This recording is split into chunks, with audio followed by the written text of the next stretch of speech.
Welcome back to Solynod Hex, everybody. Today we're holding session 231, and today's session is brought to you by our patrons. Thank you very much, patrons, for your generous pledges. Thank you to our patrons. We would not have dynamic lighting without you. Today there's going to be no Marion. She's not feeling well. And also no Leifon show. Our hearts go out to his family.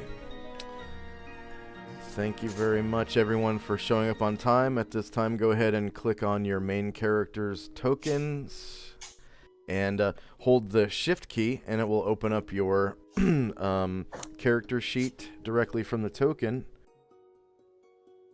And go ahead and add 200 points for showing up on time. Thank you very much for showing up on time.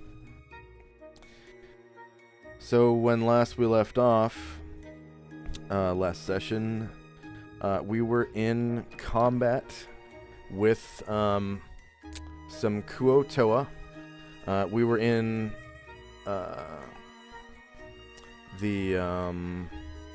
my version of the Underdark, which I like to call the Great Below. The Great Below. And everyone was in a mushroom forest. The group was in a mushroom forest. In the darker areas of the mushroom forest where the mushrooms turn black and the ground is very stony and there are a lot of stalagmites, large stalagmites sticking up out of the ground. And along came some Kuo-toa and attacked their tower. They sleep in a Dairn's Instant Fortress, which is a magical item. It's a two-story tower that has a battlement at the top. So really it has 3 stories because there's a ground floor, a second floor, and then there's a roof. So the Kuo-toa began to attack the people inside through the murder holes, not very effectively because the way the murder holes are shaped, but they can reach in with their spears and stuff. So they are able to attack inwards, but just not effectively at all. So I'll bring everyone back to the map that we're currently on, which is the Dairn's Instant Fortress map.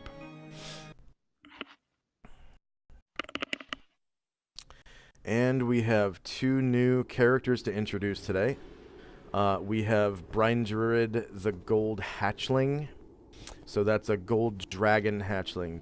And then Gravo, the Wizard Slayer, Barbarian. So at this time, I'm actually going to put you guys onto the map. You, I guess, would have been approaching from the southeast, both of you. And you're both aware of each other's presence, but you don't actually know neither one of you knows who the other is. So Gravo has actually been tracking the group for, basically days. Whoops. Closer to a week, maybe even 8 days now. I'm not sure. And then, Brine Druid is approaching and is basically approaching out of curiosity, I guess. Yep. Yeah. Because he doesn't know what the hell is going on, but is more than likely aware that there are people in the tower that are being attacked by these Kuo-toa. And they obviously need help. Well, infravision would be it's 120, so at this point I should be able to see pretty much what the setup is in there. Oh yeah. Okay, so we're going to carry out the rest of the round we were in, and then the 2 new characters will be added to the fray. I've already placed them onto the turn order tracker, but they're not in the current round. So I will keep them on the GM layer until such a time comes that I can introduce them to the rest of the party. So currently it is Jezzy's turn. I'm pissed off that excuse me. I'm pissed off that guy wouldn't tell me let me see his alignment. So I'm gonna backstab the son of a bitch. Okay. Okay. So Jezzy is currently trying to use her spell-like ability as a pixie to know the alignment of the Kuotoa priest. And the Kuotoa priest was probably the wrong target to choose because he passed his saving throw against the no alignment spell. And she was unable to determine his alignment. And now is trying to backstab that priest.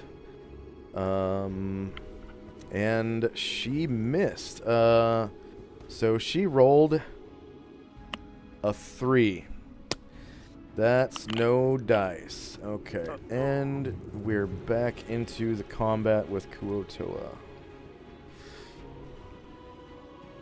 So I will change the music appropriately. I don't like this guy. I can't figure out his alignment. I can't hit him. I can't do nothing. He's probably bad anyway. Just go ahead and take him out. And Probably not a good sign when they start trying to kill you. Yeah, that's a bad sign. So Jezzy momentarily becomes visible.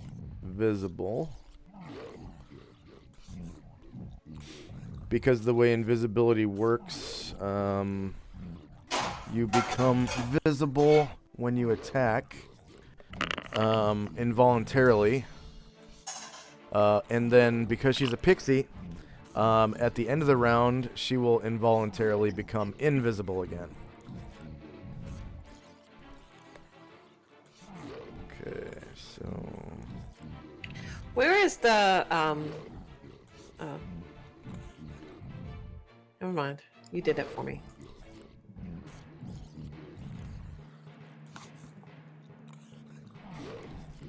Okay, next up is one of the Kuotoa.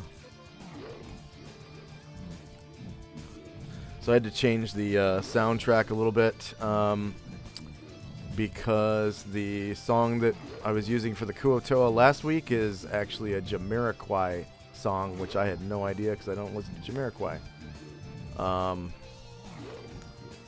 So unfortunately, last week's video is demonetized. Oh. Okay, so one of the Kuotoa is going to try to stab into the building at what's his name? His name is Hatterai Ambercrown. Hatterai! Yeah. So the Kuotoa is like, and tries to stab through the murder hole at -10 to hit at Hatterai, because Hatterai has 90% cover behind the murder hole. Spear. I'll be right back. I have to go get the door. Okay. Got a package coming in. Okay. So from the front, shorter melee, same elevation, and -10 to hit, and +0 to damage. Probably gonna miss. Nat 20s do happen. There's a miss. Okay. Next up is another one of the Kuotoa. This one is uninjured, and it looks like he might be able to reach in and hit Gromnar. So he's going to move over here. Most of you probably are unable to notice his movement. And I'm just going to see what he back. can see. Sorry. Yep, he can see Gromnar. Did the attack fail on It failed, on yeah. Hatterai? Yeah, and then so Gromnar is getting speared in through the building. This one is actually going to be on lower ground compared to Gromnar. And Gromnar will turn to face, of course. Come on, Gromnar. Okay. So front, shorter melee, lower ground, and -10.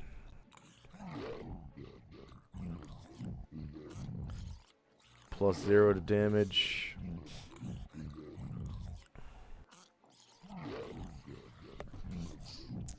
Probably gonna miss, but Gromnar whirls. Oh, he critted Gromnar. Oh, a crit. Critted Gromnar for 7 damage because Gromnar is a large creature. Oh no. So you guys can hear Gromnar gasping for air as he's stabbed in the lung for 7 damage. Oh no, Gromnar, no.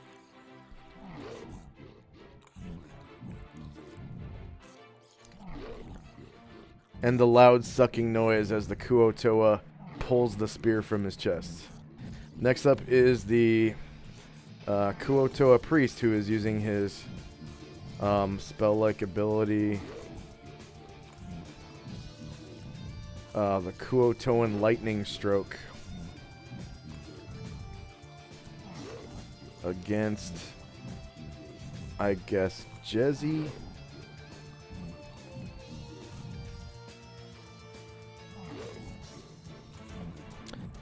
There's only one priest participating.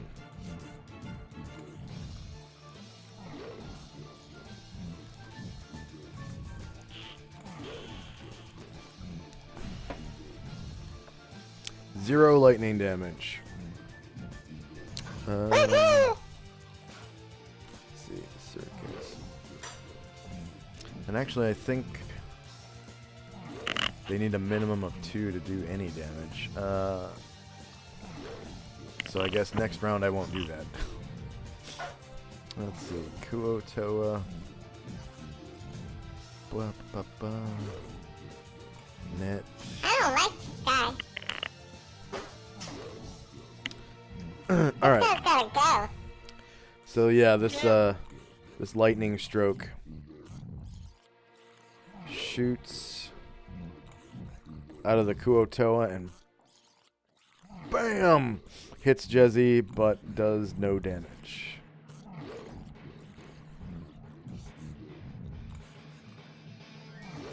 Okay, next up is Gromnar, who's unable to attack through the murder hole because he doesn't use a piercing weapon. So he's going to come over to the door.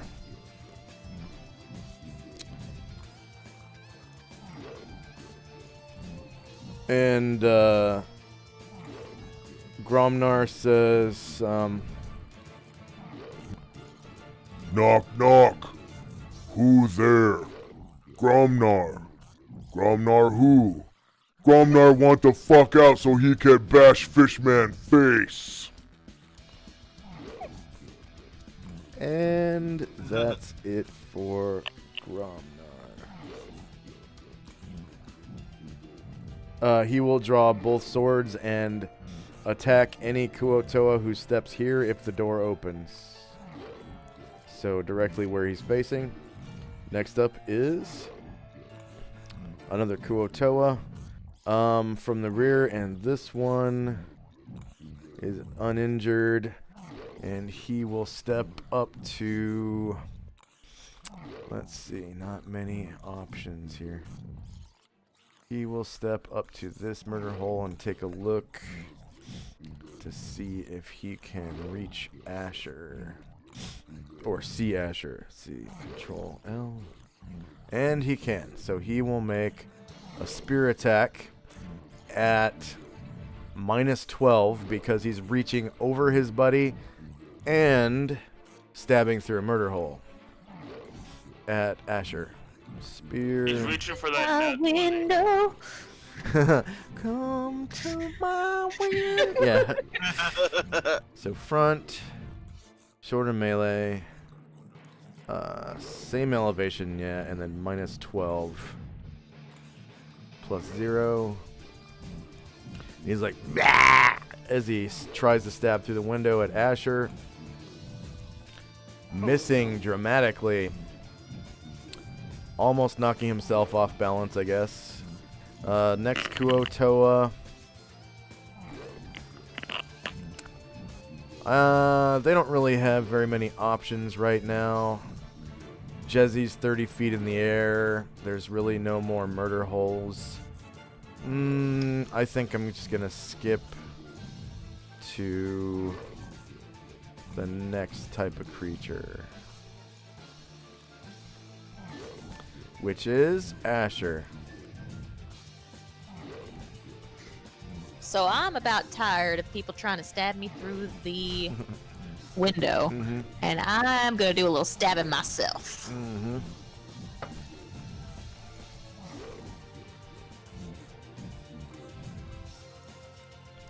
You go, girl.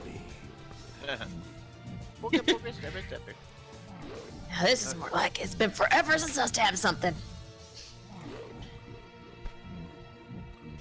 Okay, I'll take the longsword attack because the longsword is a medium weapon. I suppose a medium slashing weapon can get through. But it misses. Misses the armor class of 4. The next Kuo-Toa. I'll skip him, I guess. And Illuvio. Illuvio wonders what can he see? He's on the Let's roof. see. Okay. So let's expand this. Zoom out. We'll grab Illuvio, who's on the roof. Okay, he's on the left side. I see him. Copy. And paste. Okay, so he can see directly below. There's that Kuo-Toa that just tried to stab Gromnar through the window. Okay, yeah, and he'll- also, yeah, go ahead. He'll shoot at it. Let's go. Okay, you have So- higher ground. Attack. Oh, damn it! I have to go back over here. I have Jezzy selected and not Illuvio. Okay.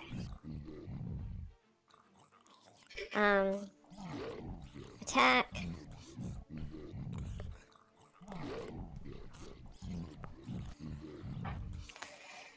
Front.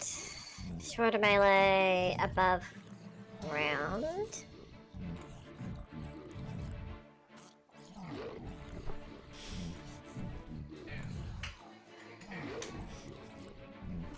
Oh no! Oh, natural 1. So Illuvio loses his other attack. And there is a +2 to hit him for the rest of the round. I'm just gonna take his token out of the first floor. So that was just for reference to see what he could see. Yeah. Okay, Yeah. the next is another Kuo-Toa, who doesn't really have any options. Next up is Cobb with his second shot. Okay, I was I'm on the second floor, but I was gonna see if you could paste me onto the first floor so I could have sight. Yeah. See the guys. So let's see what Cobb can see.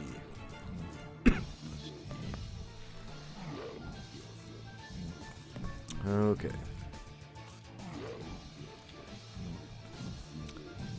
Come on, zoom out. Let's go. There we go.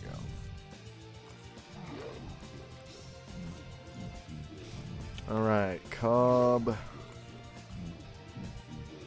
would be on the staircase, basically. So let's see. Come on. There we go. Copy.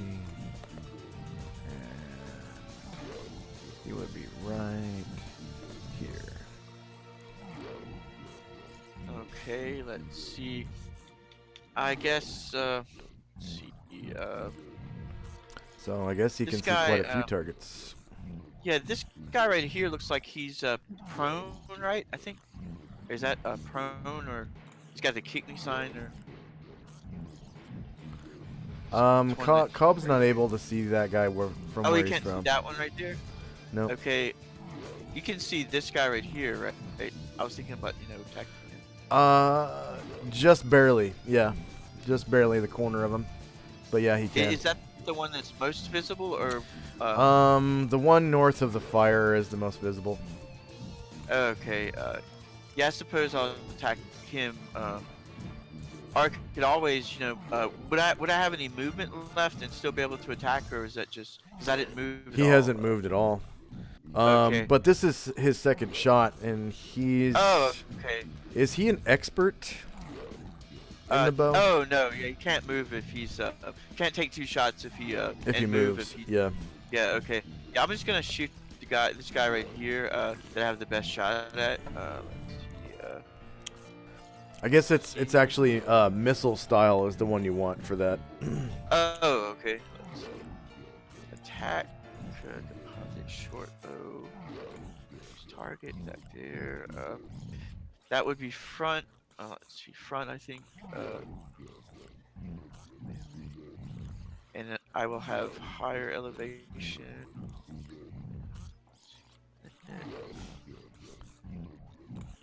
So this. I think that hit. I think it hits AC5. Or. It's not popping. There we go. AC5's a miss, because you have to beat AC4.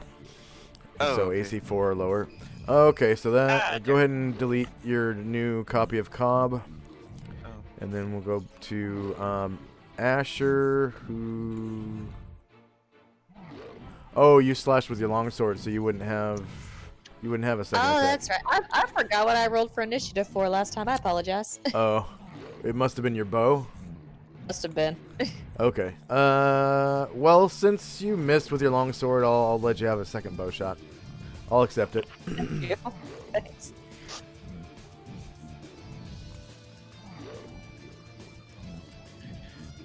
So something you said made me want to ask you something, Josh, about Hatterai, because because you had allowed me to use my footman's mace through the murder hole. I was just wondering if I was supposed to do that, because you had said something about only using piercing weapons. Yeah. It would be a little weird to use bludgeoning weapons through slit that's narrow. That's fine, I guess, for now. Oh, okay, so I can go ahead and still attack. Yeah. Okay. He might be able to do like an overhand, like a bash, because the windows are probably tall, so he could probably do a straight down, up to down or something. Yeah.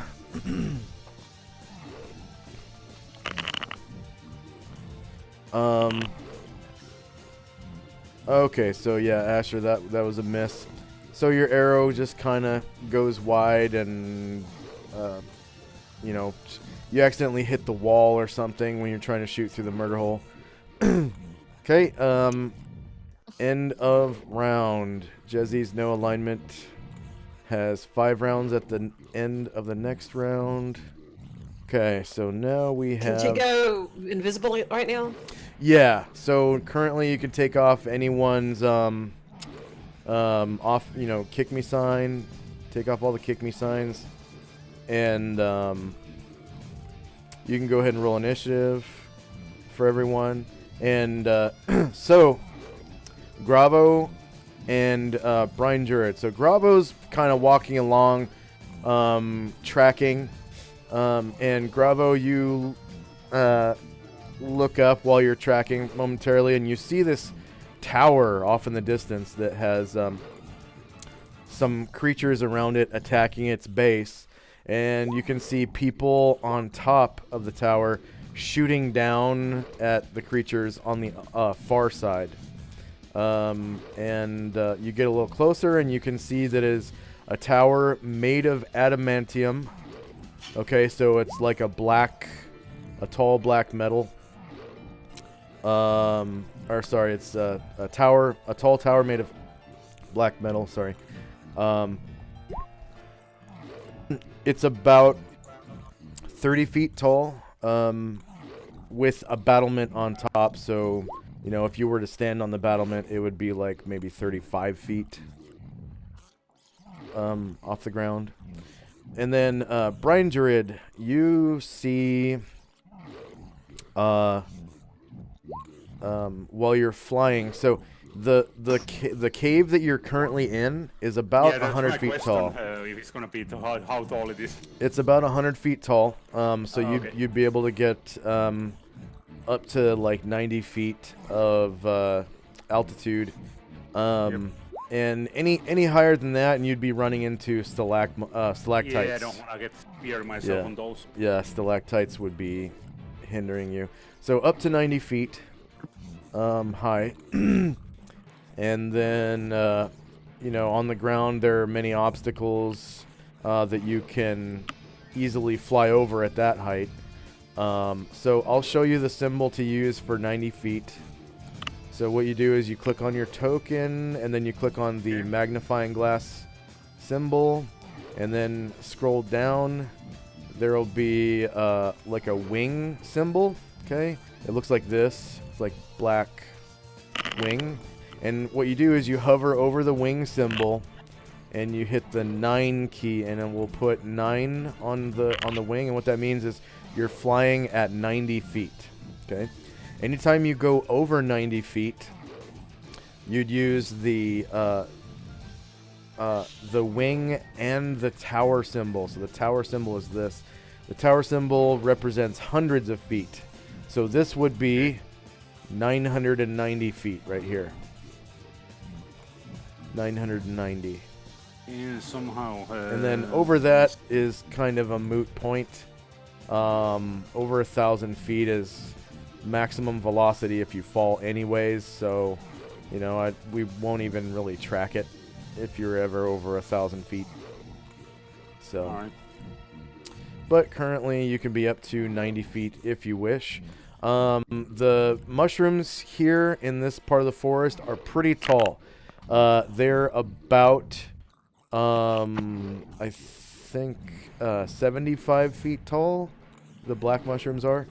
So, you know, flying at 90 feet would give you about 15 feet of clearance over the top of the mushrooms. And up ahead you see a clearing. And as you fly to it, you can see in the middle of the clearing that there is an adamantium tower, about 30 feet tall. And on top of it are several creatures shooting downwards or throwing things downwards at some Kuo-toa at the forest floor. And the forest floor here is very stony and black. The mushrooms here are really big. They're tall and black. And there are a lot of large stalagmites and stalactites. So there are obstacles to fly through as you approach. But you get to the clearing without a hitch. And this is what you see. So you can go ahead and roll initiative accordingly. While you're flying, you do have to fly at least half of your movement rate in order to stay aloft. Yep. Which is... To double check my movement rate here.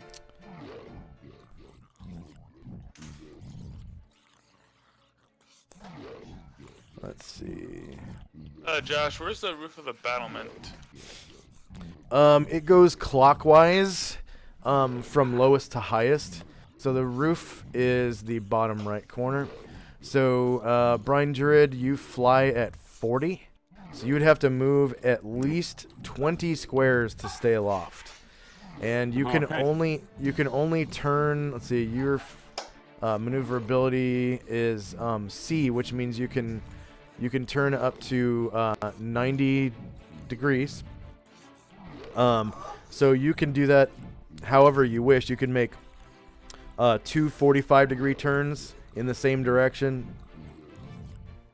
or one 90-degree turn once you reach a certain point. That's completely up to you.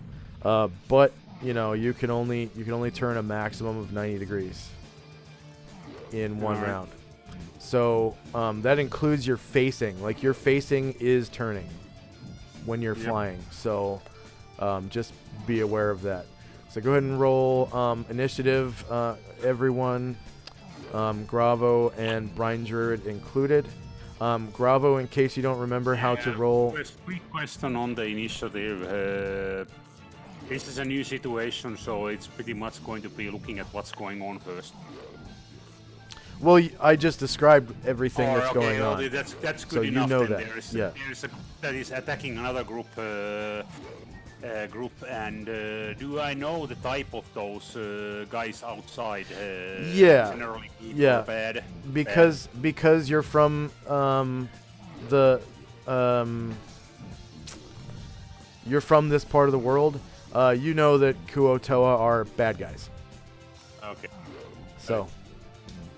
So, if I want to have some grilling time or so, what ability did I roll? You actually would roll breath weapon. So click on your token. Okay, I'm seeing where there it is. Click yeah, on initiative and just type in BR and it'll take you straight to breath weapon. And it's actually a speed of 1. So you're probably going to go first, just so you know. So right that's the. Alright, because all he's got to do is open his mouth. Okay, so I'm just gonna take the. Yeah, but unfortunately, you still have to place your breath weapon. You can't move your breath weapon. Okay. So. All right. Okay. And the breath weapon, even though you're flying, the breath weapon is still shaped the same, because you'd be doing it as you pass. So I have to move some of that fly onwards and then use it. It's not your turn yet. We haven't rolled initiative. Okay, We're still in sorry. initiative phase. So. Okay. Back here still. Yeah. And you actually, what you said is not true. You can use your breath weapon anywhere along your flight path. Oh, okay, got it. Anywhere. You could move like 3 squares if you wanted. Breath weapon doesn't come with initiative separately, so how do I roll initiative for that? You, like I said, you click on initiative, you look for breath weapon, and you hit enter. Oh, there's one there. Yeah. Got it. All right. Back. And it's a speed of 1, so you're probably gonna go first.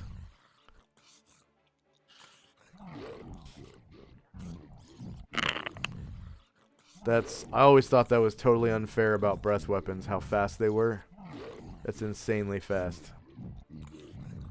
Well, in fairness, dragons run a PC race into a council of worms. Yeah.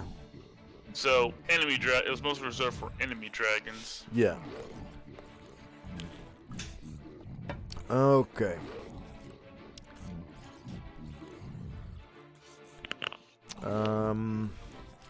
See, Gromnar is still waiting for anybody to open the door. So I'm gonna roll initiative for his swords.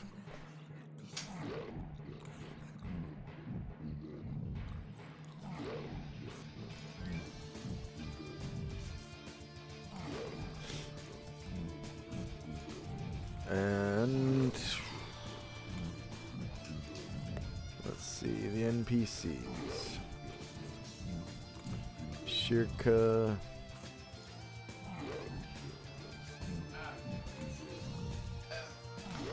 Shirka really needs to start memorizing the tree spell so that she has some plant matter to work with.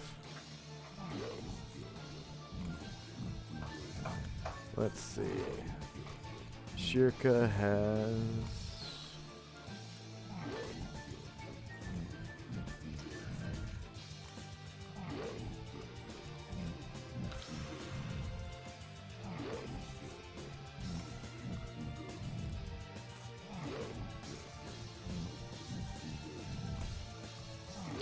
Oh, and I guess I'm going to need to put Varen onto the battlefield, huh? Varen and company. Oh, yeah. I put myself on the top floor. But I can remove them if you want. Oh, are the rest of your tokens on there? Yeah, I put them on the top floor because that's where they would be. Oh, okay. Since they were standing guard at this time. What about the dwarf and his mule? Did you put him down? Yeah, I put Dean on the top floor for now, but he'd probably be on the second floor. Okay. So I'll just remove him. Well, you can put him onto the second floor, Yeah, which move him is there and straight move north him from to there. Second floor. Yeah. So, like, right there. There you go. Okay.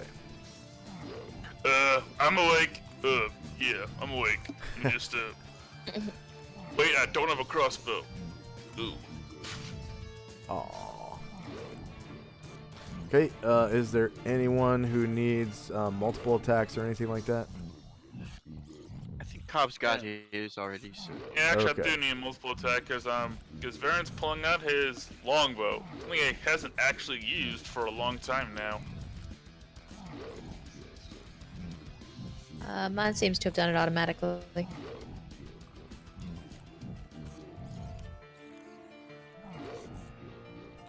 Jesse would need needs a extra turn. Okay.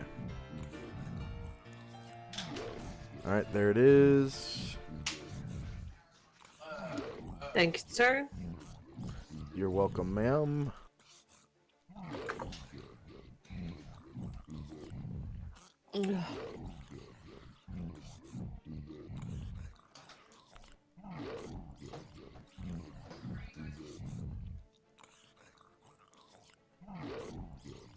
Come on, Shirka.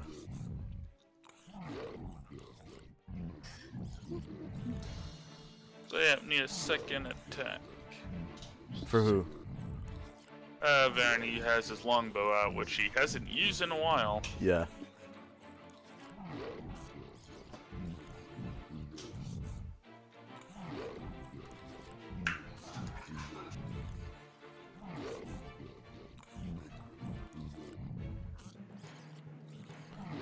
Okay.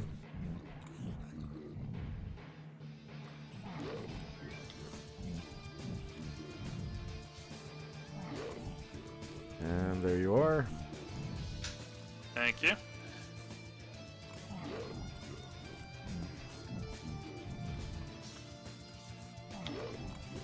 Kind of find out if Burning Wind travels below you.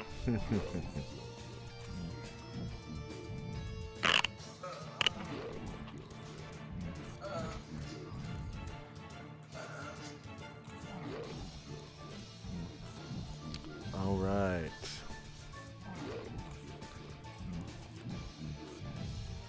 Okay, here we go. Ascending order.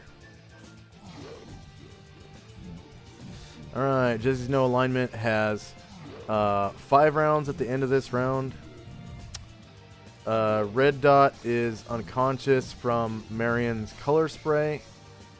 So I'm not sure which one that is. Oh, there he is. Yeah, he's by the tower. Okay. So time now is 8:04 p.m. 24 December 10 AE5. And first up is one of the muck dwellers that is trapped in the nets. Yeah. So what was I supposed to roll to try to get out of it? A saving throw versus paralyzation at -4, I believe. Okay.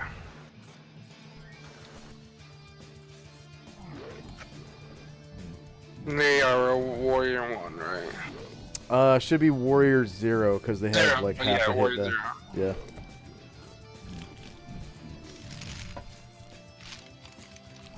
That one doesn't get out. Okay.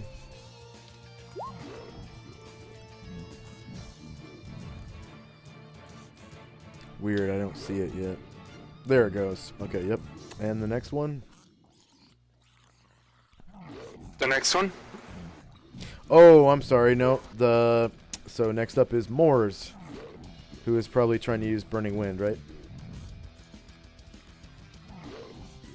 Varen? Yep, so, Okay. yep, he's Burning Wind. The Burning Wind will go off on Raymond's turn. Ah, okay. So next up is the other Muck Dweller. Okay. Or one of the other Muck Dwellers. This is the one that's captured. Yep. So that's saving throw versus paralyzation.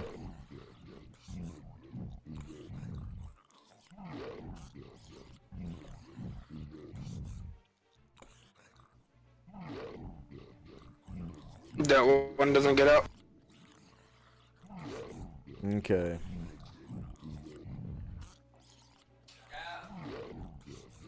Next up is Lazarus. Preparing for the burning wind. Ah. Okay. Next up is Gravo. So Gravo, you can see,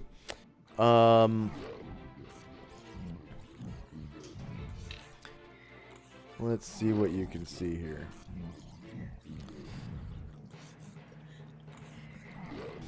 So Gravo should be just on a black. Okay. So, Gravo, you're kind of in the darkness, but you probably would have been carrying a torch so you can see shit, right? So I'll just give your character a torch. And with your forest survival, you could easily make torches out of things down here anyways. So let's see here. Miscellaneous tokens. Light sources. Torch. Alright, so the torch that you're holding is illuminating the ground around you in 15 feet, so you were able to track. But you can see this tower up ahead that has light emanating from within it. And there are several people on top with wings of fire. Okay? That is giving off light with the radius of like a campfire, I believe. So pretty decent size light radius. And then somebody on the ground floor inside must have some kind of magical light because it's this white, unearthly light, almost like a star, is inside the tower. You can see light coming out. And the light, some of the light is illuminating these Kuotoa that are on the ground, which they look like fishmen, actually. So, I'm going to show Gravo what these things actually look like. So, this is their... So everyone can see that. They look like these weird, toothy mawed fishmen. They're scaly and shit. So, a typical specimen looks much like a human body, albeit a paunchy one, covered in scales and topped with a fish's head.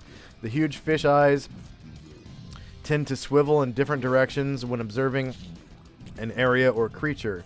The hands and feet are very long, with 3 fingers and an opposing digit partially webbed. The legs and arms are short for the body size, and its coloration is pale gray with undertones of tan or yellow in males only. The skin has a sheen from its slimy covering. The color darkens when the Kuotoan is angry and pales when it is badly frightened. A strong odor of dead fish follows it around. So you can, from a distance, you can smell dead fish, like just rotten fish. So what's Gravo doing? Well, since you have mentioned this emanating light that looks like a magic something that's out of the ordinary, I'm going to try see if anything that I'm seeing has, of course, it has some relation with magic, but I want to investigate it from distance, you know, because I'm a witch hunter and I don't want to get confused. If I'm actually seeing something that I will find as hostile. Yeah. How are you searching?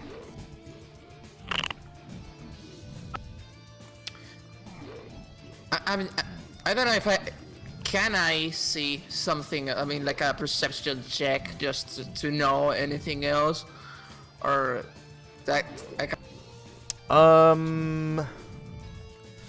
What are you trying to know?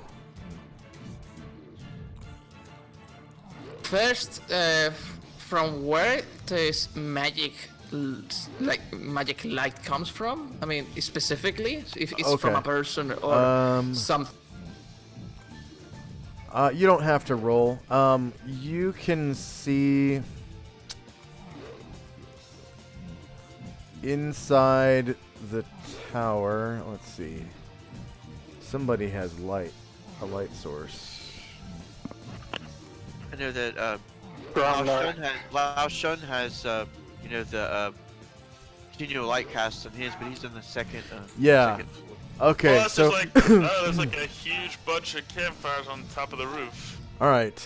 So on the ground floor, you see magical light emanating from a bandana wrapped around the head of what appears to be an ogre, and you can barely see his green skin through the murder holes of the tower, and that is where the light is coming from. And it looks like he's helping defend the tower. He's standing just behind the door, and it looks like he's holding two large objects, one in each hand, but you can't really make out what those objects are. And like I said, his bandana is glowing with a magical light.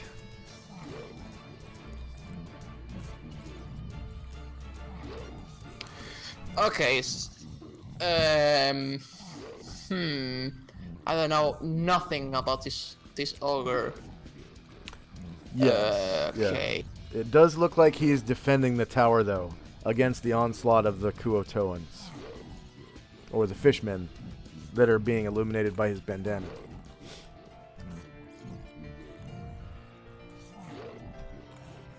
Well, okay, so I can't do known alignment because I have to touch the creature to know his alignment. That's not gonna happen. Well, I don't have good vision from here, so I'm just gonna get closer, but of course being careful in stealth because I see a bunch of fishmen. Okay. You're trying to be stealthy as you approach, but you're... One second.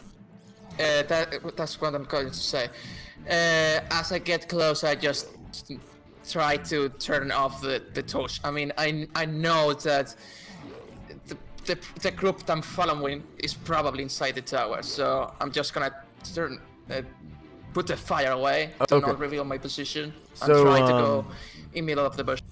Yeah, as you extinguish the torch, you notice that you can no longer see the ground. And that is a problem for your human eyes because you don't have infravision. So as you move, I'm going to have you roll a dexterity check to see if you fall.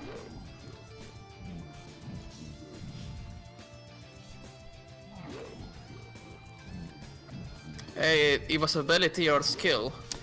So it is under checks, and then you would click ability and find your intelligence score on there, and then hit enter. And there are no adjustments. It's just going to be a flat, I mean not intelligence, dexterity, and it's just going to be a flat dexterity check.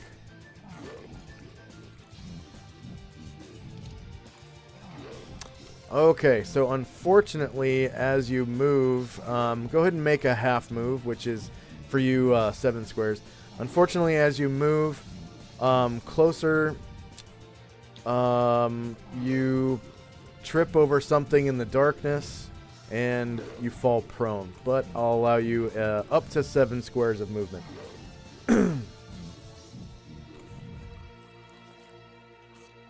Okay, so I'm just gonna move. Yeah, go ahead. Okay, how was it? I forgot most of it. You just click on your token and then use the arrow keys on your keyboard to move.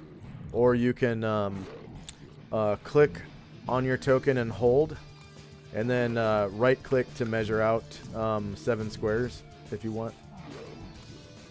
Okay. I'm just gonna do it with my key. Okay. So that looks like 2, 3, 4, 5, 6, 7. Okay. So you get right about there and trip over something and fall flat on your belly. So you're completely prone. And on your next turn, it'll take a half move to stand up.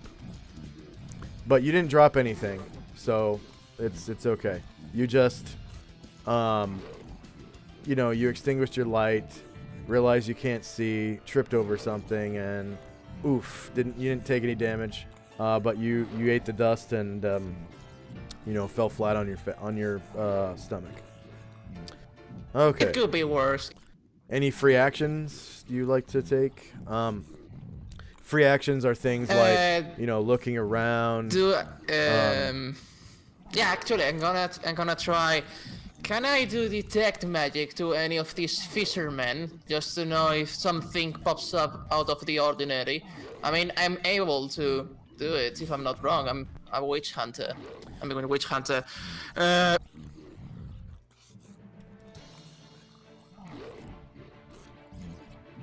You're a wizard slayer. Yeah, you detect magic. Since I haven't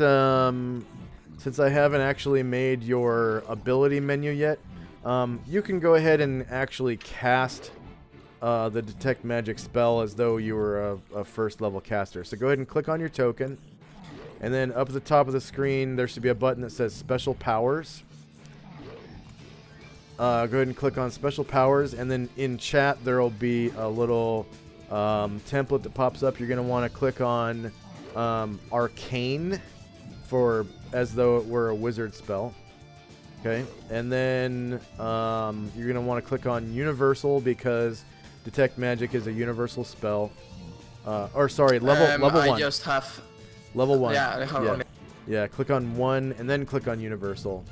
And then find detect magic, and go ahead and put in that you're a level 1 caster, and we'll go on from there. So I'm going to do all those barbarian abilities for you today after the session, so it'll look like an organized menu, but for today we'll just do it as though you were casting the spell. Okay, so... yeah, range, area of effect is 10 foot by 60 feet, so 10 feet wide, 60 feet long. And you look in the direction of one of the Kuotoas. Go ahead and ping which Kuotoa you want to look at. Hopefully it's within 60 feet. Because 60 feet is not that far, it's 12 squares.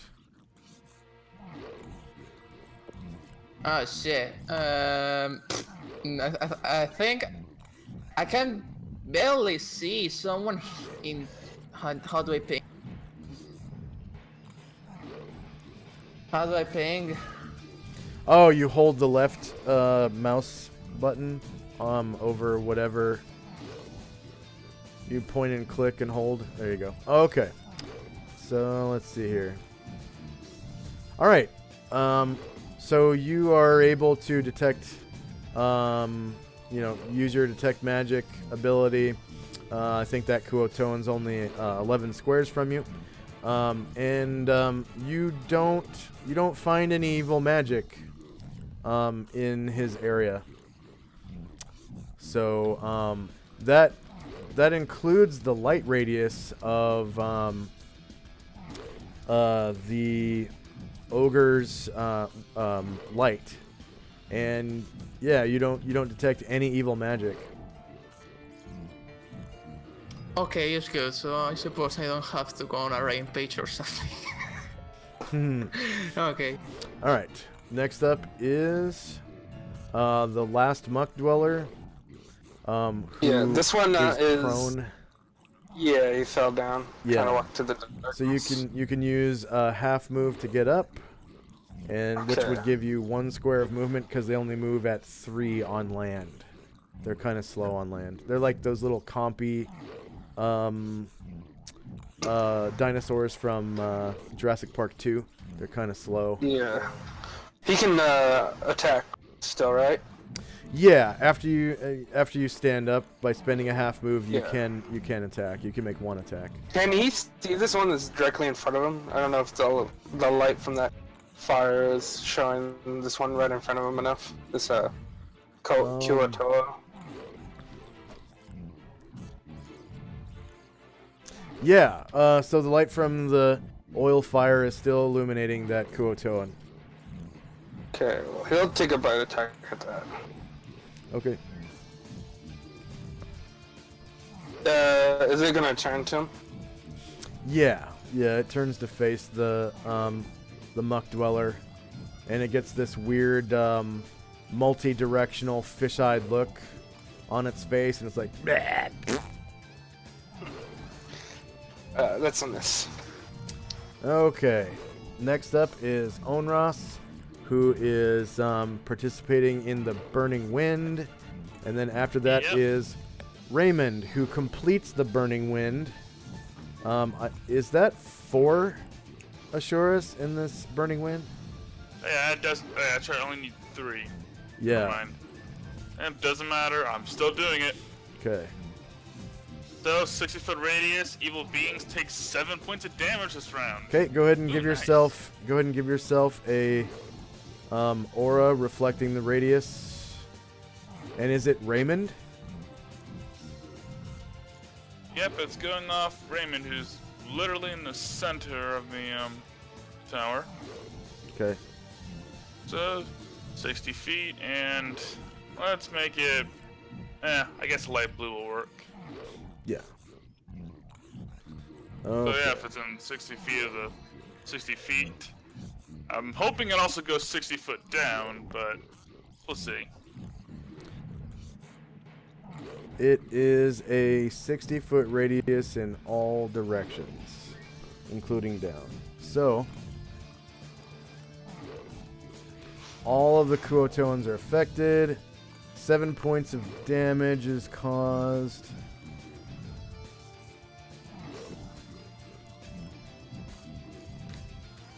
Okay. And a lot of them are wounded.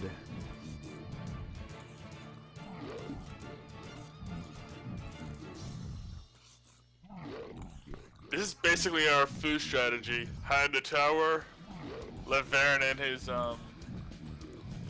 boys just flap their wings till they die. Yeah. Hey, tactics is important, especially in this edition. Oh yeah.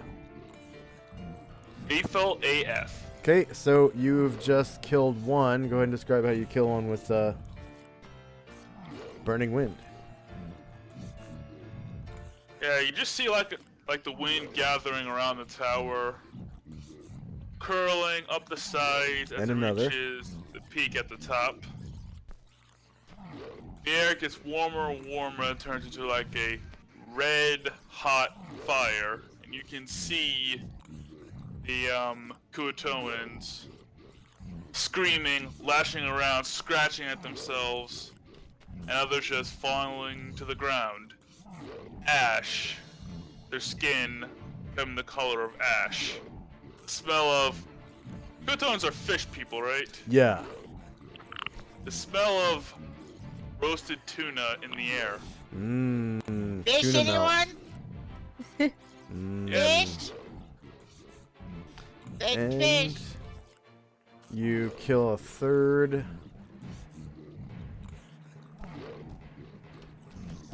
Kuotoa.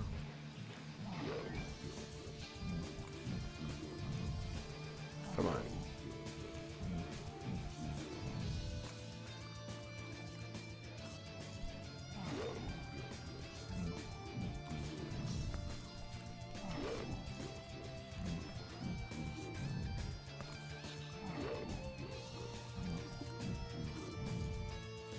So wounding most of them and killing 3 of them so far.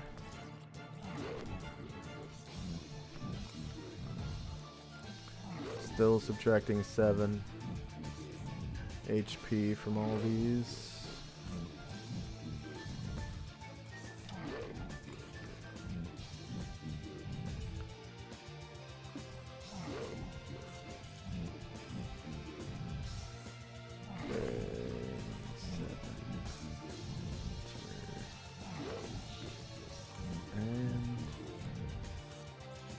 You kill a fourth one.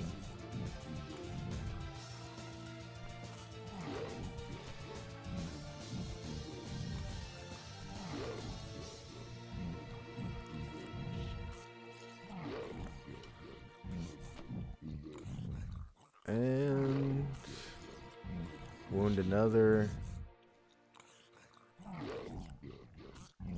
You kill a fifth one.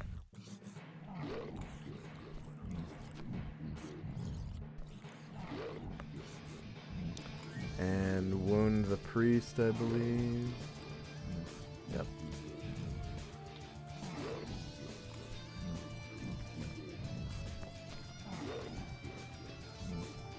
And wound another one.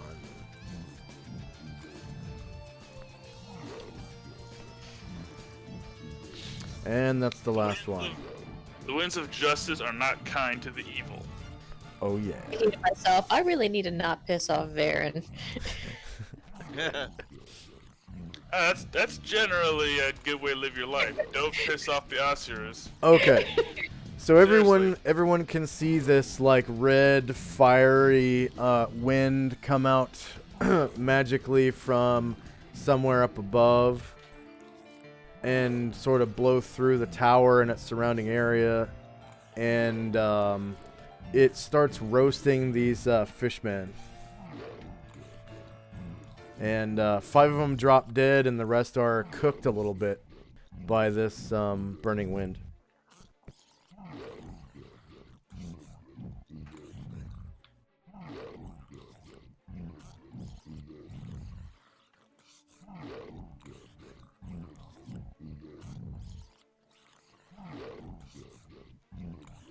Alright, next up is Brine Druid.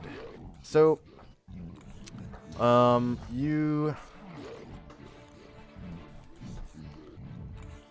Druid are able to see a bunch of Kuo-toa in your path up ahead.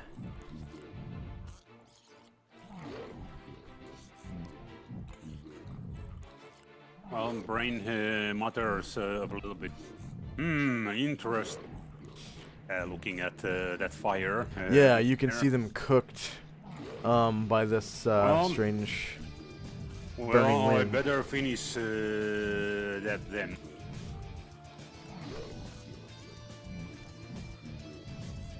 Since it already has started. What are, by the way, those... One question. What are those things on the net there? They look like small lizards to your eyes. They are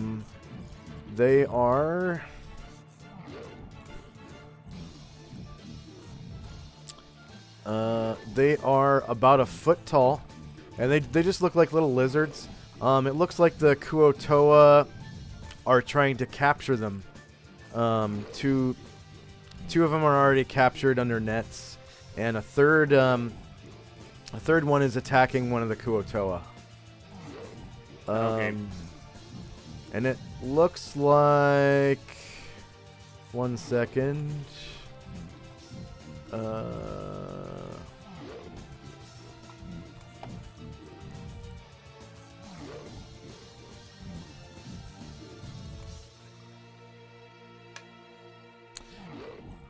It looks like the ones that are trapped in the net have their mouths filled with some kind of liquid because their cheeks are kind of bulged out like a person who is blowing out through their mouth but has their lips closed. Yep. Like their mouth is full. And it's kind of leaking a little bit out between their lizard lips. And it looks like a clear liquid like water. Okay.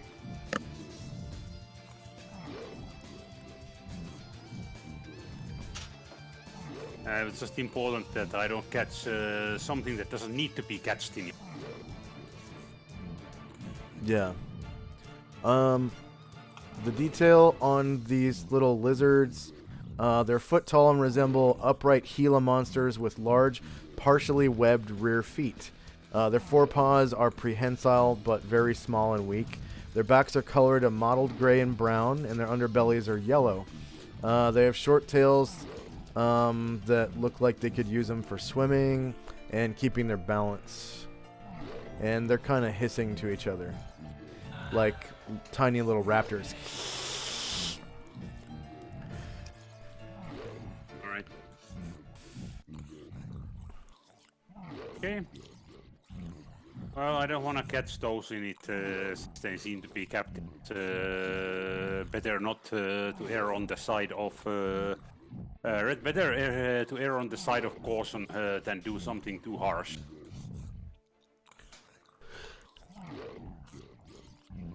Okay. So, do the fly part that I have when I get to a good spot, which seems to be around here. If I turn my neck a little bit, I should be able to catch up at least 3, oh actually more than 3 from position. Okay, so one thing you've got to know about flying is as you turn your neck, your body turns because your head's like a rudder. Yeah, okay, got it. So you basically need to use your breath weapon in a straight line in your flight path, and then but you can turn after that if you want to. Yeah, I can turn. Yes, that's a point when I get to about here, and then see how I turn this side. When I get to about here, then I can turn. So let's see how I can fit that cone in there now. Oh, it doesn't do partial turns. Okay, 1 second.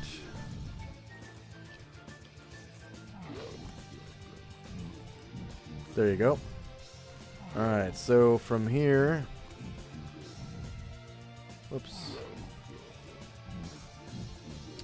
You can choose to... so it looks like you'd be hitting the building. Is that what you wanted? I don't want to hit the building here. Yeah, I go a little bit further so I don't hit the building. Ah, something else and I can't get the... 1 second. Oh, 1 second. Here, yeah. Yep. Okay, go ahead. That should be the good spot. Now it should line up properly.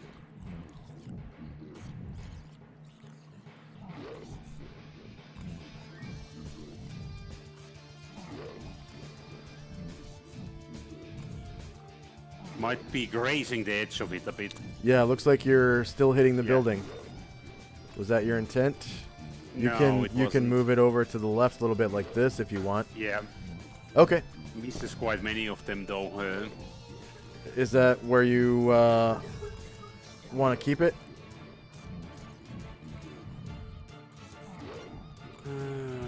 Yeah, if I go further by 1, will it still get that many? So you've already turned 45 degrees. Yeah, that's have- exactly what I'm. Yeah.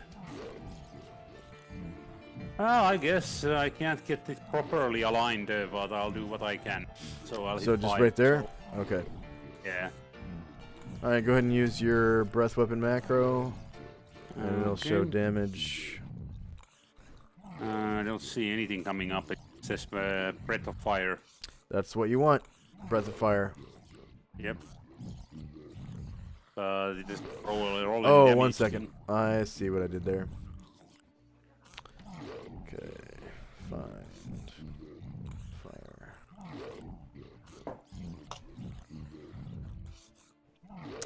Breath of fire. Yeah, I just need to give players permission to use it. So all players, save changes. Okay, go ahead and do it again. Oh, okay. Sorry, I'm select the token. Now.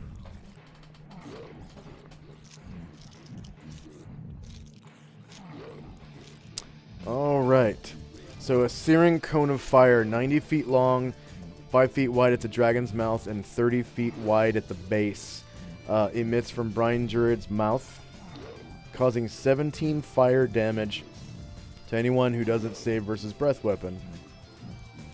And 8 damage for those who do. I don't think any of these could survive even 8 damage.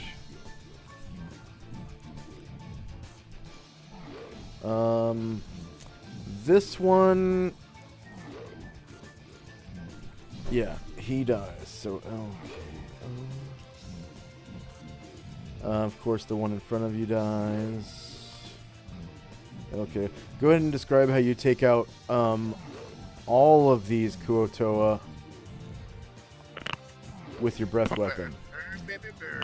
Suddenly that are inside. Suddenly the darkness erupts in a fire.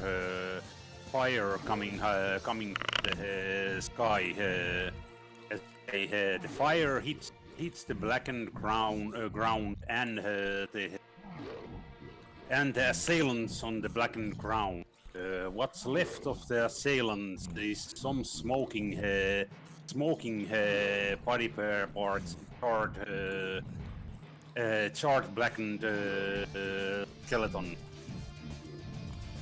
And you manage. And a voice calls out, "Leave the tower alone from the air." Be gone.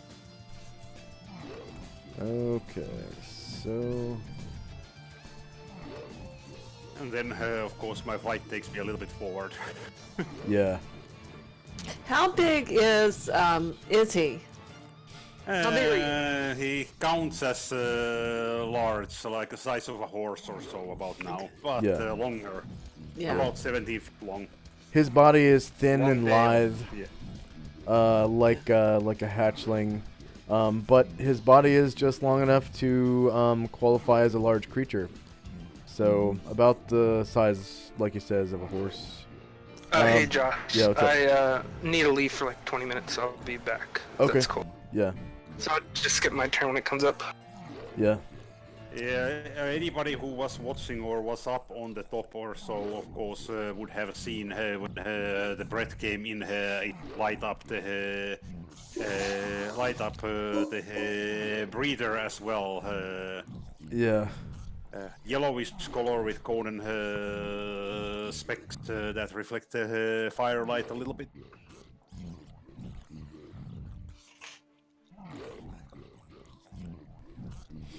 Okay, next up would be Leifon Show, but he's not here today. I'm just gonna. Oh, Varen, you could take off that aura. Oh, they're all dead? Not quite, but well, yeah. Go ahead and keep it on, I guess. So I'm just putting Leifon Show onto the GM layer. Then next would be Marion, and she is also not here. She's not feeling well today. Where is she? Oh, okay, she's on the ground floor. Seriously, out of all the Asher abilities that are out there, I did not think Burning Wind would be the most used at the moment. Okay, Just so good. yeah, next up is Boogie Will.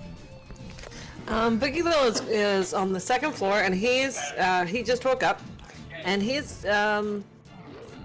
going over to Calamar and because Calamar's reading, trying to memorize the spell, and he's trying to look for something like that will allow him to open the door.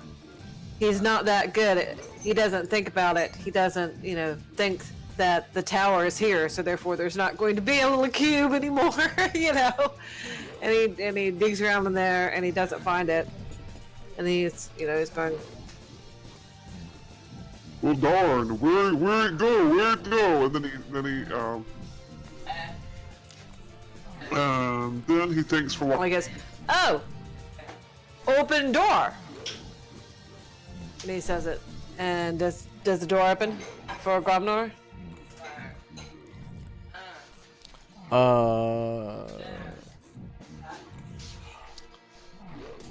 the yeah, yeah. Okay. Yeah, I guess it will open. Let's see. Oh wait, no, because it's No. Calamar is the user, not him. Yeah. So no, it doesn't open. Calamar's the user. Oh well, it's not gonna open. But Boogie will, probably spent tons of whole turn just like looking and then realizing, oh, I don't need a turn. Oh, I don't, the thing's here. So he tries and it doesn't work, and yeah, that's his turn. Okay. I don't really feel that great. I feel like I'm coming down with something. I just thought I'd say that in case I need to like Go throw up. go throw up or anything. Yeah. Yeah. Sorry. Good, that's okay. Okay. Next up is Varen himself. Yep, Varen's going to. Yep, he's going to stand here and take a shot at one of the Kuatoa from the battlements. So I'll go for whichever one looks the worst. So, Chief Arrow. 1 second. Let me grab Varen's token. We'll see what you can see on that side of the tower. Let's see. Cool. Varen, right there. Copy. So Varen can see.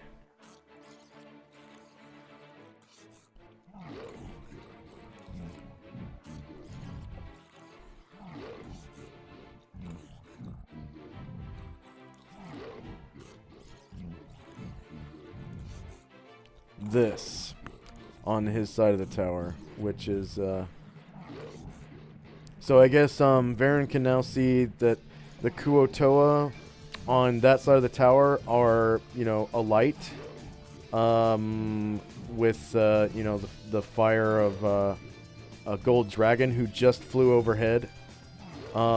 He's about 60 feet above you, and he sort of like shot his breath down at the ground as he passed over the left side of the tower, and you can see that the Kuotoa directly below him in his path are all like on fire and dying. They're like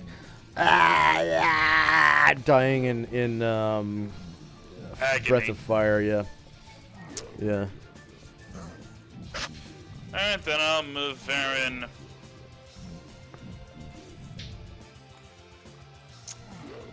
I guess I'll. What the heck? I just lost a token.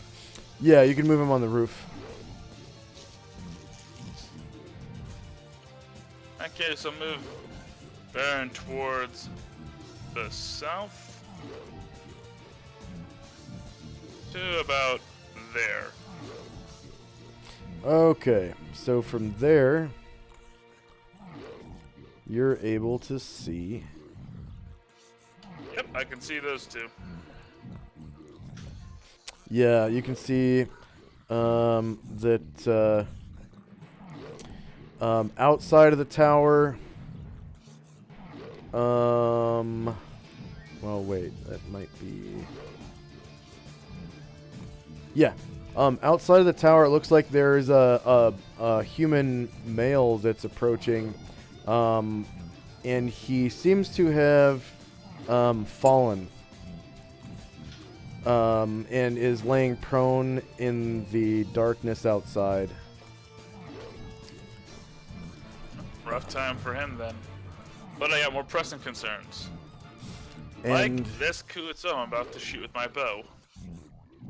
outside, it looks like there are two muck dwellers that are trapped in nets. And you can see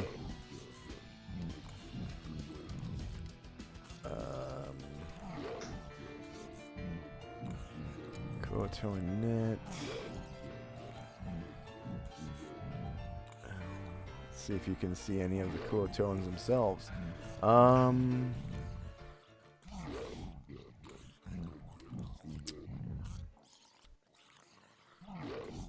I think all you see is dead Kuotoans from this side. I see 2 live ones over here. Or are those guys dead? You just haven't taken them off the map yet. Those ones are just behind. They're just out of your sight. I'm not sure how you're able to see those actually. Maybe you have a mule or something. Yes. Then? My followers can see them because they're on the roof. Oh, from where they're at. Yeah, I really need to put thought that's this. where. Yeah, because like I'm on the roof, so I thought I could see them down, then shoot them. Yeah. Like I'm not actually on the 2nd floor. I'm on the top floor of the roof. I'm just shooting down like from a top position down.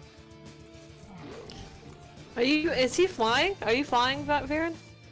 No, he's just on the roof. Whoops. Okay. What the hell happened? Wow. Okay. I mean, because if I can't shoot them at all from the roof, I will fly, then shoot them.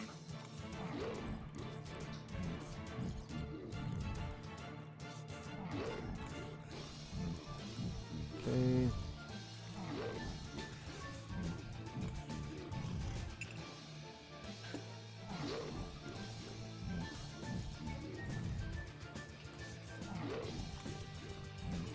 Man, that's weird.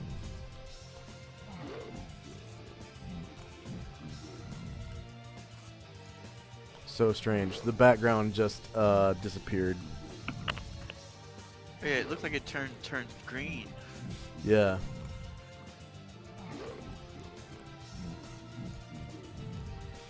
Okay. But in that square, Varen doesn't actually see any of the live Kuotoa. You still have movement though. Do you want to move around and see if you can get a better vantage point?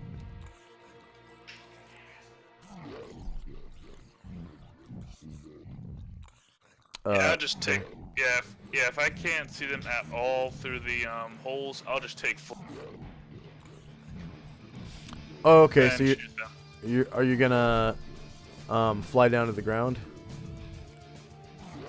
Well, I have a bow. I don't need to fly down to the ground. I can just literally just fly up. Move, I can fly up, shoot as part of my movement, then fly up and then get some distance. Yeah. Okay. So go ahead and give yourself altitude of at least 60 feet or 30 feet? At least 30. Yeah, 30 for now, and then you can climb if you want to. And I'll put you right off the edge of the tower. Well, wing 3. Okay.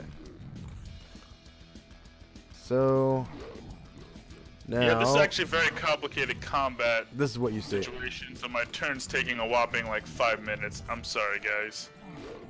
No worries. My job is literally to swing a sword, or in this case, fire a bow. I think it'll take less time than this. Alright. Going to shoot the weakened Kuotoa with my longbow using sheaf arrows, so I guess this will be front. Yep.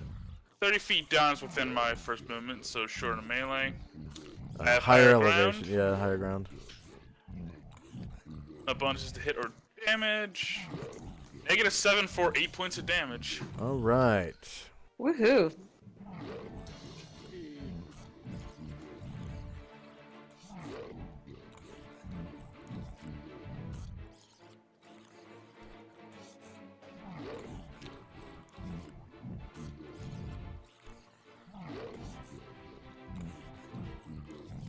Whoops.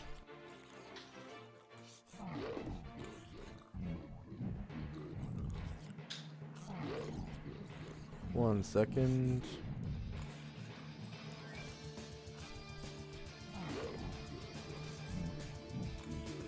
There we go. And then go ahead and make at least a half move. Oh, could you ping the one that you just shot? Yep, this guy right there. Okay. For 8 damage. Yeah, roll And- max on that one. Yeah, go ahead and describe how you take him out as you take your half move. Yeah, Baron just runs, jumps off the tower.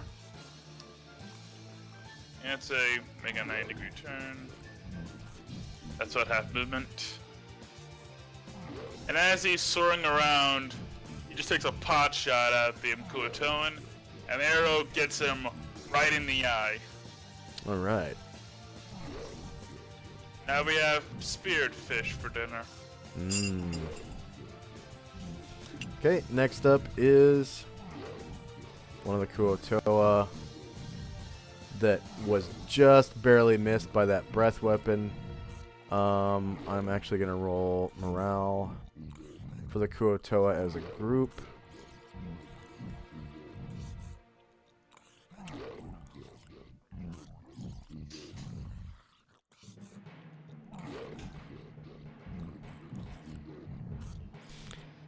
And that Kuotoa fights on. So he is going to, I guess, he will come down here and fight. Oh no, that doesn't make any sense. He'll come over here to where the dead one was and try to skewer Hatterai at -10. So attack. Spear. Hatterai.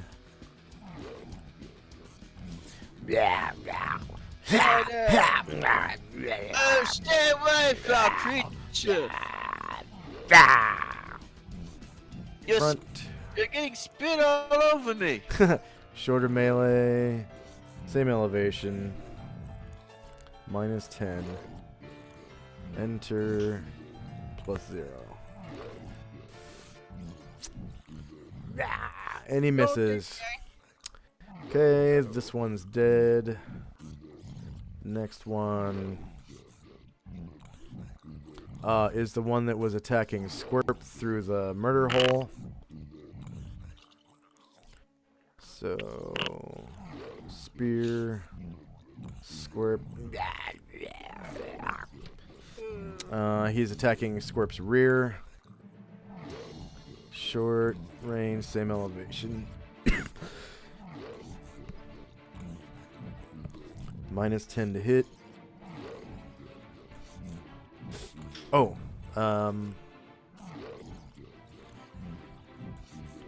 before I complete that attack,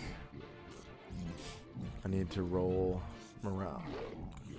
Well, maybe I'll just complete the attack, but I'll roll morale retroactively.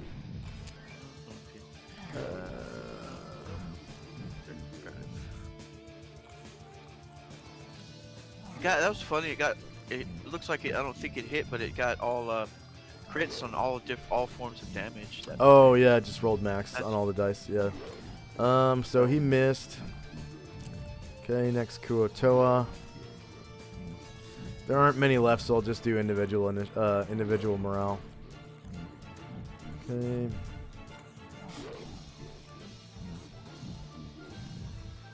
Wow, they're succeeding. That's weird. I just want to make sure I have the correct numbers for their morale real quick. What can I say? They've got guts. Oh. Shooting all over the floor shortly. They have elite have morale. guts. They have elite morale. They do have guts, actually. They're elite soldiers. Okay. Yeah, this one's going to attack. What mule is that? George through the hole.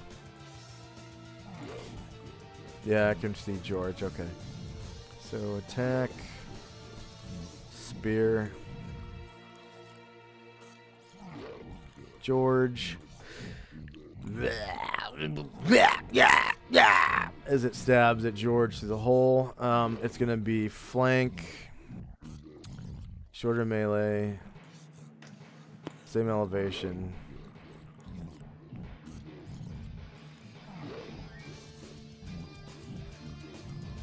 Come on, same elevation. -10. And +0 to damage. Blah, blah, blah.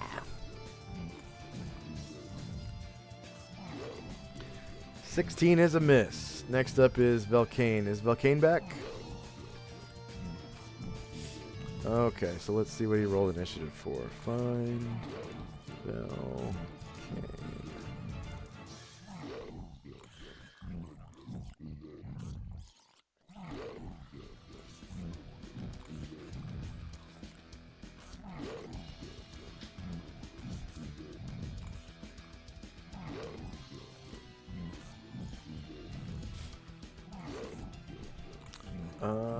Looks like he was casting Magic Missile, actually. Yeah. Oh, no, okay. Let's go backwards.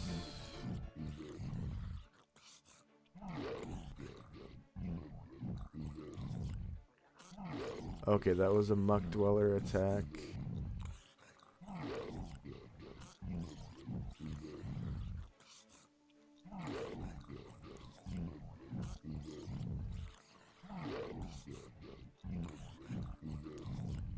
Muck Dweller, Muck Dweller, Muck Dweller, Muck Dweller. Volcane rolls for initiative. Oh, okay, he's using his staff spear. Okay. Probably stabbing at one of the ones below him.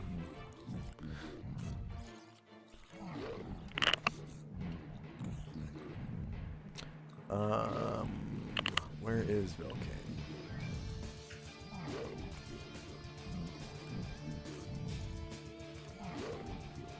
He's on the second floor. Staff spear.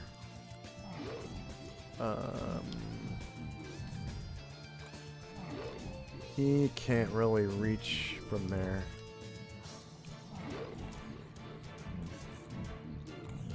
Yeah, can't really reach. Okay. He just rolled initiative for his staff spear for some reason. His weapon. Alright, so next up is the Kuotoa priest.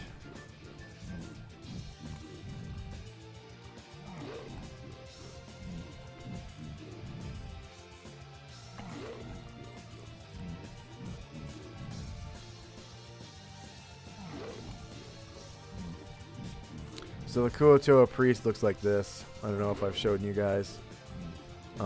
He's got a little staff with like a crab claw on the end of it. And he's wearing... Actually, Yeah, that's pretty cool looking. Yeah. You know the rules, guys. If it's cool looking, we gotta kill it. Yeah. Sorry, nothing can look better than Boogie Will. It's the law. Yeah. I think we should mount it on the wall in our castle. It would be really cool looking there. And he's Nothing wearing... else, there'll be plenty of fish sticks. You can see that he's wearing I guess that would be Jezzy. Can see that he is wearing some sort of medallion, also that has a crab claw or a lobster claw, like holy symbol on it. He is aware of Jezzy's presence. However, he is not attacking. It seems like he's casting a spell. He's casting a spell, but he worships him he worships dinner. I don't get it. He worships dinner. Let's see.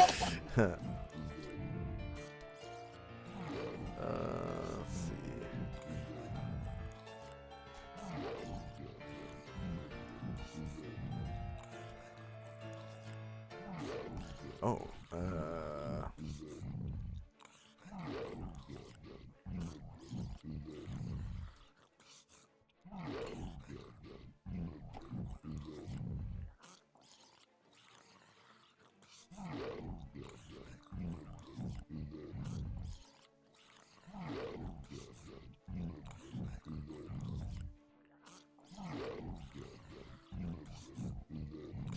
Okay, so yeah, he seems like he cast some kind of spell, and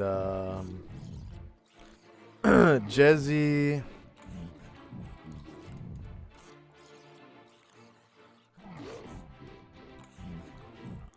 Yeah, Jezzy, you can feel that this spell that he just cast, well, you don't really feel its effects because you're at 30 feet of height, but it seems like he cast it on himself. He some magic wisps of power sort of emanated from his hand, and he touched himself on the chest.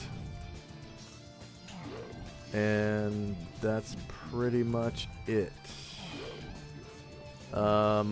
He's now Aquaman.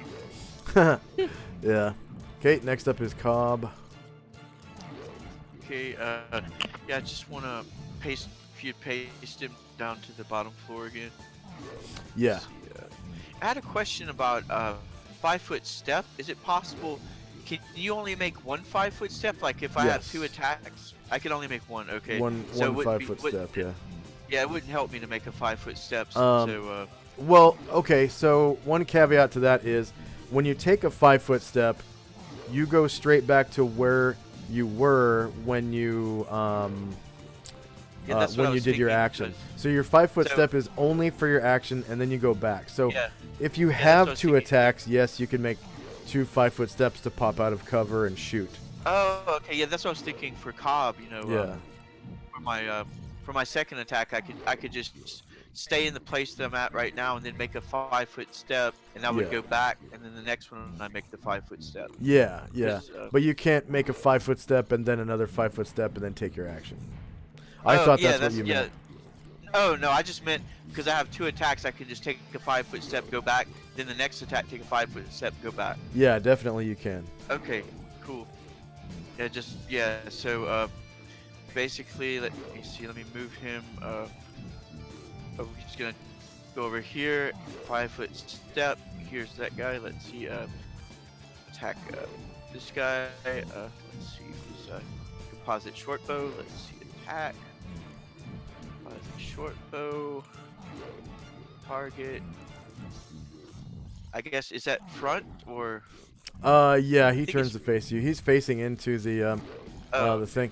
However, this guy is the one that's affected by the spell, so he has red dot. Okay, so um, it's like maybe bless or something. red dot I guess. unconscious from Marion's color spray. So you actually get okay. a +4 to hit him Oh, cool. on top of being on higher ground because you are at the top of the Alright, staircase.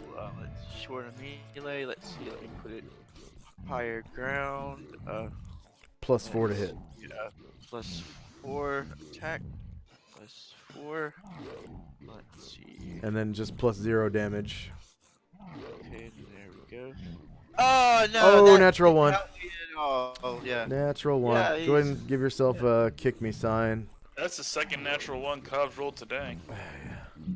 Oh no, I didn't roll it. I didn't roll it. I don't think I rolled it. I think that was one of Okay. Calamar's. Next up Let's see, is Hatterai. Let's see, is that the bullseye one or the one with? Yeah, the bullseye. Yep. Oh wait a second, it's deleted. So let me put it on the other one.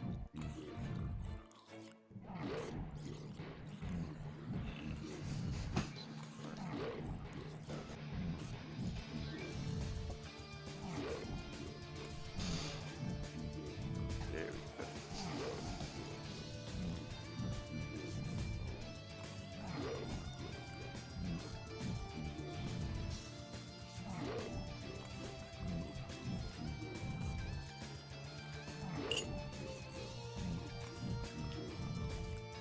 Is Hatterai making an attack or? Oh, oh, sorry, I was just messing with Cobb. Yeah, let me just scroll back down to the bottom. Let's see. Yeah, he'll attack. Stroke down on his footman's mace. Wait a second. Yeah. Go front. That'll be the same elevation. Ah! Oh my God! How can that's two? That's two in a Wow. row. Yeah, it is. The dice hate Okay. me. Roll 28. Hey, 1 in 400. Let's take a 5-minute break, and when we come back, we'll get back into this round with Illuvio's action. Okay? Yep. It's Michael been needs almost With 2 hours. Illyria's failure. Usha needs to make a sacrifice to the dice gods while he's gone. Yeah. I need to do something. That's just not. Hey, Skagith, thanks for watching. Everyone say hi to my buddy Skagith from Twitch. Hey, Hola, All right. amigo! We'll be right back in 5. Be back.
I'm back.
Welcome back.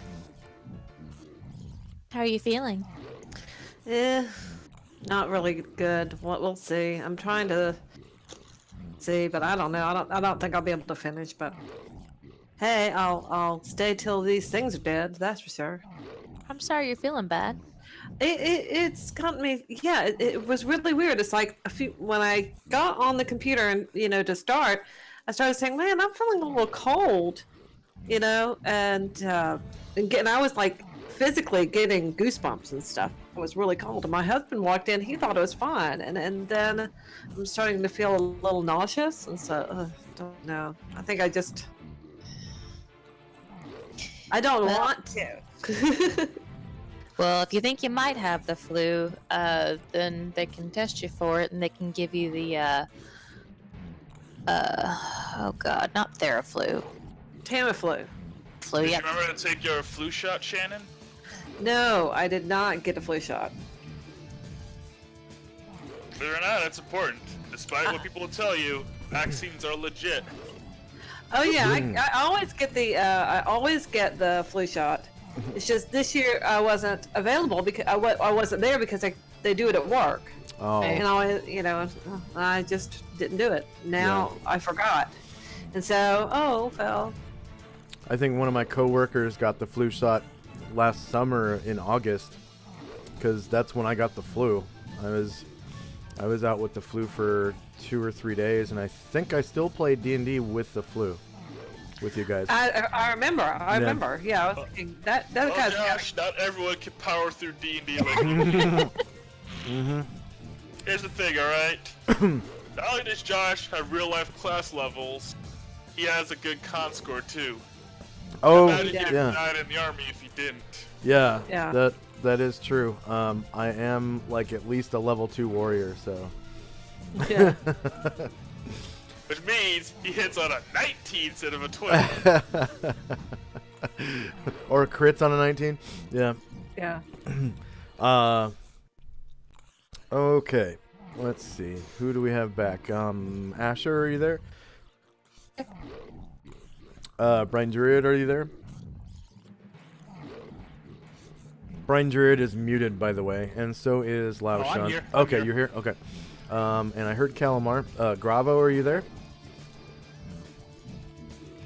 Okay, waiting on Gravo. Lao Shan, are you there? You're muted, by the way, Lao Shan. Okay, I'm back. Sorry. Okay. Okay. Hold on. Am I fucking muted? Maybe on your mic you were muted, but I can hear you now, Gravo. Weird. Okay. It looks like we have everyone back except for Velcane, who said he was going to be gone for about 20 minutes. So if he comes back before the end of the round, we can have his turn retroactively. He did roll initiative for his staff spear. He has the magical item, the staff spear. Okay, so next up is Illuvio, actually. So I'll put Illuvio where he would be on the ground floor. Well, actually, what I think is he Rolled a 1. all the critters went, all the people went dead on that side, so he's gonna walk over here. Let me see. There There is it is. one on the southwest side. And I think he is on the west side. So I'm gonna walk down maybe like this. And That would be... then, yeah, now you know how to position me, yeah. Yeah. Okay, right there. Mm-hmm. And let's see if I can get him into the square. There you go. Right about there, and you can see you can see one of them. This right one, through yeah. the window, yeah. Just He's south of going- Asher. Just gonna let you know. Forgot. I'll probably need to leave about 30 minutes early for the session than normal. Okay. About 30 minutes early. Okay. I got something I gotta do before mass. So. Yeah. I'm attacking the front, shorter melee. Same Higher elevation, ground. Same. Oh yeah, you are on the roof. That's right. My bad. Let's see. 8 points of damage. Wow, -7 for 8 damage. Ooh. Nice. Yeah, go ahead and describe how you take out that Kuotoan soldier. Well, he takes his arrow, and he shoots him, and he like knocks him back, and he pins him to the ground through the shoulder, and he looks at him and says, "Oh, that's a good shot. Yes, yes, yes." And yeah. That Ta-da! still only counts as 1. So yeah, you're just melting through all these. Basically, they're Navy SEALs. Basically, that's Yeah. well, evil Navy SEALs. That is. All right. Next up is Asher. Oh, I've been standing by this window and You can hear one right here. and trading ineffective shots with this Kotoan for several minutes, and then all of a sudden he bursts into flames. Yeah. Yeah. Like a half step, and just say, "Oh my god!" You can hear one right on the other side of the wall, but you can't see him from your current vantage. So I get hold of myself, and I turn and I begin to pace the side of the wall, looking out the windows to see if there's anything that looks like it needs killing. Yeah. Let's see. Come over and I see that there's this one that's attacking George. That seems like a good place to start. Yeah. Oh, I think George is on this side over here. I'm sorry, I don't know what this donkey's name is. Then the brown Oh, one. that one's Squirp. But there is one attacking him. You can hear it right on the other side of this murder hole, but you can't really see it from your current vantage. Oh, okay. Well, I can't stand on top of Squirt. Can You I could muscle him out? Yeah, you can move Squirp over. And he Alright, just I goes, kinda shove at him. and he kind of moves over in front of the door. And right through that murder hole, you can see a Kuotoan trying to stab at him with his spear. And I'm going to attack.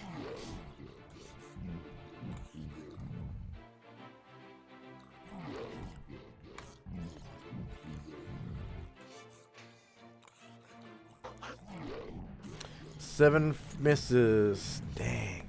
Okay, next up is their elite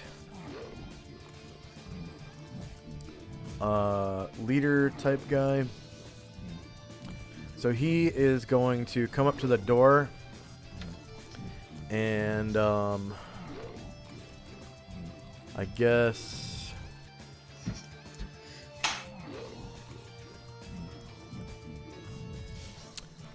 he pulls out like a rope from his pouch or whatever, like the one that's attached to his net, I guess, and he ties a weight on the end and begins spinning it and spinning it and spinning it, spinning it. And he throws it up to the top of the tower, and we'll see how effective that is. Let's see, attack. If he can hit AC 10 with a touch attack, I will let him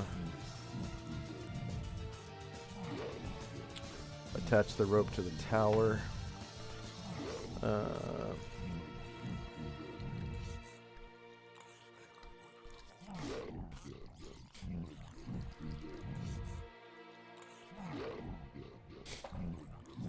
Okay, yeah, he hits AC 8, and attaches a rope to the tower. So the people on top of the tower can see. Oh yeah, I forgot to roll morale for him. Okay, morale, come on. Yeah, so the people on top can see a rope attached to the battlement directly above the door, and the rope goes taut, as though there were weight attached to it near the bottom. And I'm gonna give this guy some movement now. So he, you climb at half. Minus 14, okay. And I'll give him a check to climb. So skill, climb walls. Rope and wall is plus 55, I think. Alright, so he makes it 4 feet up the outside of this tower. Okay. So I'm just going to give him a little wing symbol for 4 feet.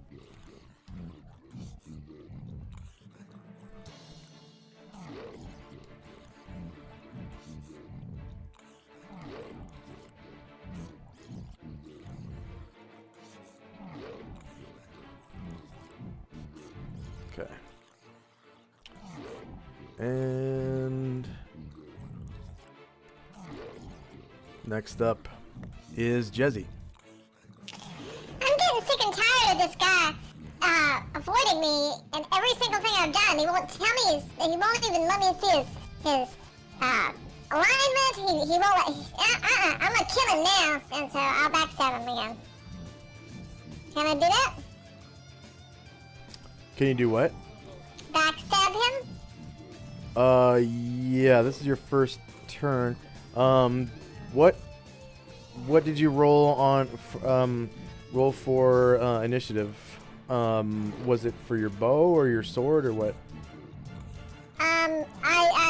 I rolled my short bow. Short bow? Okay. Yeah, you can backstab with your short bow then. And you're shooting the priest? Yeah. Okay. Ooh, another natural one. Jeez, okay. So Jezzy becomes visible. Sacrifice to the dice gods. Yes, they're angry with us. What? Yeah. What the fuck is with these dice? Yeah, really. Okay, If so these were she. physical dice, you could chuck them out a window. These are digital dice, so you can't. Yeah. You have the traditional burying of the dice. Those are great. All right, so she's visible and she knocked herself off balance somehow. Maybe while hovering in the air, the bow got caught on one of her wings or something, or maybe when she drew the arrow, it got caught on one of her wings, and she just kind of went, and so she's all topsy-turvy. Okay. She immediately goes, damn! Huh. Yeah, this is not a good. This is not good for her. Bless her heart. This is the Kuotoa that's unconscious. Okay, next up is Gromnar, and the door is still not open. And he is just like... Nobody like Gromnar funny door knock knock joke? Why no open door? Why no open door? Gromnar runs to roof and jump off. But he would take it too literally. Gromnar runs to roof and jump Head up off. against it hard enough. I'm sure it'll blush. No. Stay here. Tell me more of your funny jokes. Yeah. And Gromnar sort of takes off, jogging up the stairs. He only moves at 9, so he gets 18 squares of movement. see. An ogre! 1, 2, 3, 4, 5.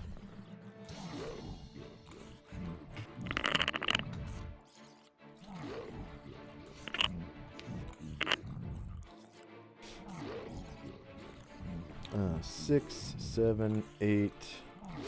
As he passes through the second floor, then Boogie will say, Can't open door because Calamar 9.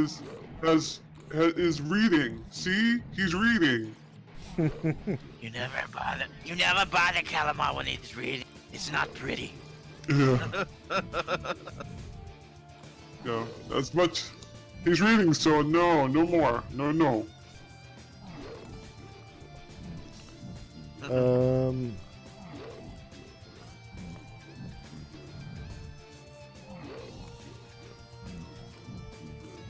There we go.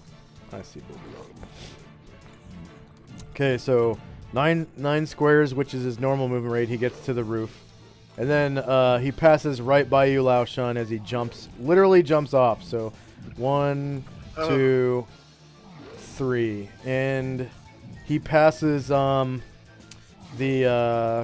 Kuotoa Elite as he jumps off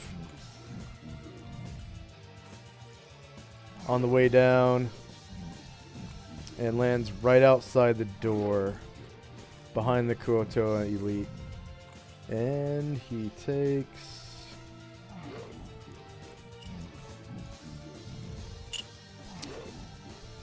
He fell 30 feet. I don't think he has tumbling. Okay, wow, he takes 14 damage. That's a lot. Oh Ouch. no. Ouchies.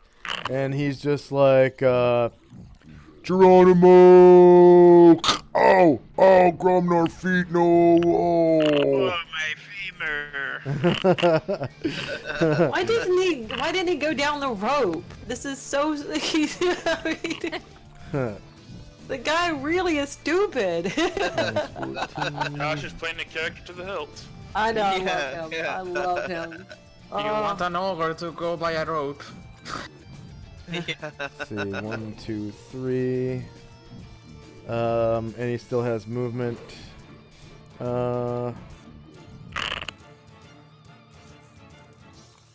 I guess he's just gonna turn around and face the Kuotoan Elite, who's climbing. Okay, next up is Varen, who is flying. Oh, time for my second shot. Okay, so Gromnar broke his legs. I'll have to attend to that later. And there's one guy over there. Yeah. There's also the guy right in front of Gromnar, but that might take... I'm not gonna be shooting. You didn't do called melee. shots? Yeah. No, I didn't do called shots. I don't think he wants to take an arrow to the face right after hitting the ground. Or to the knee, because then he couldn't be an adventurer like you.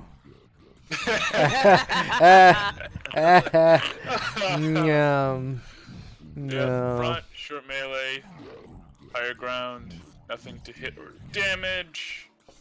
AC 3 for 3 points of damage for the one down there. Okay, you hit, causing 3 damage. Yep, Baron's a good archer by virtue of being a relatively high level fighter, not because he's very dexterous. Go ahead and describe how you take out that Kuotoan. I forgot to wound him with 7 points of damage from the burning wind. So he is now dead. Go ahead and describe how you shoot him in the back and kill him. Yep, Bear just pops off another shot.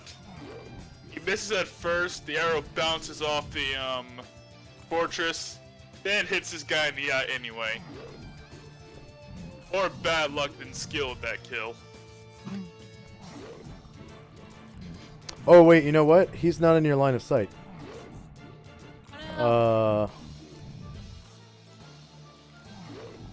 Yeah. Oh, you're right. Did not turn Varen. Yeah. Never mind then. He gets to live. Good for him. Yes. Well, one more round because the other boys have another burning wind ready. Yeah.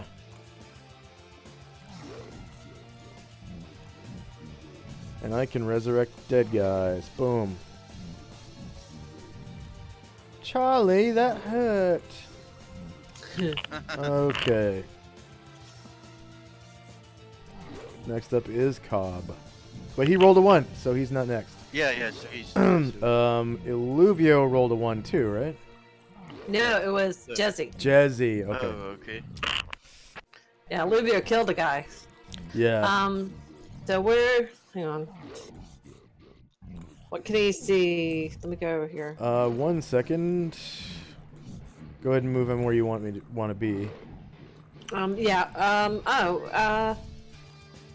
After that, I think I want him to be more along the lines of like this, maybe.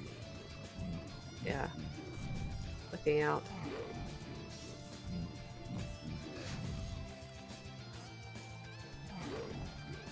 Do you not see Lao Shun?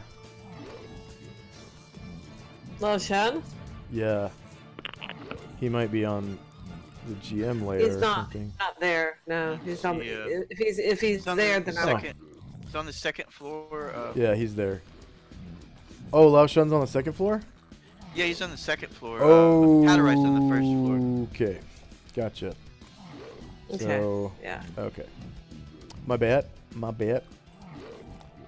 Alright, so Illuvio is looking out the south by south east murder hole, and he sees this, which is not much.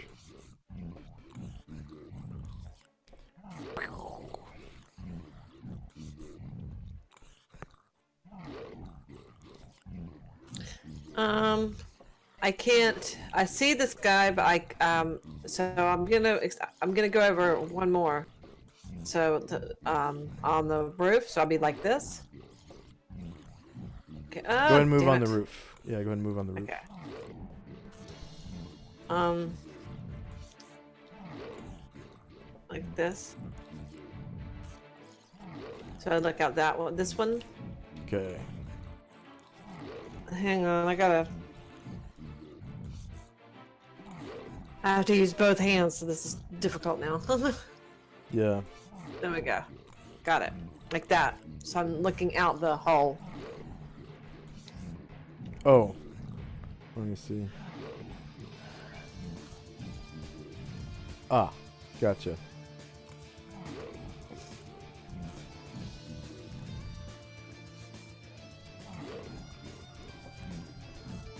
Alright, so you see I think, a living Kuotoa out the hole. Yeah, he's still alive. Yep, he's right there. I'm gonna kill him. Alright. Fix that. Die, you sorry thing! So... Attacking the front? Yeah, he's facing into the murder hole, like trying to jab at you and Asher.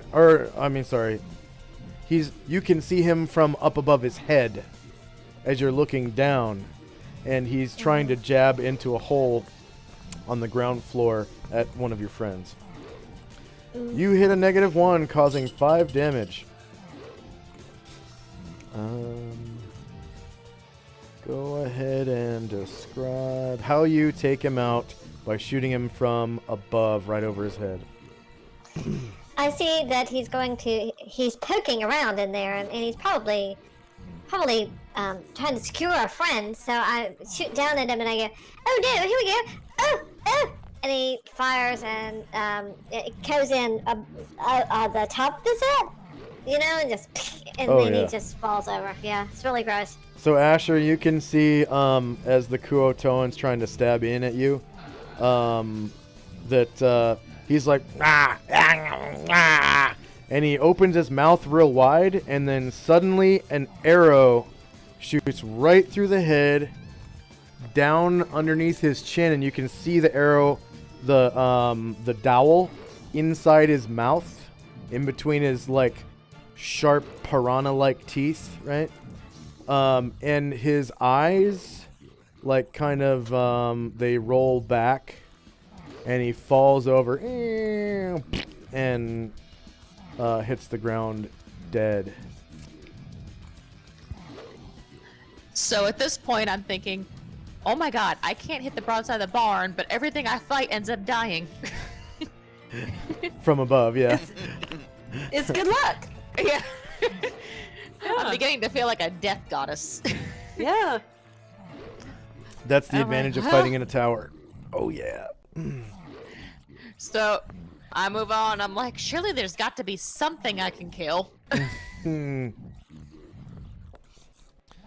you can hear some kind of shamanic chanting from outside. Out this way, but you can't really. It's whatever. Whoops. Out this way, but whatever it is, it's in a blind spot. It's right outside the view of any of the murder holes. The only other thing I could probably try for is in Hatterai's spot. Oh no, there's something over here.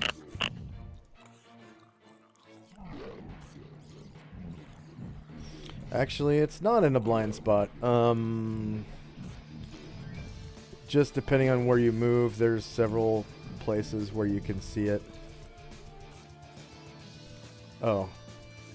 Wait, you didn't move, did you? Oh, okay, yeah, okay. I Yeah, you moved 3 spots. All right. And then I moved Yeah. back. Yeah. Okay.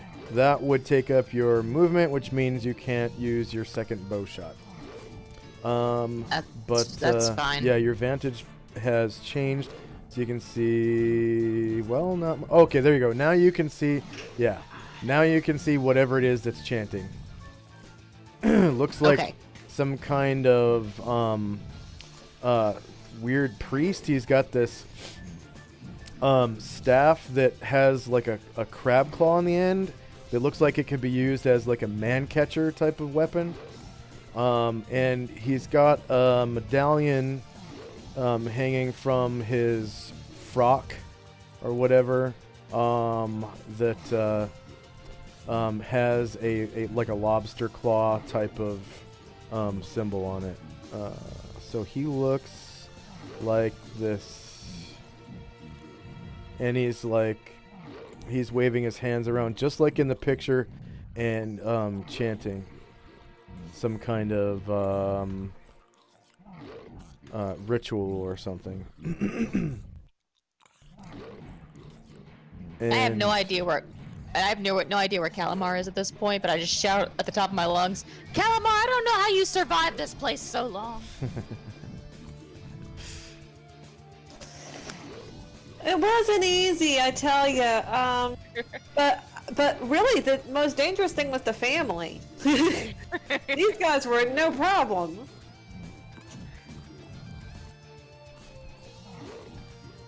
Okay. And Jezzy is off balance, so she lost her other shot. And upkeep phase, everyone can remove their off balance symbols. Poison and regeneration would occur right now. I just want to make sure that the flying creatures took at least half their movement to stay aloft. Yep. Okay. Yep, All right. I did that. Sweet. All right. So you can roll initiative now. And I guess I'll roll morale for each individual monster as they come up, because there's only like 2 left. So... And is Velcane back? Everyone rolls initiative, you say? Yeah, for whatever you want to do. I don't know if you wanted to, like, stand up and light a torch or what, but you're still in the darkness, Gravo. So it might behoove you to have some kind of light. Okay, I mean it. Now I think about it. I can see everything, almost everything on the map except Oh, the yeah. inside of the tower. Is that not? Okay, Is that right? Yes, that is right. Okay, so the fire from the dragon's breath is now illuminating basically everything. Okay. And actually, this is the upkeep phase, so I need to remove that fire now. All right. So M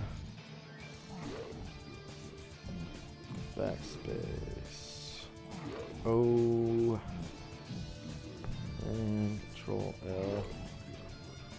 Oh, okay. All right. Now, you can see by the light of the ogre's head wraps, his bandana. It's glowing with a magical light. So you saw the ogre jump off the building and crack his own bones in his legs. And now he seems to be fighting the Kuo-toa that's scaling the outside of the building. But your way is illuminated. Yeah, sorry about that. I completely forgot about that. So you're able to, on your turn, you can, as long as the light radius stays around you, you can make a half move and stand up and then make another, spend a half move to stand up and then make another half move and still make your actions as appropriate. Okay. Another thing, I suppose, if I try to be stealthy in this area, I'm only.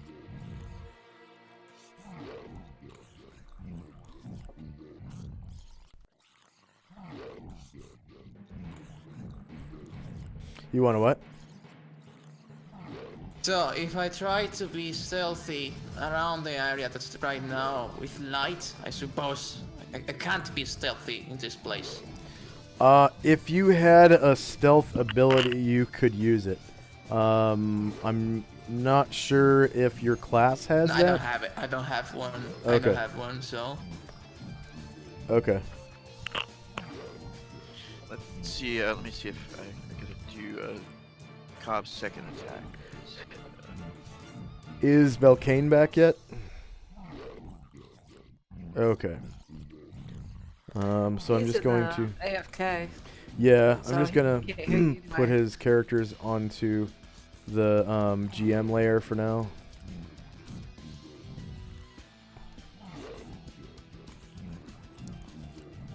Let's see, Edgar, Velcane. And why is there a copy of Cobb? Oh, that must be on the GM layer. Yeah, he Also, is. can you tell me what's this over here? 1 second. 1 second.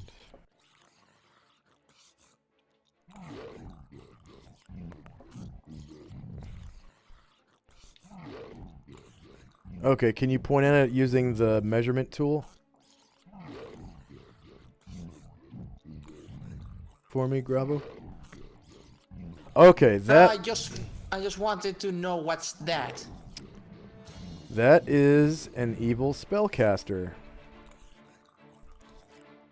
And he's casting a spell. Ooh, evil, you say?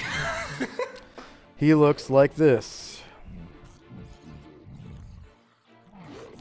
So he has this pole arm, similar to a man catcher, that has this lobster claw-like tool on the end to make it. It's reminiscent of a man catcher of some, prehistoric sort. And he's wearing, a frock with a medallion hanging off of it, and you can see, I guess, by the light of something. Let's see. Yeah, the light of the ogre's bandana. You can see the glint of a medallion hanging off of his frock. The details of which you can't really see. You're too far away right now. But it is definitely a holy symbol, or holy or unholy. So, there you go. There's your target. So, yeah, that's definitely the target. Yeah. Okay.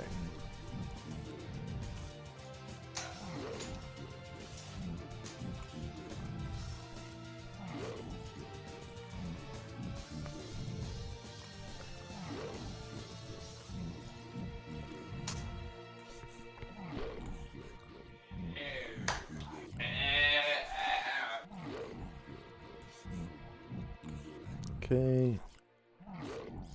Did everyone roll initiative? Yep. Ready to kill the last 2 of them. Yeah.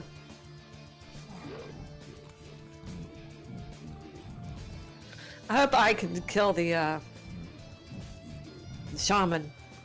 'Cause I'm really mad at him. The war ended every turn. I know. And Jesse doesn't take that. Mm-mm. Back in just a second.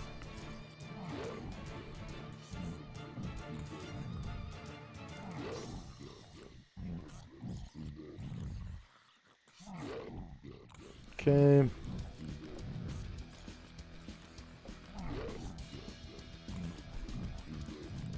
Is everyone done rolling initiative now?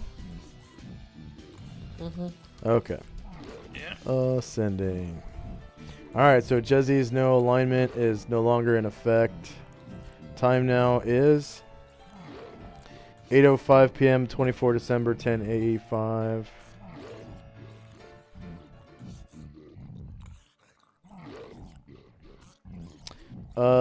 The Kuotoa with the red dot still has 2 rounds of unconsciousness left at the end of this round. First up is one of the muck dwellers, which is it's the one in the northernmost net. I'm going to run them as NPCs at this time, I guess. 2 back. Okay. Saving throw. Versus paralyzation. With a -4. Let's see. Warrior 0. Not multi-classed, not triple-classed.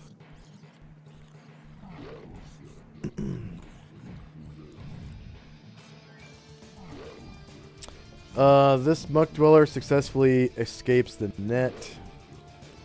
It's going to take a half move action to stand up. And another half move to move over to the elite Kuotoan that's climbing the tower to attack it with his jet stream of water. So I'm going to remove all symbols from this token. So water is gone now. And prone symbol is gone now. Okay. So blinding water jet.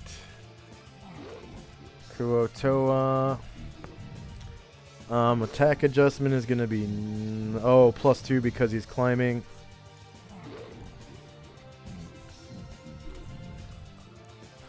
Hits AC 9.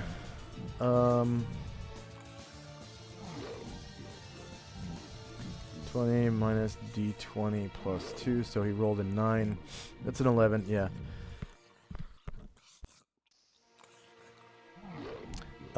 So he misses with the blinding water jet. Next muck dweller also gets a saving throw to get out of the net. To back. Saving throw versus paralyzation at -4.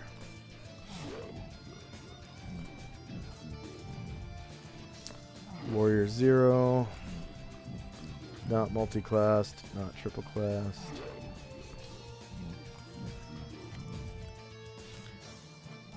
He fails. So that other one that escaped actually crit succeeded on his saving throw to get out, rolled a 20. So, and then this one failed. His target number was 20, and he rolled a 12. So they actually have to roll 20 to get out. Okay, the third Muck Dweller.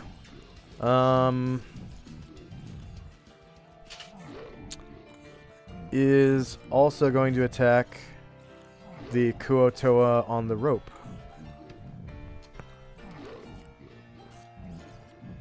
Okay. So attack with a bite. Kuotoa. It's actually going to be rear, shorter melee, lower ground, and +2 because the target is climbing. And no damage mod. AC 5 is a miss. Next up is Moors, who is engaging in Burning Wind, right? Varen, are you there? Pretty sure it's gonna be Burning Wind. Okay. Yep, Next up, Burning Wind. yeah. So Leifon Show's not here. Raymond is not participating in the Burning Wind, correct? Because this time he is. Because you only They're need both- 3, right? Yeah, but I can, well, it doesn't say that I have to use the same 3 ostriches for a Burning Wind every round. Right. Yeah. Plus it does. No. No, it doesn't. So yeah, he's but participating in the Burning Wind. It'll go off on Onras's turn. oh, on Onras. Okay, gotcha. Okay. 1, 2, 3. Yeah. Next up is Boogie Will. He starts to climb up the stairs to the roof. So it goes 1. I'm sorry. Does it go? Clockwise. Clockwise. Yeah. Yep. And so do the stairs. The stairs also go clockwise. 4, 5. So there is logic Six. behind it. Okay. Yeah, I got a 6, and I'm on the roof. Oh, okay. And I'll move your I'm moving token. I'm moving Yeah. him over. Okay. Drag him over there. I'm just a little bit slow. Okay, I'm all. Okay. Come up and I'll look around. And he sees the rock. How did you say it? The little rock or the that holds the rope? Oh yeah. So it looks like the rope as it came up, it sort of wrapped around one of the machicolations or whatever of the battlement, and then sort of like tied itself into like somewhat of a knot, and it's barely hanging on. But it's the weight of the climber that's keeping it taut. Well, Boogie Bull goes over and he wants to cut. He wants to cut the rope. But I'm not sure. Does he have a knife or something? I don't think so. I guess he'll hit it with the. What does he have? Hang on. What he has, he'll try to cut. Hang on. See what he has.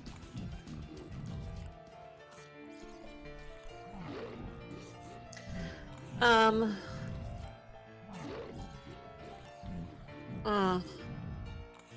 okay. He'll use one of the little things on his crampons to cut the rope. His crampons are spiked, just like his weapon.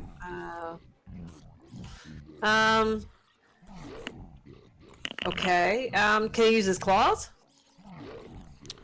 Yeah, his claws are slashing. Yeah. I believe he'll slash the uses slashing to cut the ropes for the claws. I don't know what I need to roll, but he says, "Some bitch need to go down. Go down, stupid." Let's see. Go ahead and roll to hit himself Okay. with his claws. Attack with my right claw. Front, short melee, same elevation.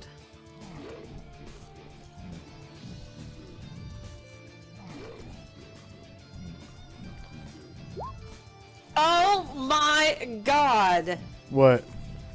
I rolled a 1! Okay, go ahead and give him a kick me sign. Okay, so RNGesus is not pleased. okay. Oh my god. So Lazarus, Raymond, and Onros join hands, and they begin. Burning wind. Burning for 8 points of damage. wind for 8. Okay, so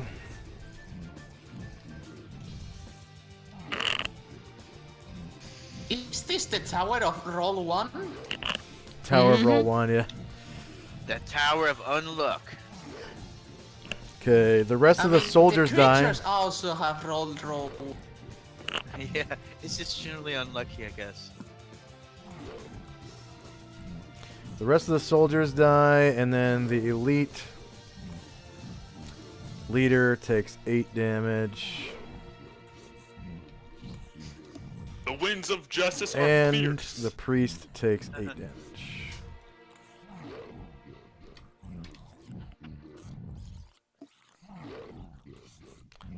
Okay. Alright, ladies and gentlemen, winds of justice are fierce. Yeah, go ahead and describe how you take out 3 more Kuotoa. The winds of justice are never ending. You just hear like little explosions that go pop, pop, pop.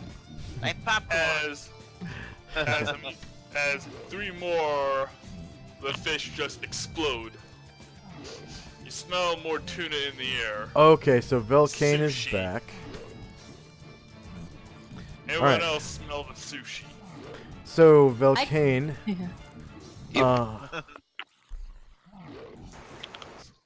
Big fish, yay! Velcane, go ahead and take your staff spear attack retroactively. Okay, I was just using that to move down to the first floor, to the bottom of Okay. the steps. Okay, bottom of the steps. So that's 1. Let's see, 1, 2, 3, 4.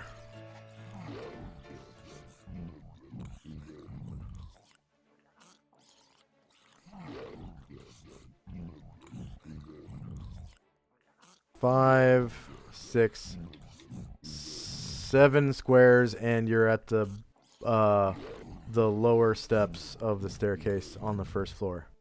7 stairs. Okay. Do I see any of the? We're still finding the Koatoa, right? Yeah. Do I see any of them? Or am I downstairs? Not from your current vantage, no. Okay, so it's 7. But you still have 8, 5 9, squares of movement left. 10, 11, 12. Okay. So I'm gonna move right here. Okay. As you pass by the door, you hear it rattling from some kind of melee outside, where large objects are hitting something right in front of the door from right here, Okay. but not the door itself. Like you hear this weird thud against the door. Okay. Well, that's all my movement. Do I see anything? Any Koatoa from where I am right now? Yeah, you actually see the priest right here, who looks like he's readying his man catcher, and is facing like a southeasterly direction, and he looks like this. Right here. Okay. And he's sort of pointing to the southeast and holding his man catcher out. Okay. That'll be it for my turn. Okay. All right. So now it's Cobb's turn. Okay, let's see. I guess pasted him back to the first floor, and I don't think he'll be able to see anything from where he's at. So he may just take a look around.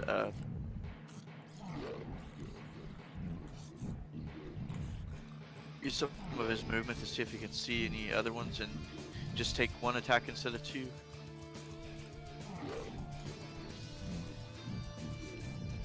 Okay.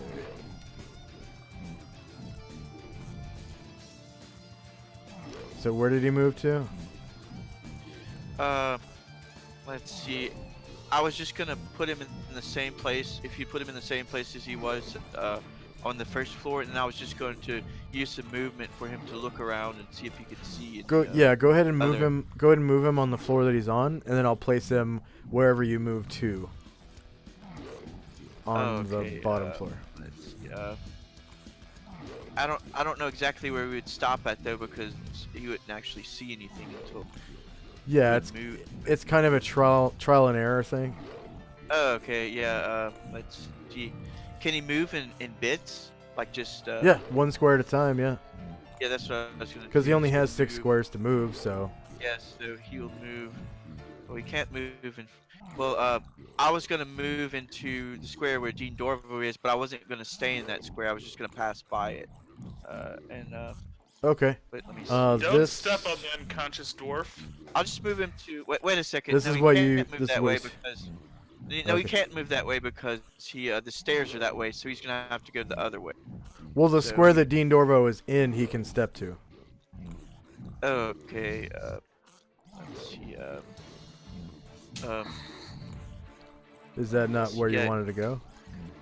It was just that I was thinking of going clockwise, but because of the stairs, I wouldn't be able to go to the windows where the clockwise direction is. So I'm just gonna. So you don't want to start where Dean Dorvo is, right there?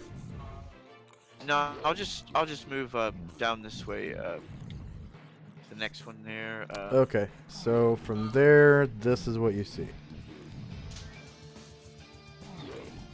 Okay, and I would just want to move him down one more because he doesn't see anything, and he can move up to taking an action. Well, I guess he can move 6 and then take one action. I guess I don't know if he'll be able to make it all the way around. See anything? If it just depends. Okay, in the next square, this is what you see. Okay, let's see. I'm not sure if he can see looking in the opposite direction out the other window, because I could kind of see. I don't know if it's from his light, but it looks like a Kuato on the opposite side of the tower. You don't see it. Oh, okay. So I'll just continue to go around counterclockwise until I can see, or until I run out of movement, or until I see something. One, that I can attack 2 at. squares, 3, 4, 5, 6. You would end up here. Okay, and I still wouldn't have seen anything or even heard anything. I don't know. I guess when you get to here,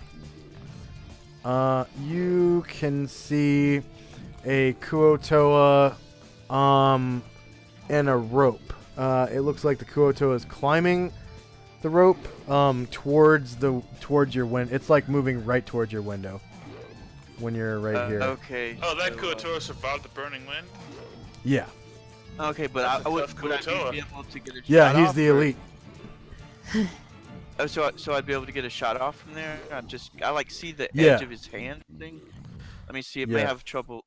I think I can still, even though it's. Let me see. Yeah, I'll attack. Let's see. So he's in this uh, square. If you just target this square, you'll see him. Oh, You'll okay. shoot him. Yeah, I can kind of see him a little bit. Let's see. That should. There we go.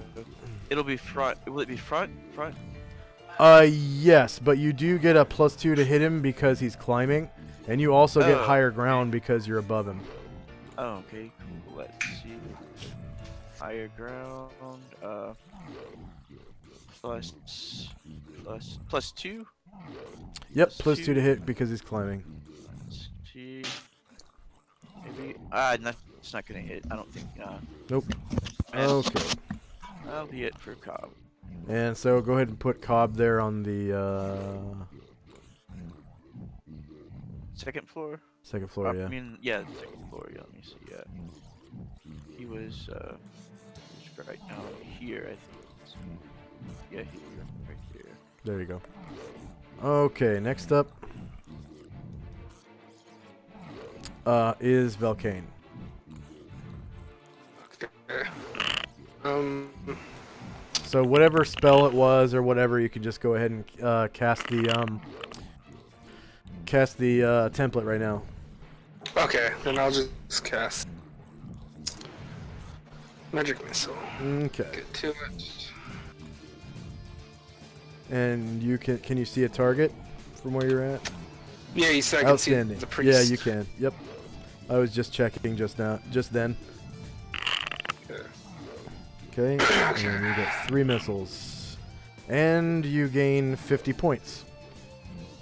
Okay, so the first one hits for 3. The second one hits for 5. Okay, keep going. And the last one hits for 3. So Okay. 11. 11 damage. It survives. Ooh, okay.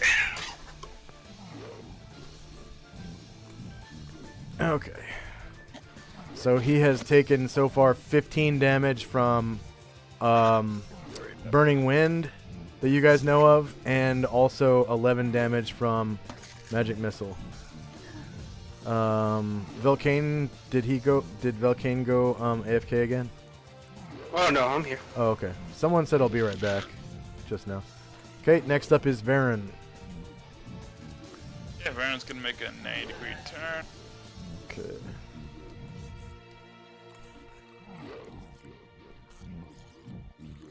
Yeah.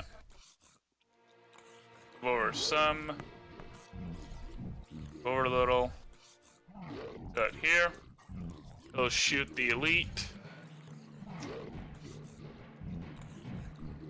The elite is not in your line of sight.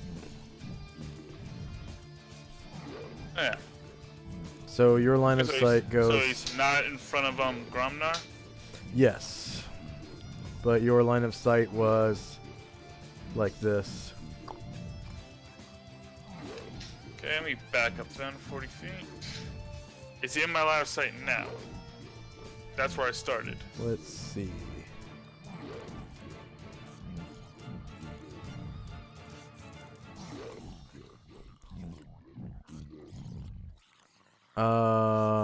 Technically no, he's just out of your line of sight.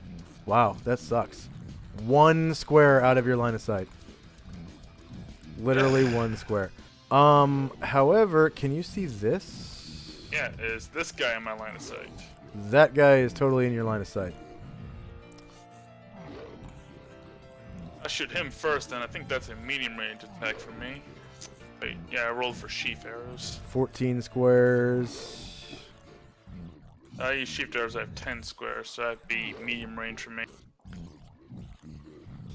You said sheaf arrows? Yeah, I use sheaf arrows. Yep, so that's actually, medium range, that's and you have higher ground.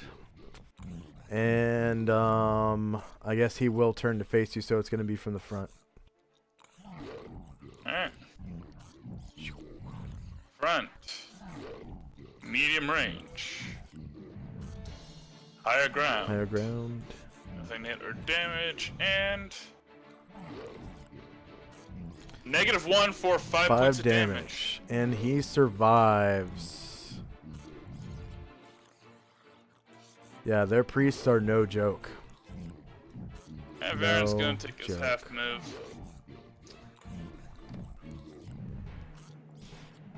And that's his turn.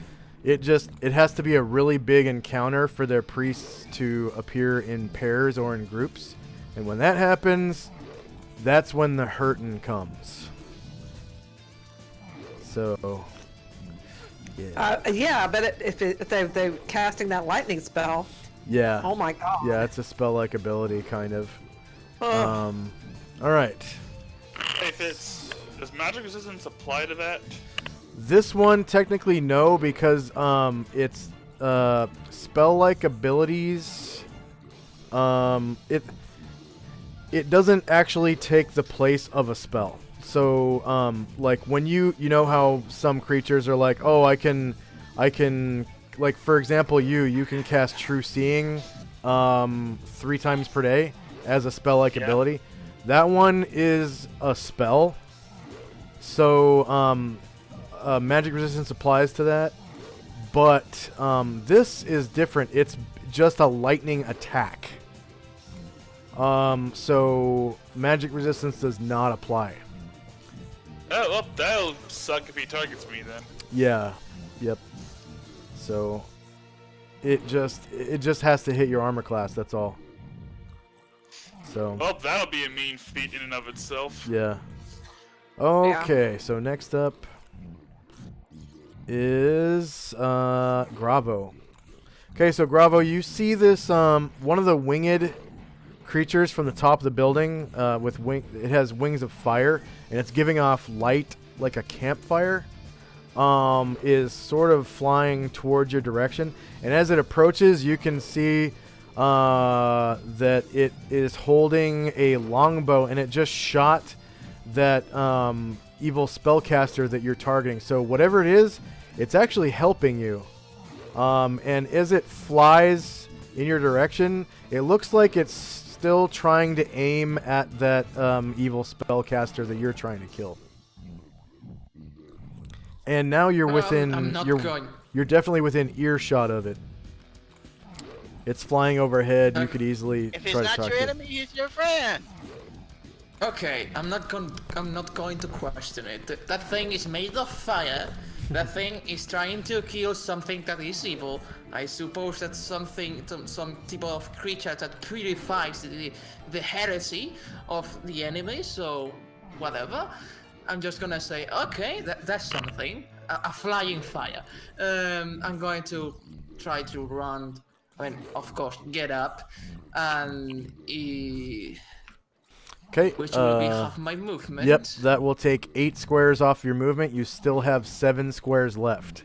Varen, you notice that for a man, this guy moves really fucking fast.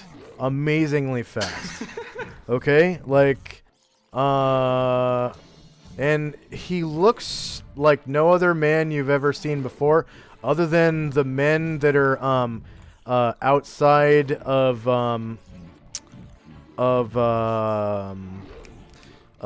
Castle Rommel, the ones that are watching your mounts for you. Remember you left your mounts behind?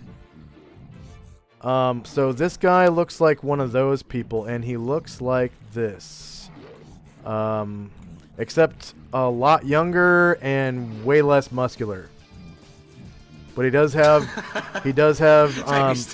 yeah, he does have a beard like that, and he has long white hair. Go ahead and describe your character, Gravo. Your appearance. Well, my character. Well, I mean, is, just read off your appearance, I guess. Yeah, my appearance. I was gonna say. Yeah. He looks. Let's say he just looks older than he is. Okay. He looks like he's not at all. He wears an armor made of hide, which covers basically most of the most important parts of his body. The rest is plain outside. He almost goes nude, for some exceptions. He has an loincloth covering his parts that shouldn't be seen, and his shoulders covered with his hide armor or his waist. He has a long head that reaches a bit more than his neck. I mean, maybe a bit beyond his neck, and a white beard, a long white beard that has some type of ornaments. Some of them, most of them made of rock. One of them in the center is made of a rock that maybe looks like a type of gem or not. It just looks pretty to him, so he just wears it.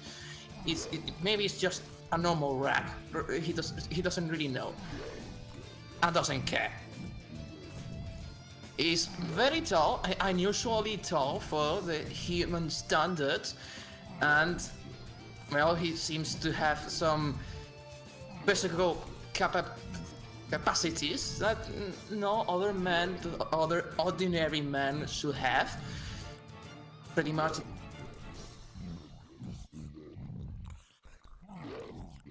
Oh, you just went mute. Bravo?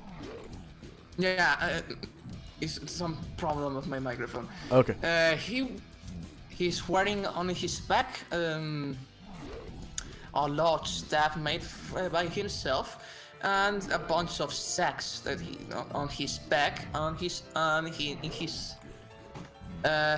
in his belt, and that's it. A somewhat simple design. Yeah, so everyone understands he's gravenly bare, like no backpack. He's carrying his stuff in a sack, like a burlap sack. And what of his weapons? Describe his weapons or weapon? Okay, so how is he armed? The weapon he's wielding, this quarterstaff, is made by him. It's a quarterstaff that's he basically took a tree and took it down, maybe with a hatchet from his tribe or something. He cut the pot by himself, and then on the edges of this quarterstaff, he just nailed a bunch of bone, a bunch of it's just a bunch of bones on the edges, just to make it more powerful. And then he's otherwise armed with a knife at his hip, and that's it. Just literally a stick and a knife that looks like it's made of stone. And he's wearing hide armor. So everything that he has is completely natural, like no mining required. Everything's taken off of either an animal or from a plant, or is made of stone. Okay, so now you have 8 movement to remove that prone symbol, and then you'll have 7 movement left, and you can still perform a standard action. Okay. So I don't think I'm gonna be able to reach him, reach the creature. You have just enough movement to reach him, because you only have to be 1 square away from him. Oof. Okay, perfect. I'm just gonna run at him, full charge, with my quarterstaff out, and try to thrust him as I jump, as I leap to him, just to gain enough strength to. Okay, you're gonna charge. Yeah, I'm gonna charge at him. Okay. In fact, more precisely, I'm gonna charge at him, and in some moment, I'm just gonna leap and try to thrust my quarterstaff on his face. Okay. So go ahead and remove that prone symbol. In order to do so, you click your token, and then there should be on the bottom left, a magnifying glass menu. If you click on it, it will open up a menu that has symbols, and just find that prone symbol and remove it. And that means that you have stood up and spent 8 of your 15 movement. And then you can move 7 squares at this time, if you wish, and also perform your standard action.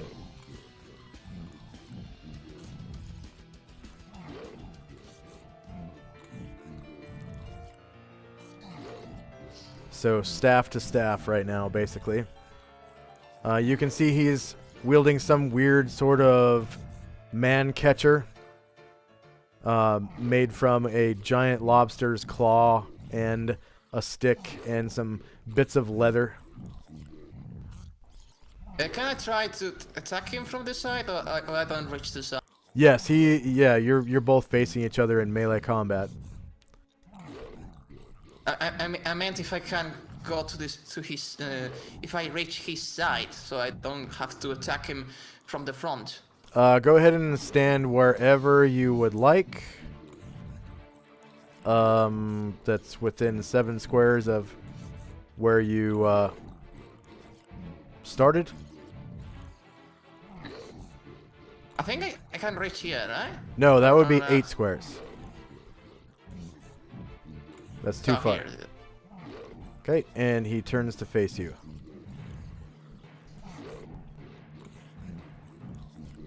Ha Okay, It's fine. gonna be real sweet for Jesse next turn. Yee. Yeah. So this will be a frontal attack, melee, same elevation with no modifications. So once you hit your attack button, you'll find the quarterstaff in the template in chat, and then you click on him, and then just tap enter until the attack goes through. No modifications whatsoever. It's all default. AC 12 is a miss. Next up is Jezzy.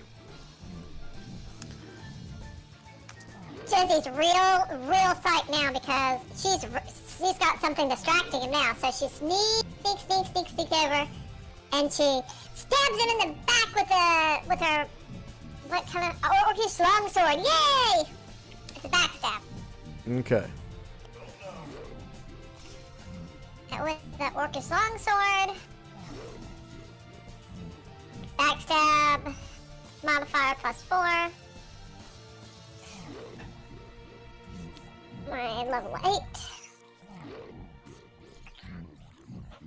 Backstab damage. Ta-da.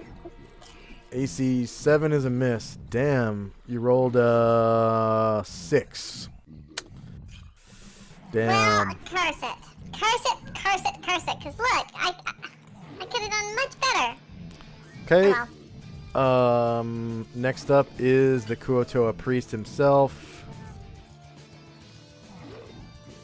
He's using his man catcher to attack Gravo.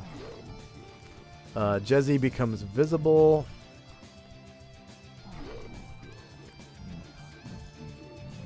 From attacking.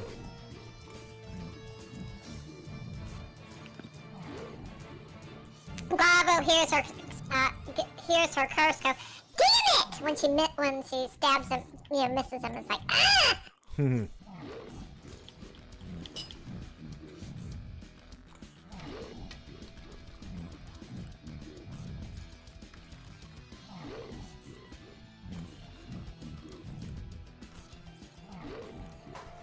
And he reaches out with that lobster claw staff and attacks Gravo.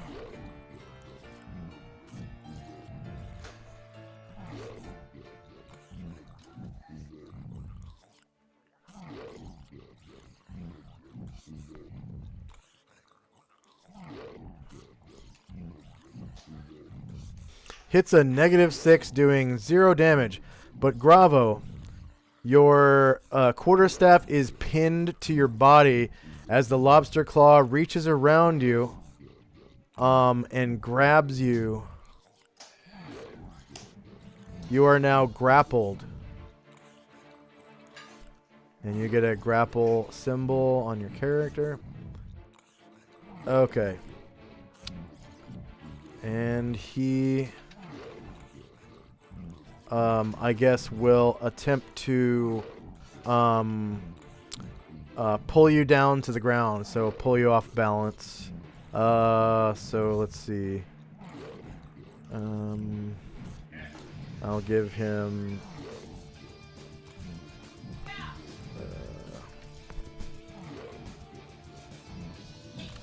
let's see, probably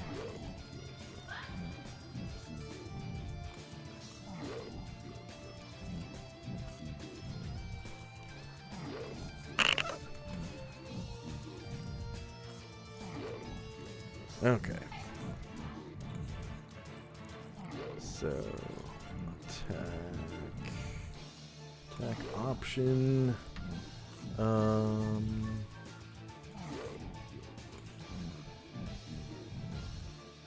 Trap.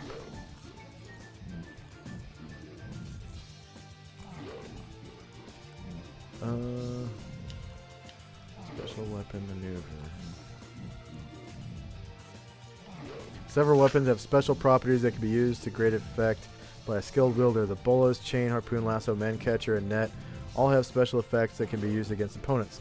The exact nature of each weapon's special maneuver is discussed in Chapter 7.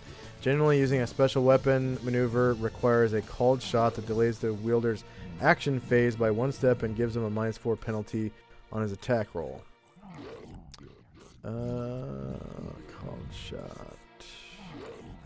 Actually, I'll do that next round. Well, he already has control. Let's see, overbear. Choose target, Grapple.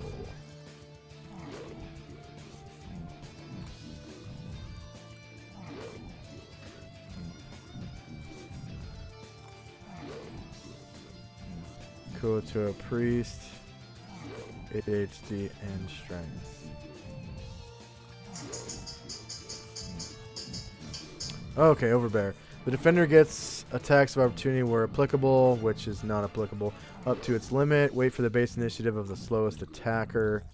The character with the best THAC0 rolls versus the target's natural armor class, only counting magical and dexterity adjustments, which for you would be 10.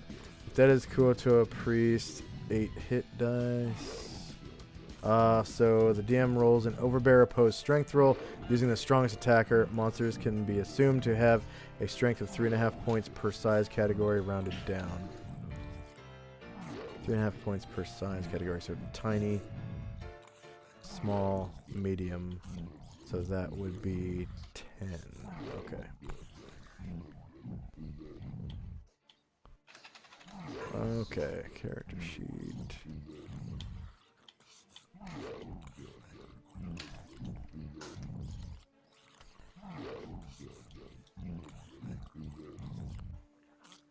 Alright. Kuotoa versus Gravo. How many additional attackers are helping you? 0. Please ask the DM for the target token's natural AC. Be sure to include plus or minus for positive or negative AC. So that would be AC 10. Submit.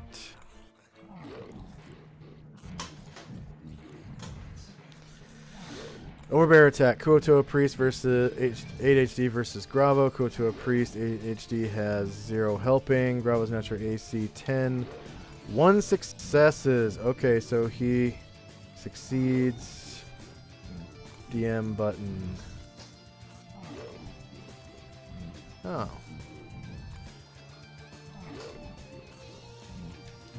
Choose target. Gravo. Which size category is Kuotoa? Medium. Gravo is medium. How many additional attackers are helping you? 0. Does your target have more than 2 legs? No.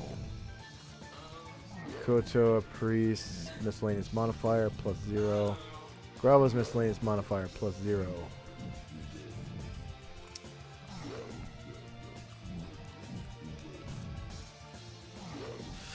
Kuotoa Priest, 1 success. Gravo has a critical success and avoids being pulled down. Ooh. Okay. So you are still grappled, though you are not pulled to the ground. Alright, so this Kuotoa is dead. Next up is Lazarus, who is not part of the Burning Wind. Yep, so he will take flight. He'll go, I guess, to the right. He'll try to basically take flight. If he can see the priest, he'll land near the priest. Within 5 feet, preferably. Okay.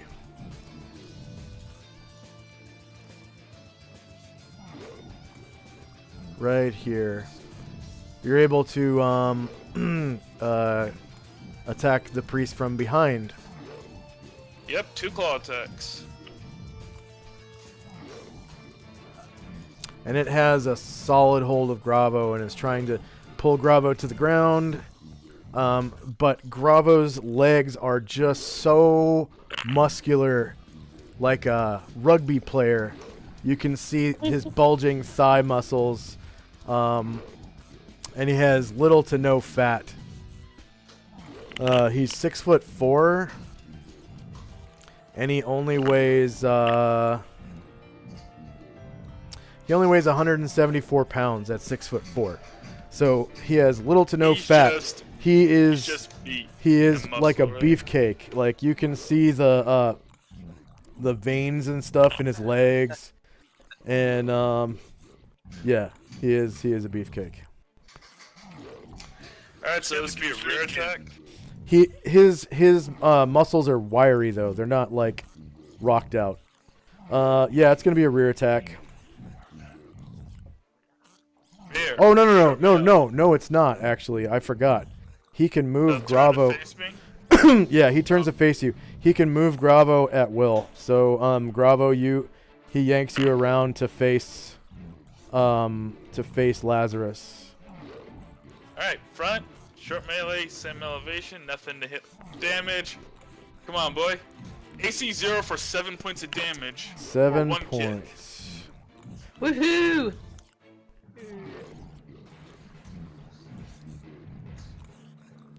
All right, he survives. And let's see what that left tally can do. Front, short melee. Same elevation. No bonuses. -1 for 6 more points of damage. All right, go ahead and describe how you kill the Kuotoa priest. As the priest turns around to face Lazarus as he glides down through the air, Lazarus sends his feet forward, doing like an almost flying kick, smashing the priest's head to the ground, and takes his other foot and stomps his neck with a sickening. The priest dies. Oh yeah. Desi turns around and in your face sticks out only hand and goes, "No, no, no!" Like with the, I don't know what that would, what the no sound, not the like. Ee!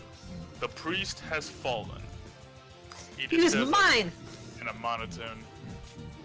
He was mine to kill! It was mine! Unfortunately. We need to raise him from the dead so we can kill him again. Yeah. That would be a waste of Baron's resources. Ah, come on. Come on. Okay, so the man catcher drops to the ground as he dies. And it looks like, I guess, this. That looks cool. Ooh. Would that be considered a spear or? No, it's a man catcher. It's actually a weapon Oh, in the player's handbook and combat and tactics. is it considered like an exotic weapon or? No, it's considered like a normal weapon okay. that would be used in like prison Oh. or by law enforcement. Okay. So the stats on it, or the description is, let's see, combat and tactics, weapons and armor, weapon descriptions, find man catcher. The man catcher is a short polearm with 2 curving fork-like prongs at the business end. The prongs are hinged so that they can be pushed tightly closed around the intended captive. The man catcher only works against size medium creatures. Like crossbows and firearms, man catchers ignore armor and only dexterity and magical adjustments apply. If a hit is scored, The victim suffers the listed damage. Each round, the man-catcher user can push and pull the victim about for an automatic 1d2 points of damage and can try to trip his victim by succeeding in an opposed strength check. Once caught, the victim loses all dexterity and shield adjustments to armor class. He can only escape by hacking through the weapon's haft. AC 4, 10 HP, size medium, and type slashing weapon to damage. So slashing only. Or making a Benbar's lift gates roll, which causes an additional 1d2 damage to the person inside. So, yeah. And I actually need to add that 1d2 damage to the thing. In other words, man catchers are very good at catching, yes, low-level enemies. Oh yeah. High level one glove that will have the accuracy to just chop your thing in half.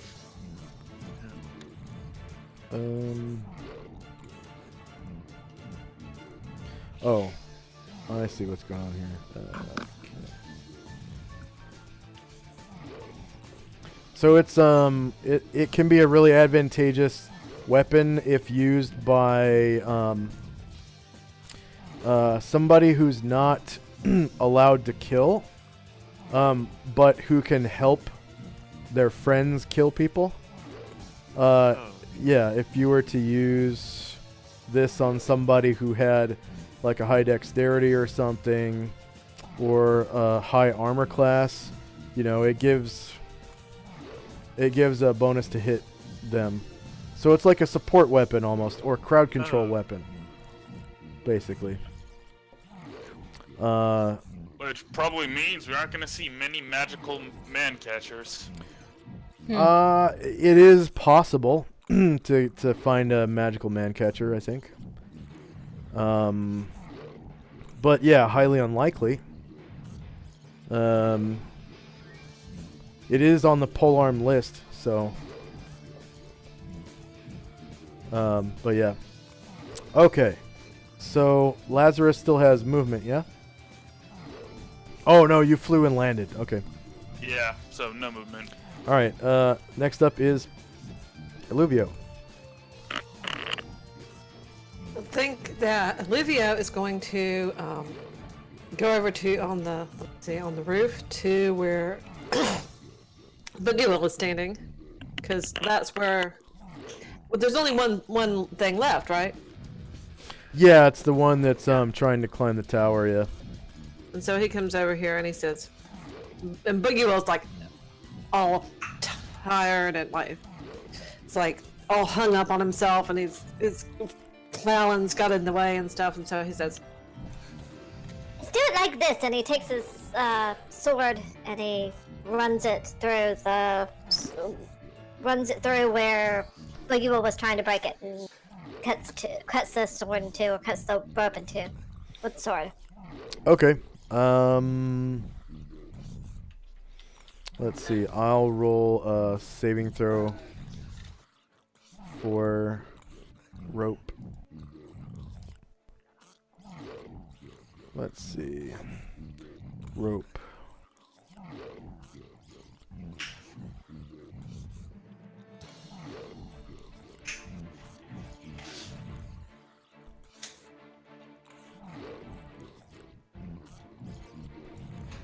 Okay. Rope. Save changes. And saves. Oh, unable to find a player or character with name Rope. Gotcha. Alright, so I'll just roll it for Illuvio. Since he... Oh, I have it on the wrong layer. Alright. Okay, so Illuvio saves item save. If any of your items have bonuses, okay, so bone or ivory, cloth, glass, leather, paper, oils, leather, metal, oils, paper, potions, pottery, rock crystal, rope. There we go. Rope, and it Kuo, toe and rope. Submit. Save versus acid, crushing blow, disintegration, fall, magic fire, normal fire, cold, lightning, electricity. Oh.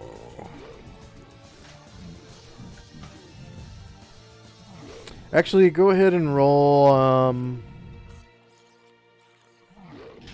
Roll to hit himself with Okay. whatever weapon you're using. I'll give the rope like I'll say It's AC +2. AC 6, and like a D10 hit points. Yeah, I'm using the +2 sword too, so that'll make it easier. Yeah. So it has AC 6 and 7 HP.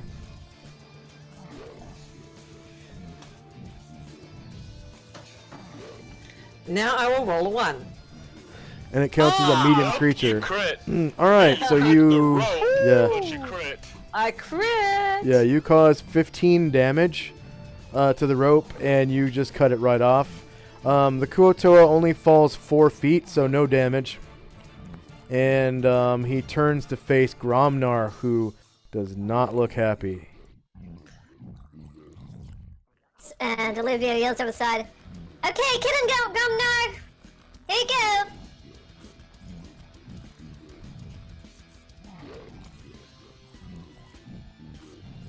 So, yeah. Okay. That's my turn. Yeah. Next up is Asher. What's up on the tracker? Oh, there I am. Okay. For the 19th time today, the thing I was about to try and kill is dead. Yeah. So I slump my shoulders and just take a sigh. Round. I walk over to Inquion. Give Inquion a little pat on the snout. I can't wait till this guard shift is over. And I head on over. Aww. I head on over and slowly start walking up the stairs. Okay. You do hear the sound of a melee right outside the door. And also suddenly, the sound of a like a cut rope.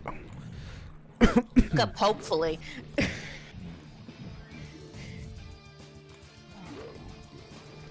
Okay, so that's what, 1, 2, 3, 4, 5, 6, 7 squares, and you're on the second floor.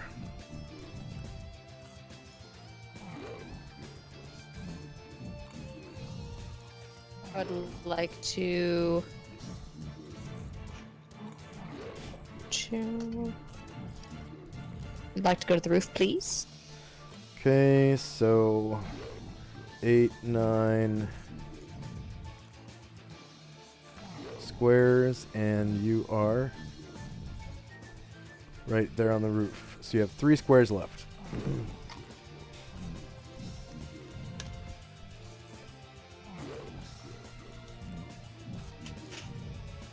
Did I hear which direction it was coming from?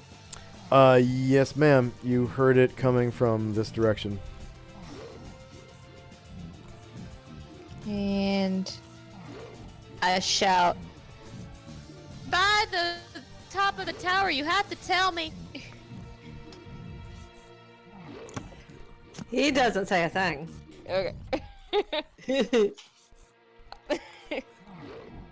And you can see Varen flying out here as well.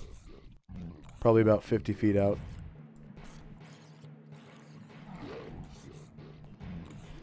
Okay. Anything else from Asher? Nope. Alright. Next up is the Elite Kuotoa, who has turned to face Gromnar and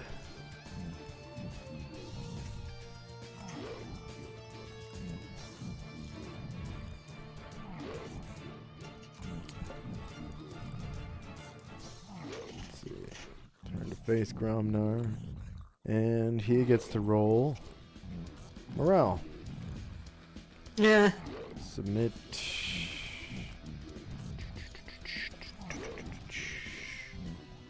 Okay, he I guess he draws a dagger and advances on Gromnar, foolishly. I mean, we're gonna kill him no matter how this plays out, so can you blame him? Yeah. Yeah. Okay, front. Shorter melee, same elevation. No mod, no mod. AC 6 is a miss, and he also tries to bite Gromnar as well. Oh.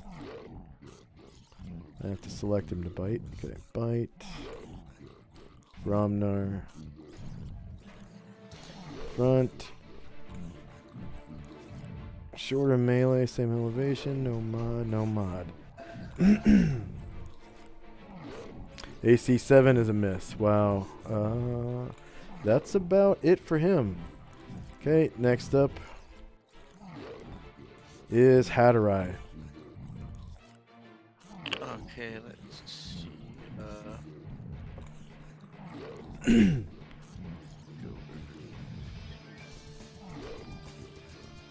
Okay. So that's all of them, right? They're all gone, I think now.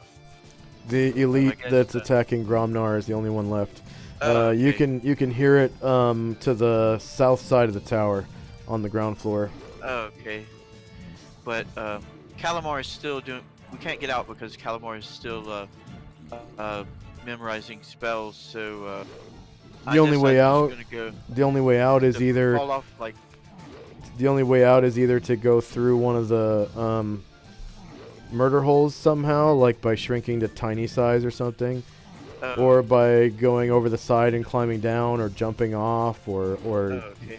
using a parachute or something.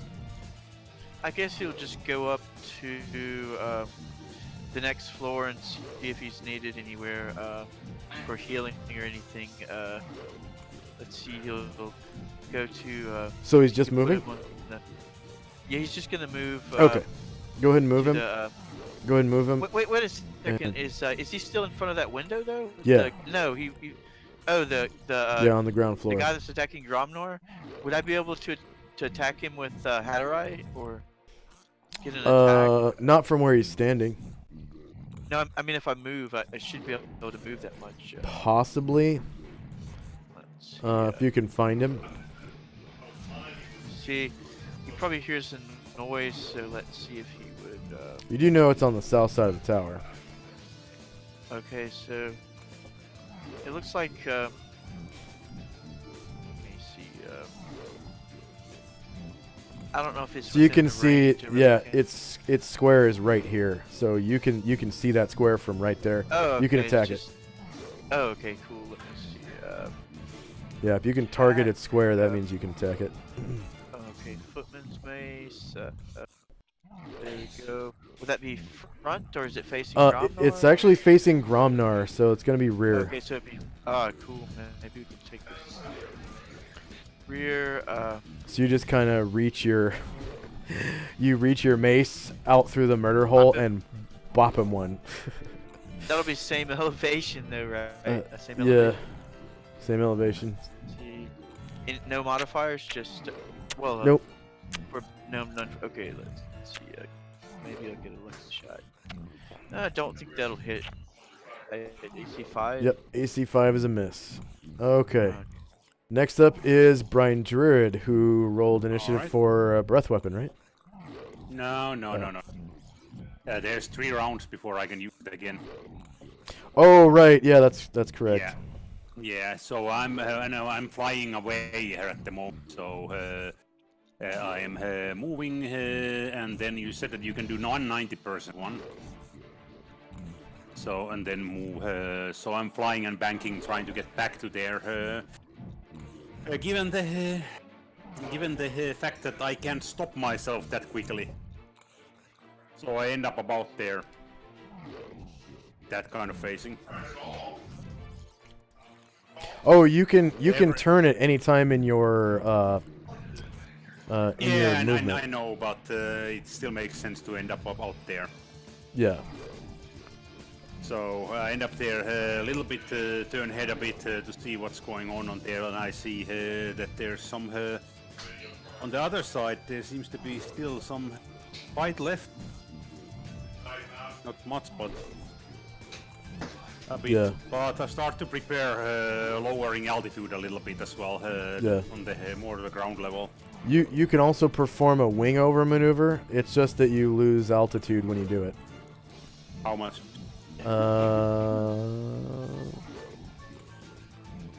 Let's see.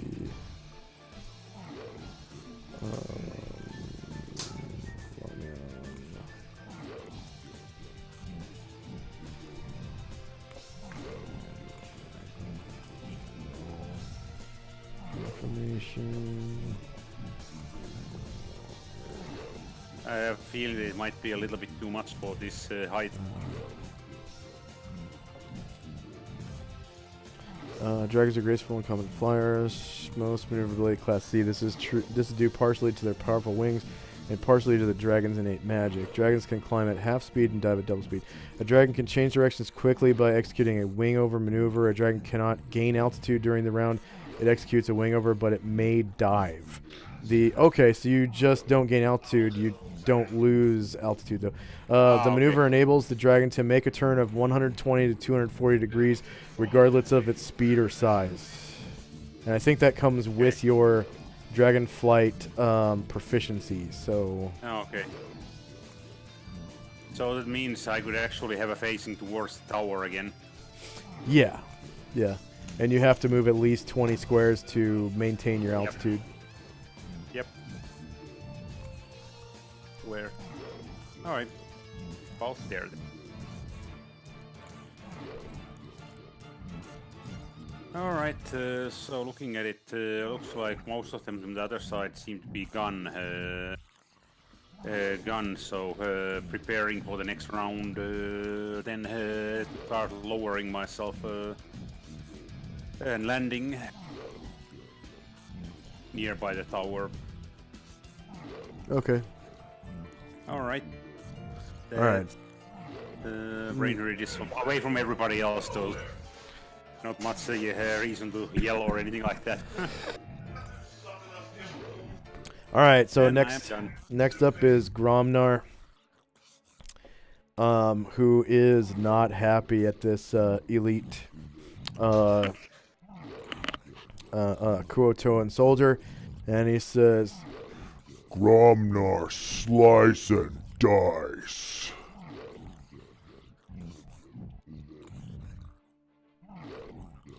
and he draws his two-handed swords and lays into the Kuotoan soldier.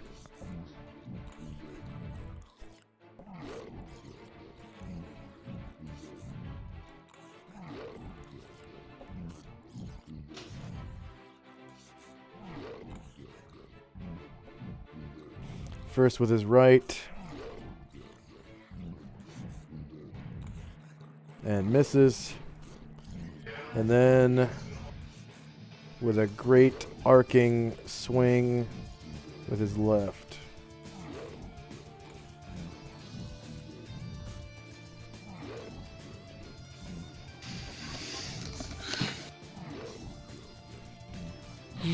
Clang. Clang. And he strikes the Kuotoan. -2 AC for 9 damage. And he survives the hit from the great sword. Next up is Cobb. Yeah, I think that moving took up that other. You couldn't do 2 attacks. Oh, right. That's correct. Okay. Illuvio? I don't think he can take it because he cut the Moved. cord. Yeah. And Asher. So I'm looking around to see if there's anything left to kill. Oh yeah, Asher It doesn't moved. doesn't huh? look like I see anything. Yeah. Oh, but Asher moved, but she didn't attack at all, right? Okay. You can hear, on the ground floor right down here, there's a melee, and you heard 2 whooshes, and a clang. One of them struck, and it kind of sounds like Gromnar fighting something. And then you heard a as one of the Kuotoans was obviously stricken by one of Gromnar's swords. Probably the left one because it was the second whoosh through the air that found flesh. You can hear it right down here. I call down, Gromnar, is there anything left for me to kill? And Gromnar says, yeah.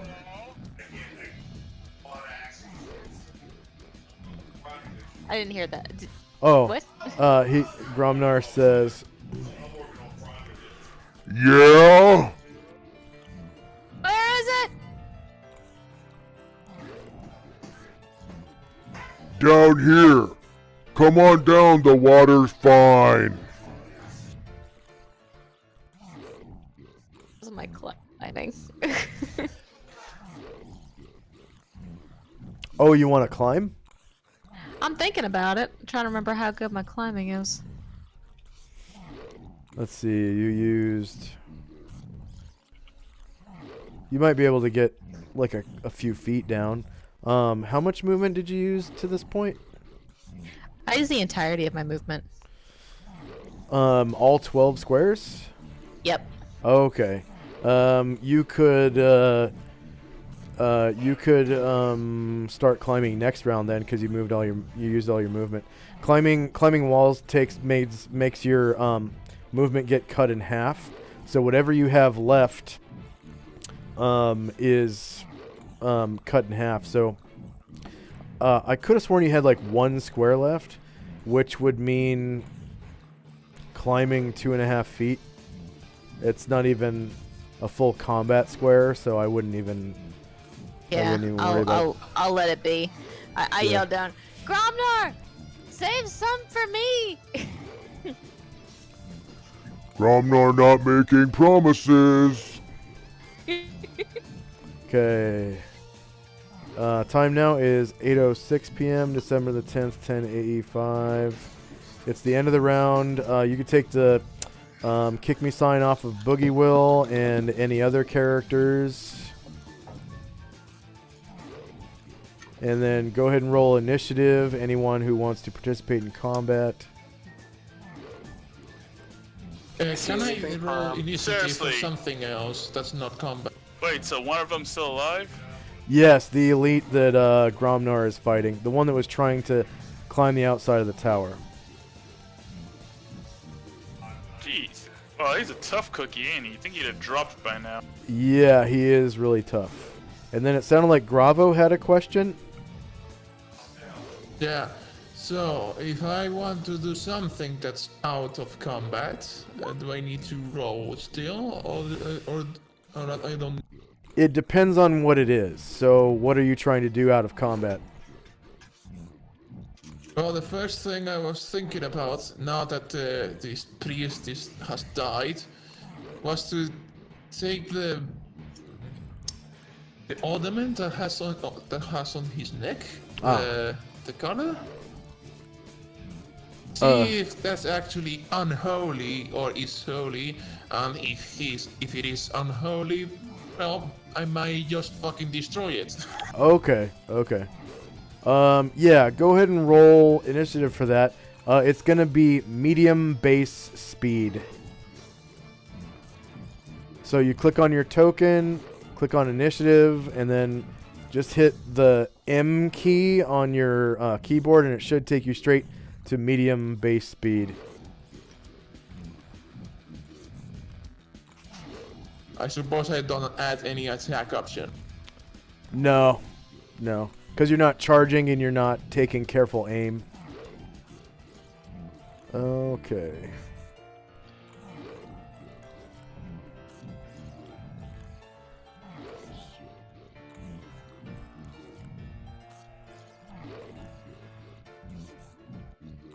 Sorry, I gotta just roll initiative for. Yeah. I have to. Go have use the to- bathroom. Yeah. Yeah. Okay, let's take a 5-minute break at this time, Yeah. and we'll come back and finish rolling initiative or whatever, and we can go into the final round when we come Alright. back.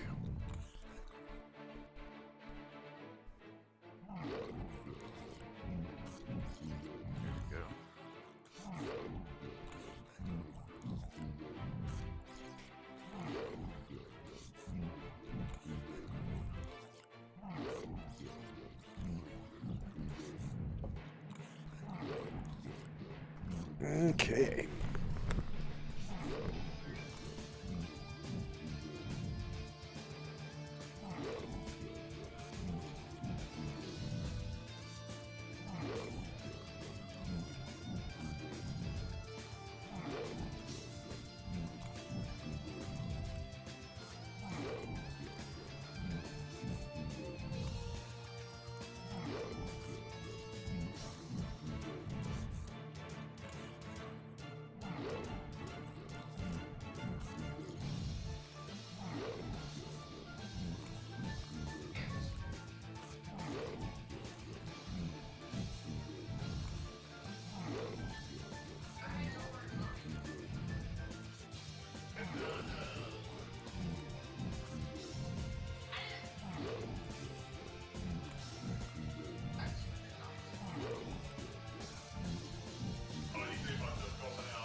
Did anybody see, by the way, a news this week regarding Volkswagen, who's the biggest car manufacturer right now in the world, that they are expecting not to sell a single internal combustion engine car on 2025 after that year.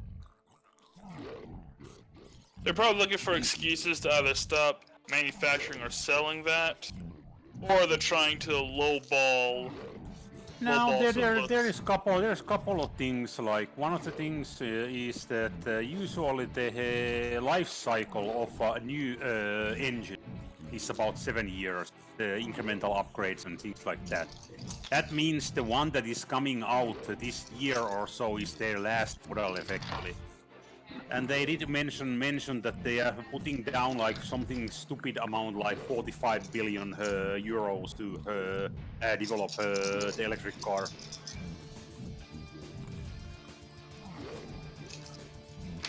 Or a better version of it. And also, I think the other research thing is that by 2025, the estimation is that the cost of an electric engine and including the batteries versus internal combustion engine is about same.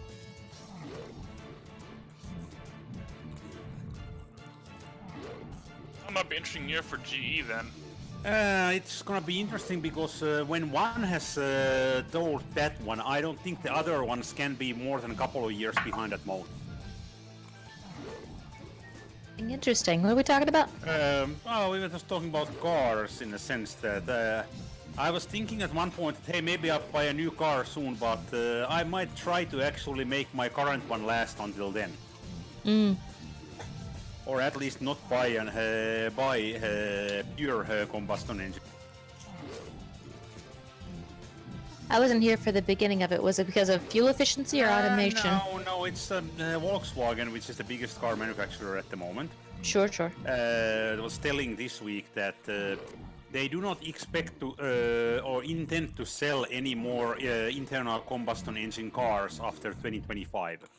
Huh. Which actually makes a couple of things clear. Normally, combustion engines are about 7-year thing. Like the one that comes out this year is pretty much the last model they are gonna make. They might have minor updates, but the basics are going to be the last one. And also they announced that they are using something like 45 billion euros for developing electric cars and engines in the next 7 years. But that means that if one does it first, everybody else is probably gonna be following up within a year or two from that. I agree. So that makes getting just pure internal combustion engine car right now not the smartest unless you intend to change it again in 4 or 5 years.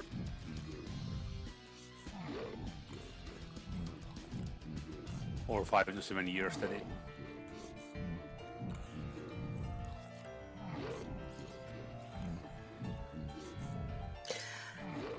My fun thing is, we got a cat, a third cat, and we are so happy because we wanted to get one for Seymour, the first cat we had, who is the ultimate perfect cat.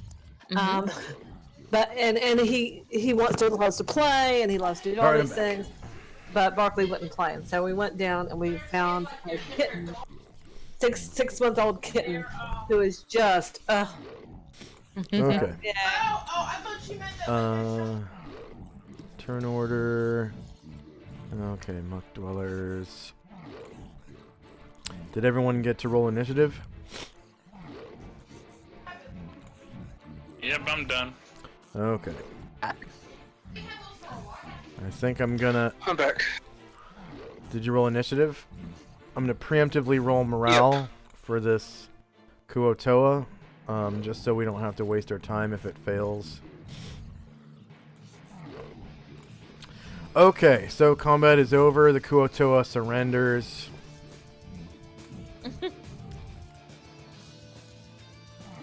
And Gromnar just slits its throat. He's just like...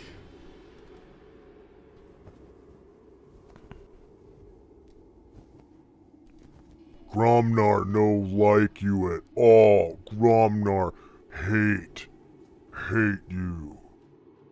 Weird fish man. And he he takes his two two-handed swords and crosses the blades like a pair of scissors and presses them up against the Kuotoan's throat, and it's like and its eyes are watering and stuff, and like it's shaking its head no, and Gromnar just slices its head right off, like with a scissor effect from his blades, and it dies. That was an execution. Yeah. Coup de grace. Coup de grace execution, yeah. Okay. So there were 1, 2, 3, 4, 5, 6, 7, 8, 9, 10, 11, 12, 13, 14.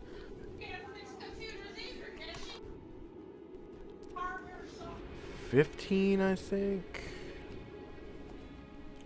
15 Kuotoa. 1, 2, 3, 4, 5, 6, 7, 8, 9, 10, 11, 12, 13, 14, 15. Yeah. 15 Kuotoa. An elite 6-hit die soldier and an 8-hit die priest. Alright, so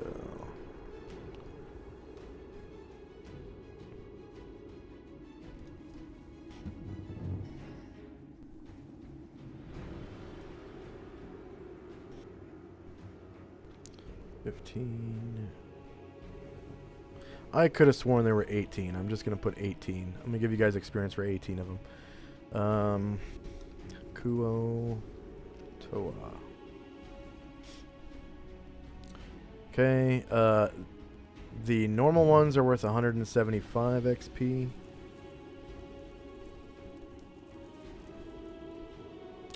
Player characters today we have 1, 2, 3, 4, 5, 6, 7 player characters.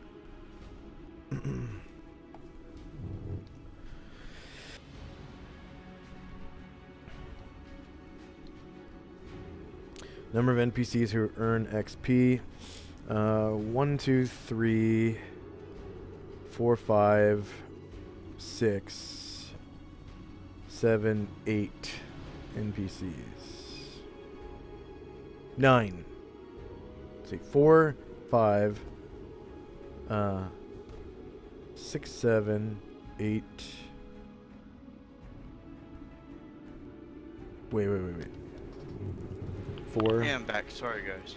4, 5, 6, 7, 8, 9, 10, 11, 12, 13 NPCs.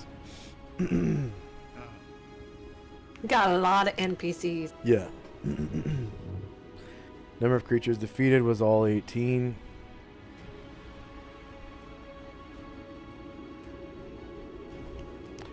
Hit dice per creature is 2. Warriors and bards in the party. Let's see. 5, 6, 7, 8, 9. 9 sounds about right. Oh, there's 10, but who cares? You get a little extra XP. Okay. Yay. NPC with 1 class, 116. Okay, so now we have the elite 6-hit die soldier.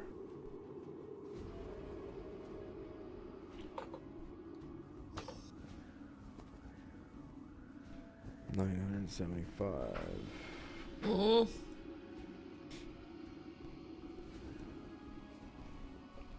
One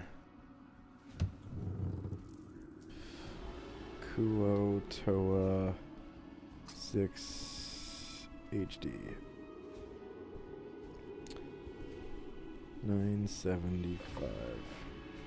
Enter. Player characters was 7.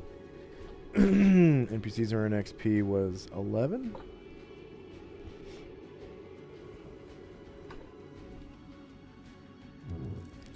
Creatures defeated was 1.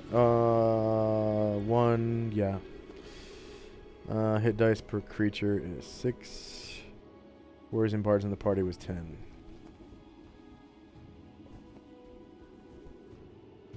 So it was And the priest. how was it for the experience? I'm doing experience right now. See the templates that are popping up?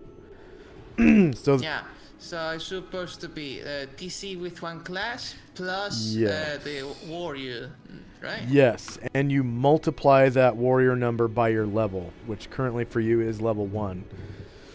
Yeah, so level 1 is just 40. Okay. Okay, so the priest. Wow, the priest is worth 2,000 XP. One Kuo Toa priest. 2,000. Player characters is 7. NPC is 11.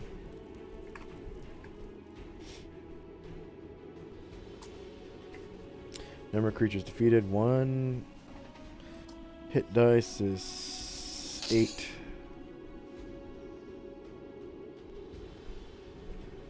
Number of warriors and bards in the party was 10.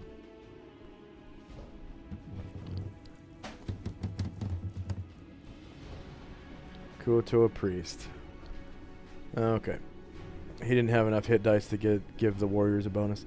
But, let's see, NPC was 1 class, 80, 39, and 116.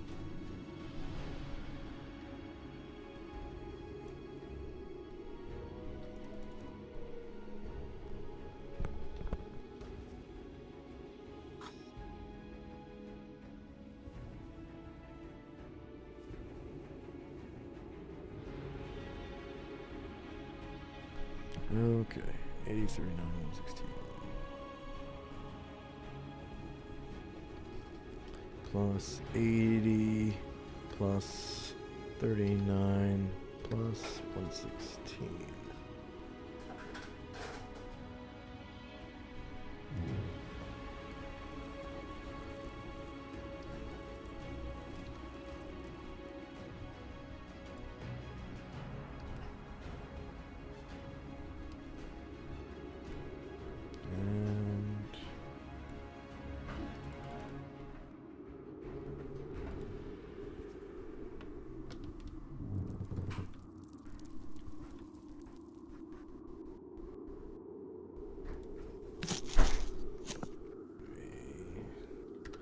Enter.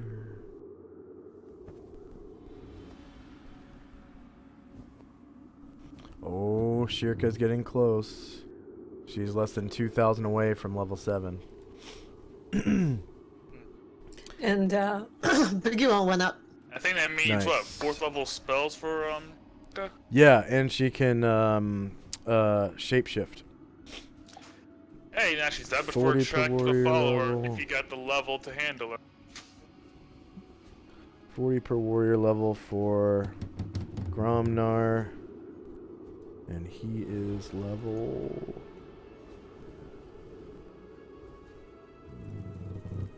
4. That's 160 points.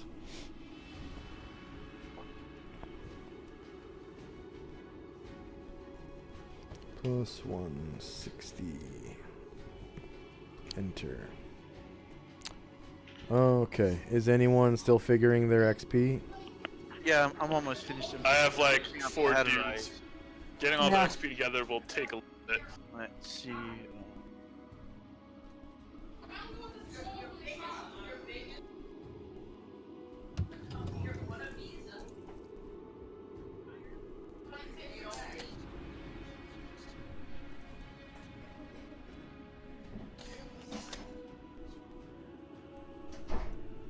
Oh yeah, the unconscious one is definitely dead.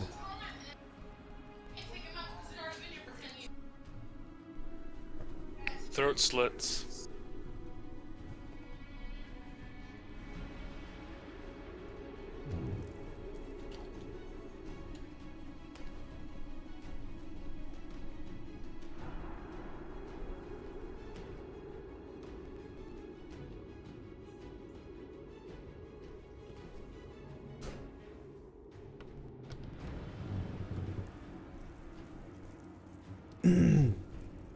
Okay, so first up is it's 8:06 p.m. Velcane, are you done figuring XP? Yep. Okay, first up is Velcane. He'll just head back up for to the second floor for this round. Okay. And that's what he'll do. Get ready to cast a spell. Read magic. Next turn. Okay. Varen, are you still figuring XP? Nah, I'm I'm Okay. through as well. Next up is Varen and company. Baron and company are gonna return back to the roof. Let's see. The watch is not ended yet. Yeah. Let's see if would it be appropriate time to recover ammo, or just Yeah. wait till the turn, or do I need to wait till my turn, or just go ahead? Yeah, just wait till your turn. I need That way I to- can see it in the chat. Okay. I need to roll for Calamar. If you're gonna just have the main character, our main, getting. He's not Yeah. doing anything. Yeah, go ahead. Yep. I'll need Medium to go assessment. at around 4:30 though. It's like 4:08 now, but as long as I'm able, should have enough time to get to my turn, I guess. Okay. Still 20 more minutes, 21 more minutes.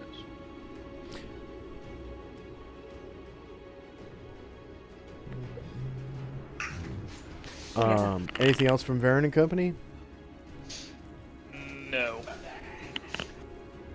Okay. Just gonna quickly return to the top of the roof. Let's see. I don't think I rolled initiative. Is it for main character or? Yeah, go ahead. Yeah, go ahead and. Okay, it must have been you did that while I was gone. I had to change this. Yeah.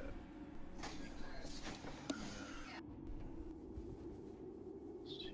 Initiative.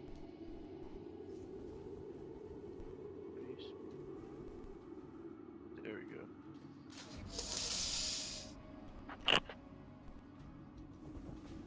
Okay. Next up is Calamar. Yeah, he's still reading the book, but what Jesse would like to do is to go down and search for, good things on the priest. Does he have any money? Does he have any things? That's what it. I want to have him see me. I want to see. It was hard enough to kill. Come on. I mean, now I think about it, I was supposed to trying to take the collar that he has.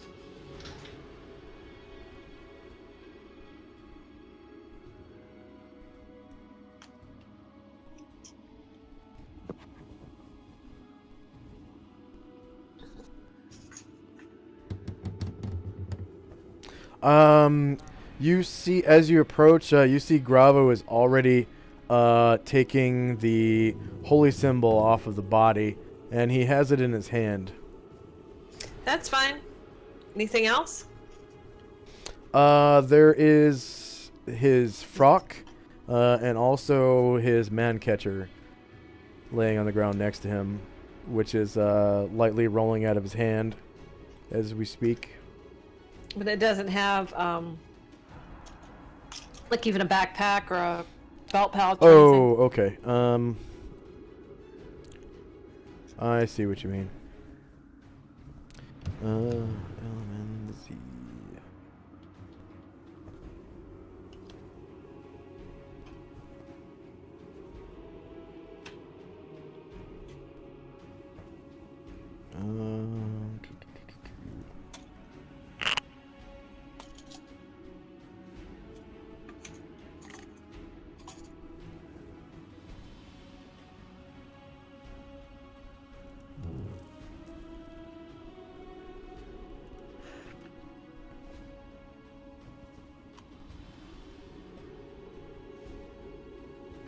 Holy fuck balls. Okay. Yeah, he has I'd say a backpack. A fairly bulky looking backpack. I'm gonna take it. Okay. It weighs quite a bit. It's pretty heavy. Is it how heavy? I'd say, just from looking at this, probably, let's see, probably about 15 to, I'll say 30 pounds. 30-pound backpack. 30 pounds. 30 pounds. Let me see. How much? What's my strength for carrying stuff? Oh boy. It's an 8. Yeah, she'll take it, but she'll be moving real slow. Let me see what's her weight. Yeah, she had 16 on her weight already. So 30, that'll be about 46 pounds. That'll be light encumbrance. Okay. As you take the backpack, you notice that there is actually a scimitar handle poking out of the backpack. Oh. Well, I take the scimitar out and look at it. That's Jezzy? Yeah.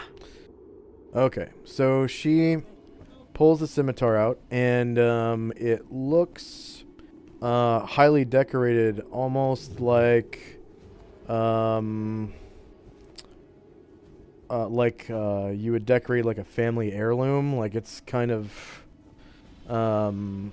got etching on it, and also as she opens up the backpack to pull out the scimitar, she also sees that there is a helmet inside.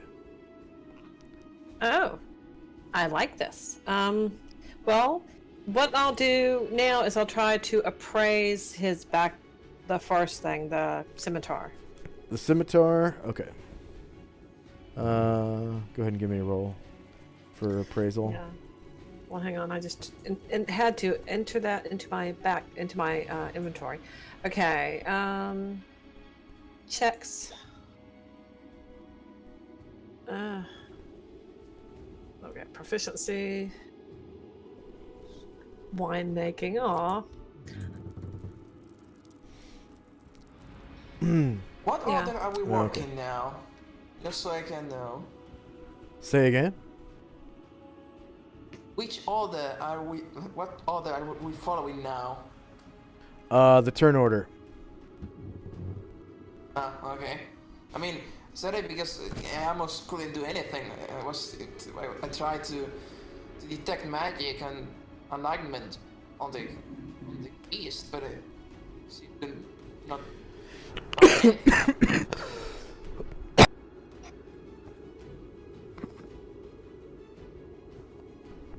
Okay, I'll give you the results for that appraisal next round. But just so you know, you also notice slightly deeper in the backpack, up against the blade of the scimitar as you pull it out, is also like a highly decorative longsword as well. Oh, goody. Okay. So.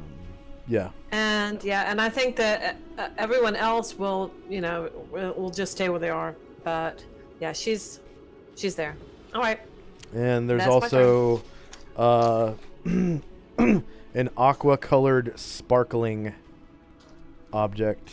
Okay. Next up is Brian Druid. All right. So it's time to land.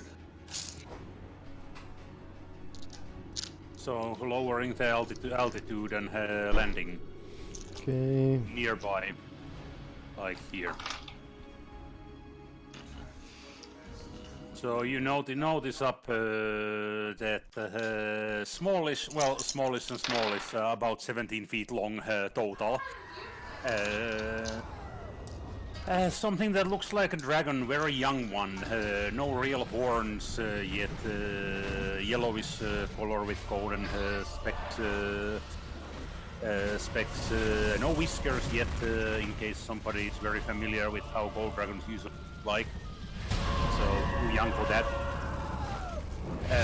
Comes down from the dark sky and lands nearby the tower, and says in Quick question. What races do I see when I come down before? I'm trying to figure out if I should address people with undercommon or common. Ogre, human, angel, like celestial, and Kuotoa. Okay. And also elf, bugbear, and I guess like a smattering of different types of elves. I thought goes in mind. This looks like what my mother described as circus, meaning the normal circus. Goes in mind, but when he lands, Brain says, first in common, do not be afraid, and then same on the undercommon after that, in case somebody didn't understand. Okay. Let's see. Lazarus, Jezzy, Varen, and Gravo and Gromnar all hear the dragons say, "Do not be afraid."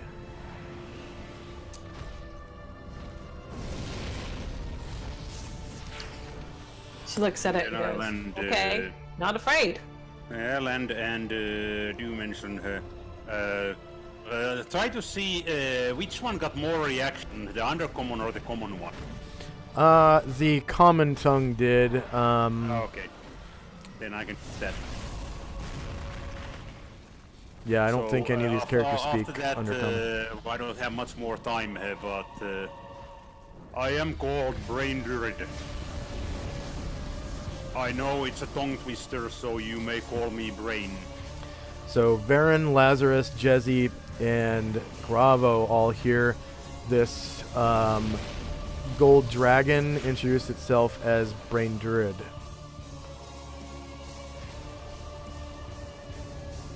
And can respond. End of that turn, because it took some time to fly there and talk.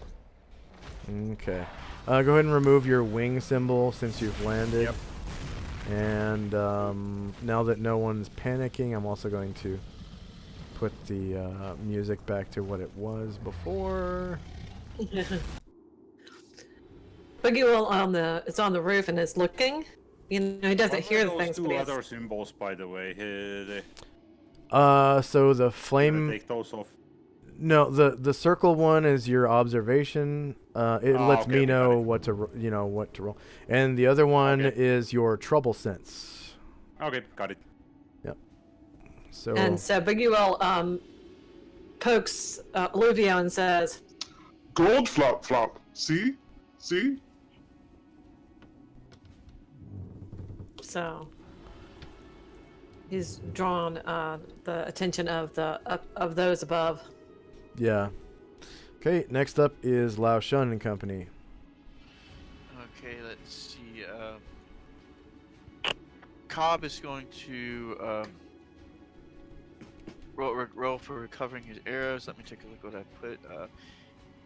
Use total of 6 and 2 hit. Let's see. Ammunition 6. How many shots successful? 2. Let's see. What kind of ammo are you recovering? Arrows. Yeah. Of the 6. Oh, only 1. Okay. Well, at least got 1. Okay. Let's see. I suppose Lao Shun is still going to be memorizing spells, and let's see. I suppose if you wanted to put Hatterai on the 2nd floor with Lao Shun and Cobb, it would just move there and. Where is Hatterai? Let's see. He's on the 1st floor. Oh, I see him. Okay. I guess. I think. Is Calamar still on the 2nd floor memorizing spells? Mm-hmm. Oh, let me see. What time is it? Because he gets done at, let's see. I think it's 8:05. Yeah, he'll get done in about 10 minutes. let's see. I'm trying to remember. I had all my spells memorized except the Oh, it's 8:06. the 9 minutes. dimensional folding he had, and I was thinking he had. Did he have just an hour? I don't know if an hour left or I don't know. Let's see, 4. You guys had 60 minutes to memorize, and it's been 6 okay. minutes since you guys started, so 4 more minutes, and that would be another spell level. Okay, yeah. Let's see. So 6 spell levels so far, and the 7th one is coming up in 4 more minutes. See, Because take a look at it's his, 10 minutes per spell level. I think. Let's see. I think he had everything. He had everything memorized except for dimensional folding, and I think I was thinking that he had some time into the dimensional folding spell. I'm trying to remember how much. Let's see. 'Cause that would be a 4th level spell, so be 40 minutes. I was thinking he was. I don't know if he was almost through. I can't remember. Let's see. But if he was just starting it, it would be 40. Yeah, 40 he was minutes. just starting it, because you Okay, would have so- put down all the ones that you had memorized up until combat started. Okay, yeah. Yeah, I went ahead and unchecked those. That was the only one I didn't have unchecked. Yeah, So, so you're basically 6 minutes into a 40-minute spell right now. oh, okay. Okay. So, Okay, that'll be it. Let me see. Let me. anything else from your other characters, or? Let me see. Let me just. It's kind of being laggy. Let's see. There. Let me. Just trying to move Hatterite. Oh, if you have an antivirus on your computer, if you open up your task manager, you can shut down any antiviruses you have, and that should speed up your computer a little bit. I have Okay, it's just. I have that problem it's- from time to time. It's just that I don't know the way I'm coming. I think I'm going up the stairs the wrong way or something. Oh, okay, you're wait. going to the top floor? Yeah. To No, I was the just roof? going to the 2nd floor. I was just going to the 2nd floor, but Okay, so it's it's not clockwise to letting me go up. clockwise to go up. Okay, Yeah. let's see. And there should be a way out right in the middle. See. So you see how the stairs are shaded Oh yeah, yeah. towards I'm the trying to go that counterclockwise way. side? That means down. Shading means down. So you're going upstairs right now. So you come Yeah, out on the I'm roof. I'm right at the edge. Wait, oh, wait a second. So So you'd come out on the roof now. Is that where you want to be? no, I just wanted to be on the 2nd floor. I was just trying to get. He is on the 2nd floor. This is I just can't get past. Oh, okay.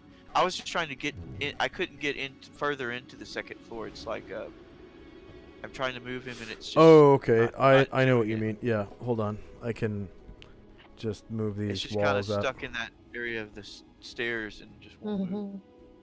Yeah. That's because the whoops. What? Whoa, this is on the dynamic lighting layer.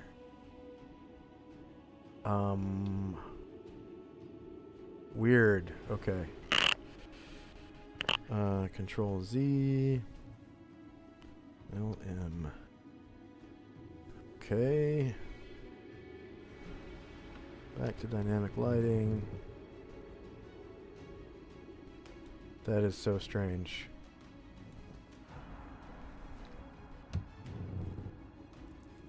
Okay. I had a map on the dynamic lighting layer. That's really weird. Oh. Okay, so I'm just gonna back these walls out a little bit. And you should be able to move in a second. Oh, okay. Sorry.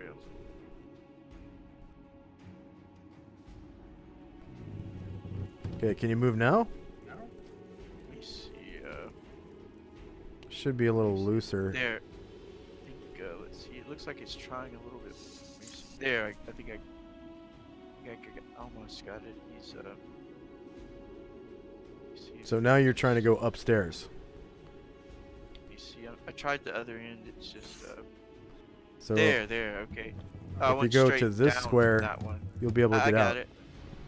Yeah, there we go. I'm just gonna put him right here.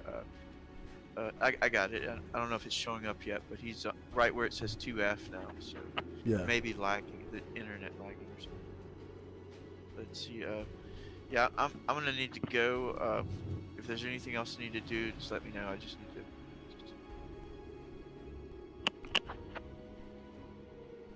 Okay. And we'll have Velkane's turn. Okay. Volcane will cast Reading Magic. See, Okay. anything else I need to finish up before I go? I just need to leave. Not that I know of. Okay, well, thanks guys. Thanks Josh. I gotta go. Okay. Do something before mass. Have a good Yep. mass. Okay, guys, See next ya. week. Take care. Bye. Yep, stay cool, Michael. Thanks. Good having you back, James. See you back. Okay, duration 12 rounds. It is nice having James back today. Yeah. You know, Yeah. Yes. it really is. You're making me blush. Oh.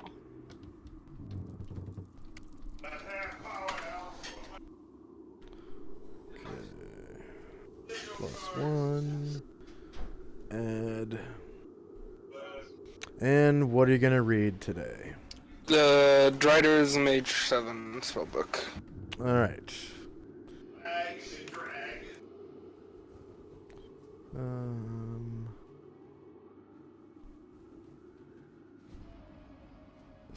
Circus. Belcane. And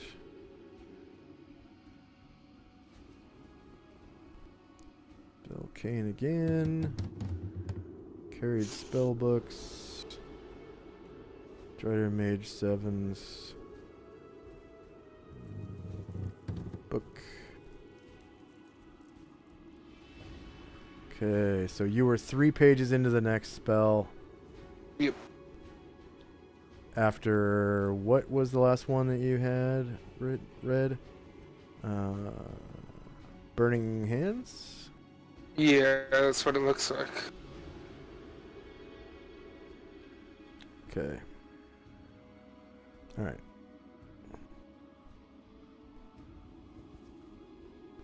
Cool.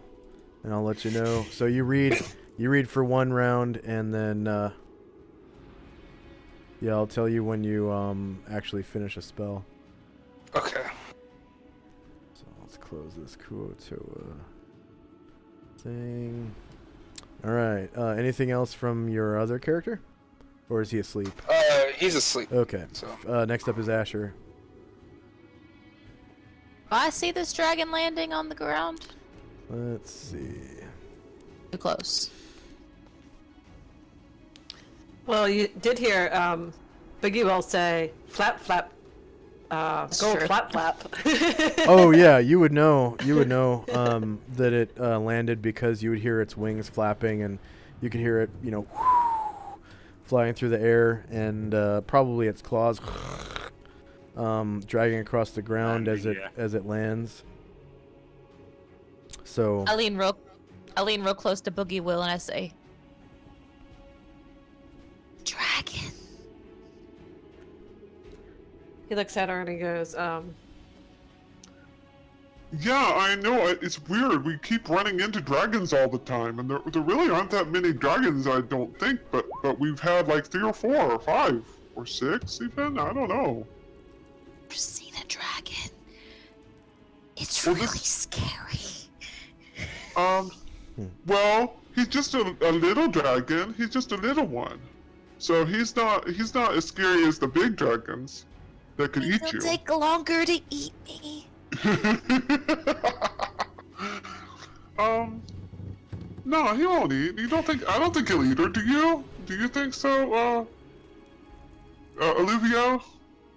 Olivia goes, No, I don't. Well, I don't know, but I don't think he would. I'm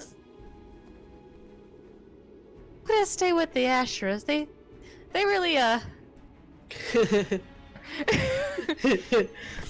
All of the other gold dragon spawn that I knew were quite nice, actually.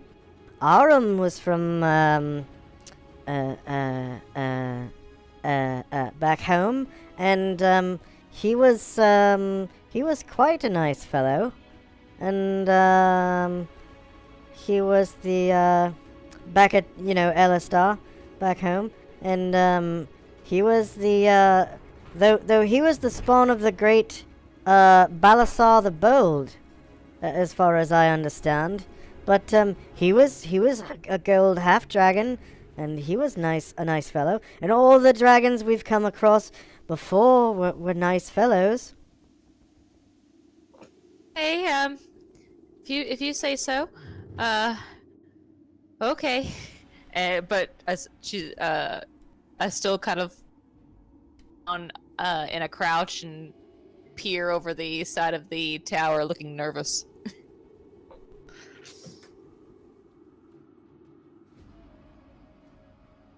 Okay. Anything else from Asher and company? Okay. Next up is Varen and company.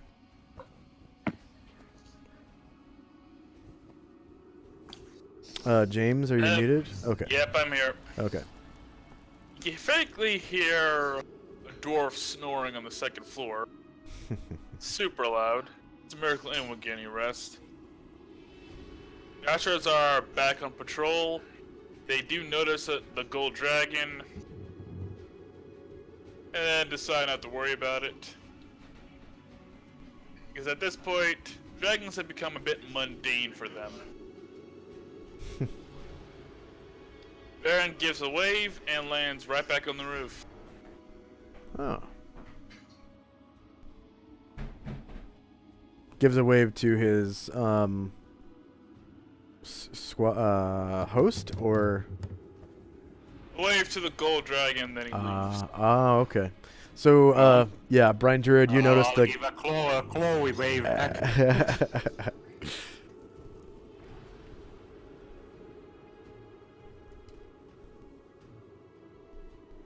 And that's Varen and company. Okay. So next up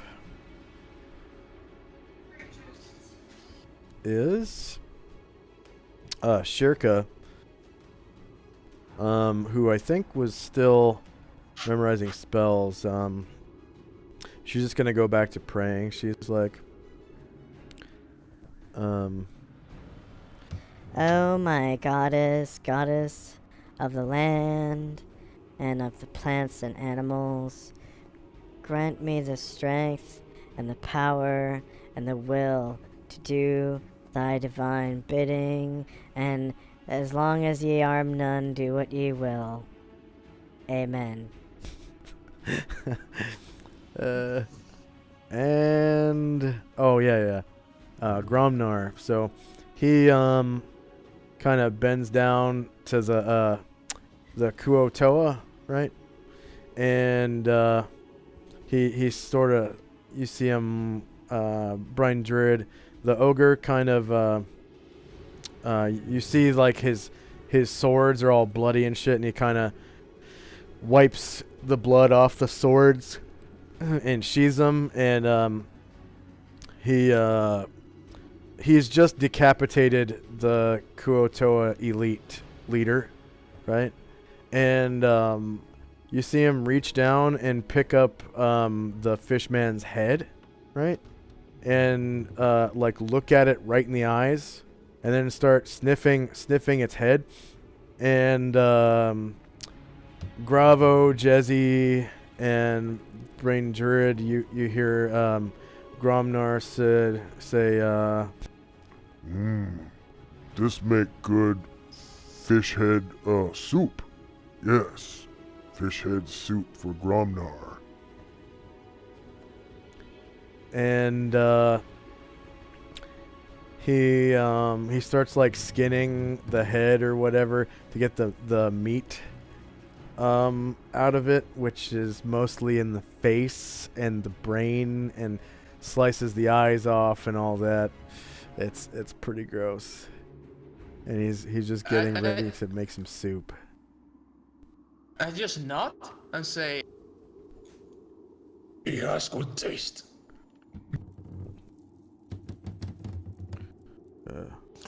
I figured that Yeah, Boogie will Gromnar. also. Gromnar love fish. Fish head soup. Very good.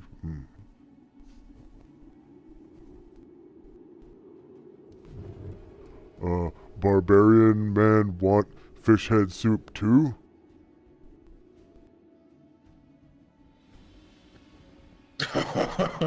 If you have to spare, I will gladly take it. Barbarian man have water for soup? Gromnar need water for soup. I'm actually have to check that one. I think I don't have, or maybe do have. Jesse kicks in. You know, well, the priests always, make their own water, so you can make some water and then you can make some soup. Right? Right.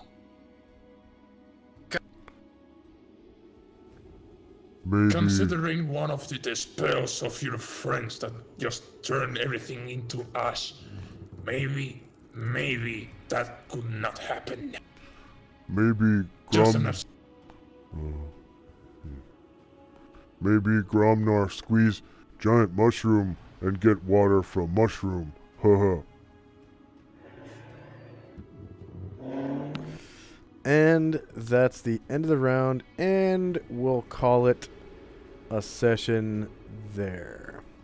I'll take you guys back to the Crossroads map. Any feedback for me as a DM? Do I need to change anything to make anything move faster or anything like that? I think the number of the people and NPC and everything will pretty much dictate that everything takes time. So I don't think you can massively improve the speed too much.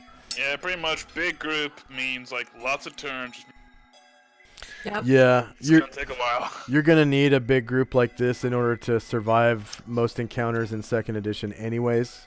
So each player character is entitled to their own hirelings, henchmen, and followers.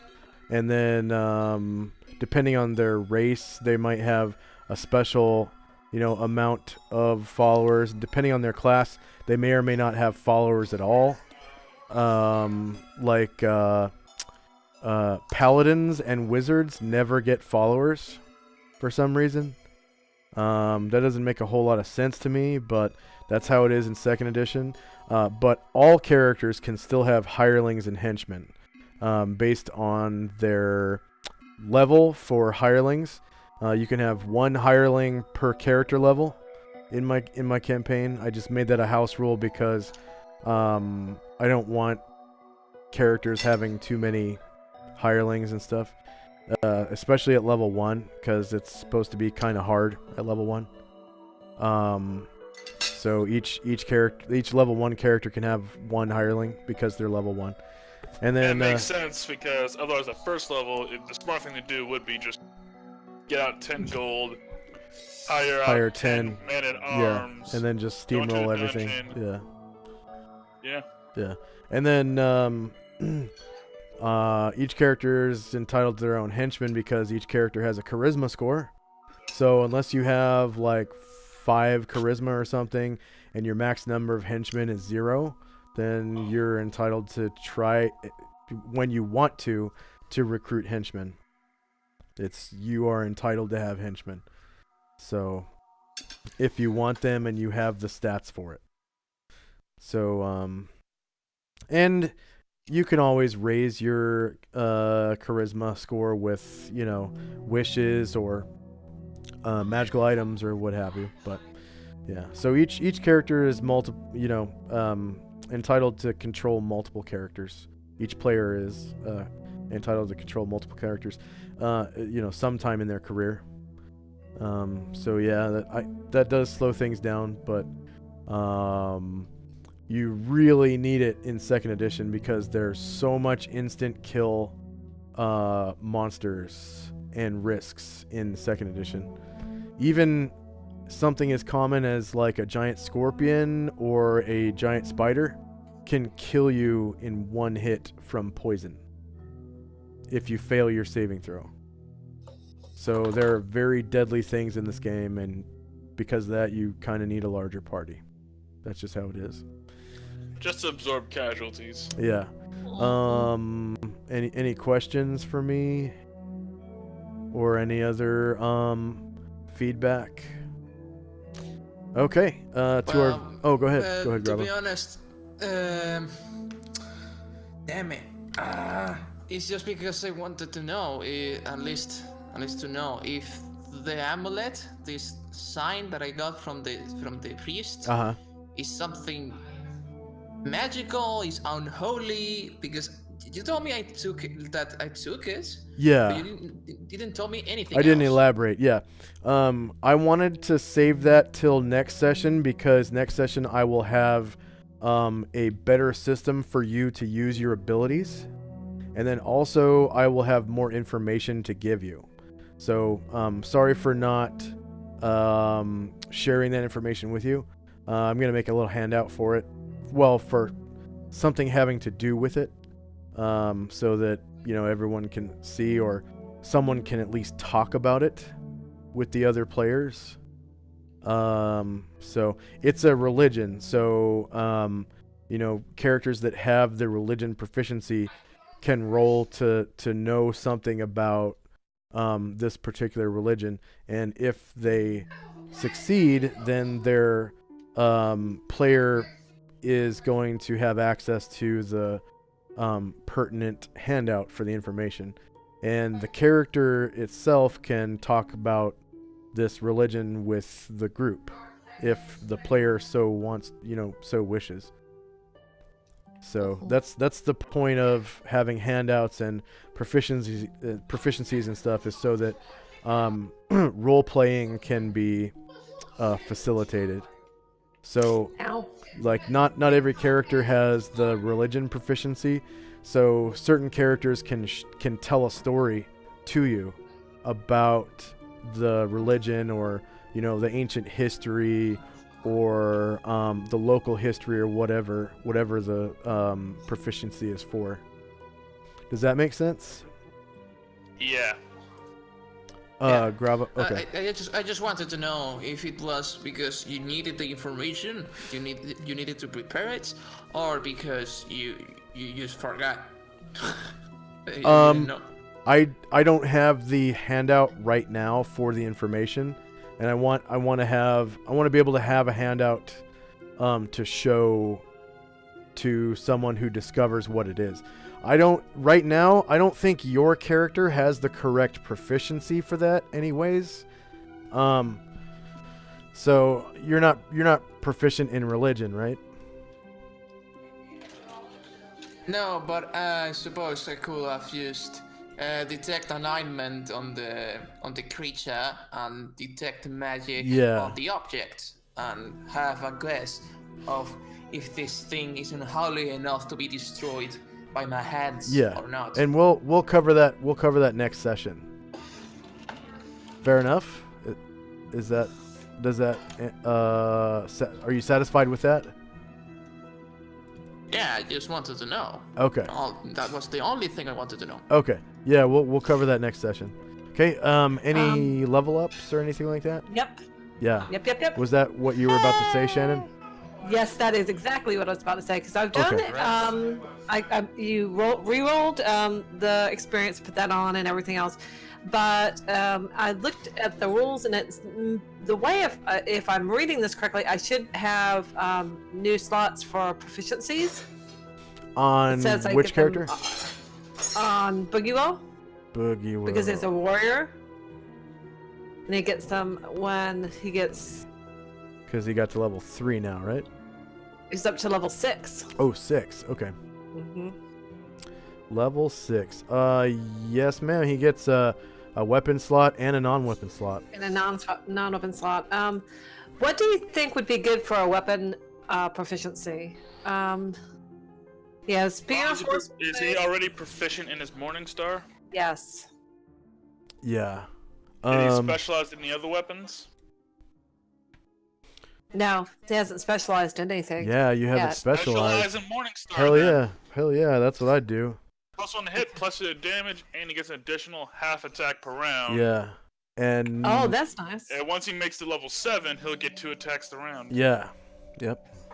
So what do I need to do? I need to put in Morningstar. Just put another point in the Morningstar. Yeah, so where it says Morningstar 1, you just change the 1 to 2. Great. And I don't hit think enter. you can add to 3 yet. Yeah. Right. You'll be able to go to Morningstar 3 at level 9. Okay. Unless you want to use your non-weapon proficiency slot to get Morningstar 3. FPS between you and me, it's a good idea. That's I will. If I can do that, I will do it. I'll do it right now. I will allow it because you're a warrior. I will allow warriors to use non-weapon slots for weapons. Yeah. And then the only caveat to that also is for martial arts, you can also use non-weapon slots for martial arts. So, and that's any character can do that. Okay, so now you are a Morningstar Master. So what that means is we need to give you +3 to hit on your Morningstar. So your +4 changes to +7 on both hit and damage. Oh. Nice. So you are much more effective now. And then also, your number of attacks changes from 1 to 2 per round. So per round. that means you get, every time you use your Morningstar, you get 2 spots on the turn order tracker. 1 for initial attack, 1 for multiple attack. Whoa! I get to attack twice. Mastery Yes, ma'am. adds 1 whole attack. Oh, wait, I'm sorry. No, I'm sorry. It's like, I know it specialists is get another half attack. I Yeah. don't think you get another half attack until till you're level actually 7. at high max. Yeah, I'm sorry about that. It's so? it's 3 per 2. Okay, 3 slash. But when Boogie 2. reaches level 7, he'll get an extra attack. Yeah, when he gets to level 7, that's true. Sorry about that. That's real sweet. But that's right there. next Yes. level. Yeah, 3 per 2 he always had. Or no, I'm sorry. You just got 3 per 2 when you went to Morningstar 2. And so yeah, he didn't always have that. It would have been like that once he got to level 7. But now that you are specialized with the Morningstar at level 7, he's gonna have 2 per 1. So That's great. because normally you get an extra half attack at level 7 on all your weapons though. So that's the cool thing about fighters. Well, warriors of any kind really, including you, Gravo, as a barbarian. You'll have multiple attacks eventually as well. Did anyone else gain a level? Did anyone else gain a level? Nope. I mean, Dean is flirting with level 7 priest, but not quite there yet. Nice. Level 7 priest is very respectable. Okay. So if there's no other feedback. Vindicators usually don't live that long. Yeah. Yep. If there's no other feedback, is there any other feedback or level ups or anything like that? Okay. So to our viewers, thank you very much for watching. If you're watching us on Twitch right now, please follow us. Hit that follow button at the top of the screen. It's shaped like a heart. Yeah, hit that love us button, and you'll be able to see our broadcast every time we go live. I broadcast about 3 to 5 times a week, so lots of entertainment. And then also I recently have become affiliated with Twitch, so you can become my follower if you want to kick me down some monthly support, and then also you can send some chips to our cheer cup if you want to, whenever I'm live. I think it's when I'm live only.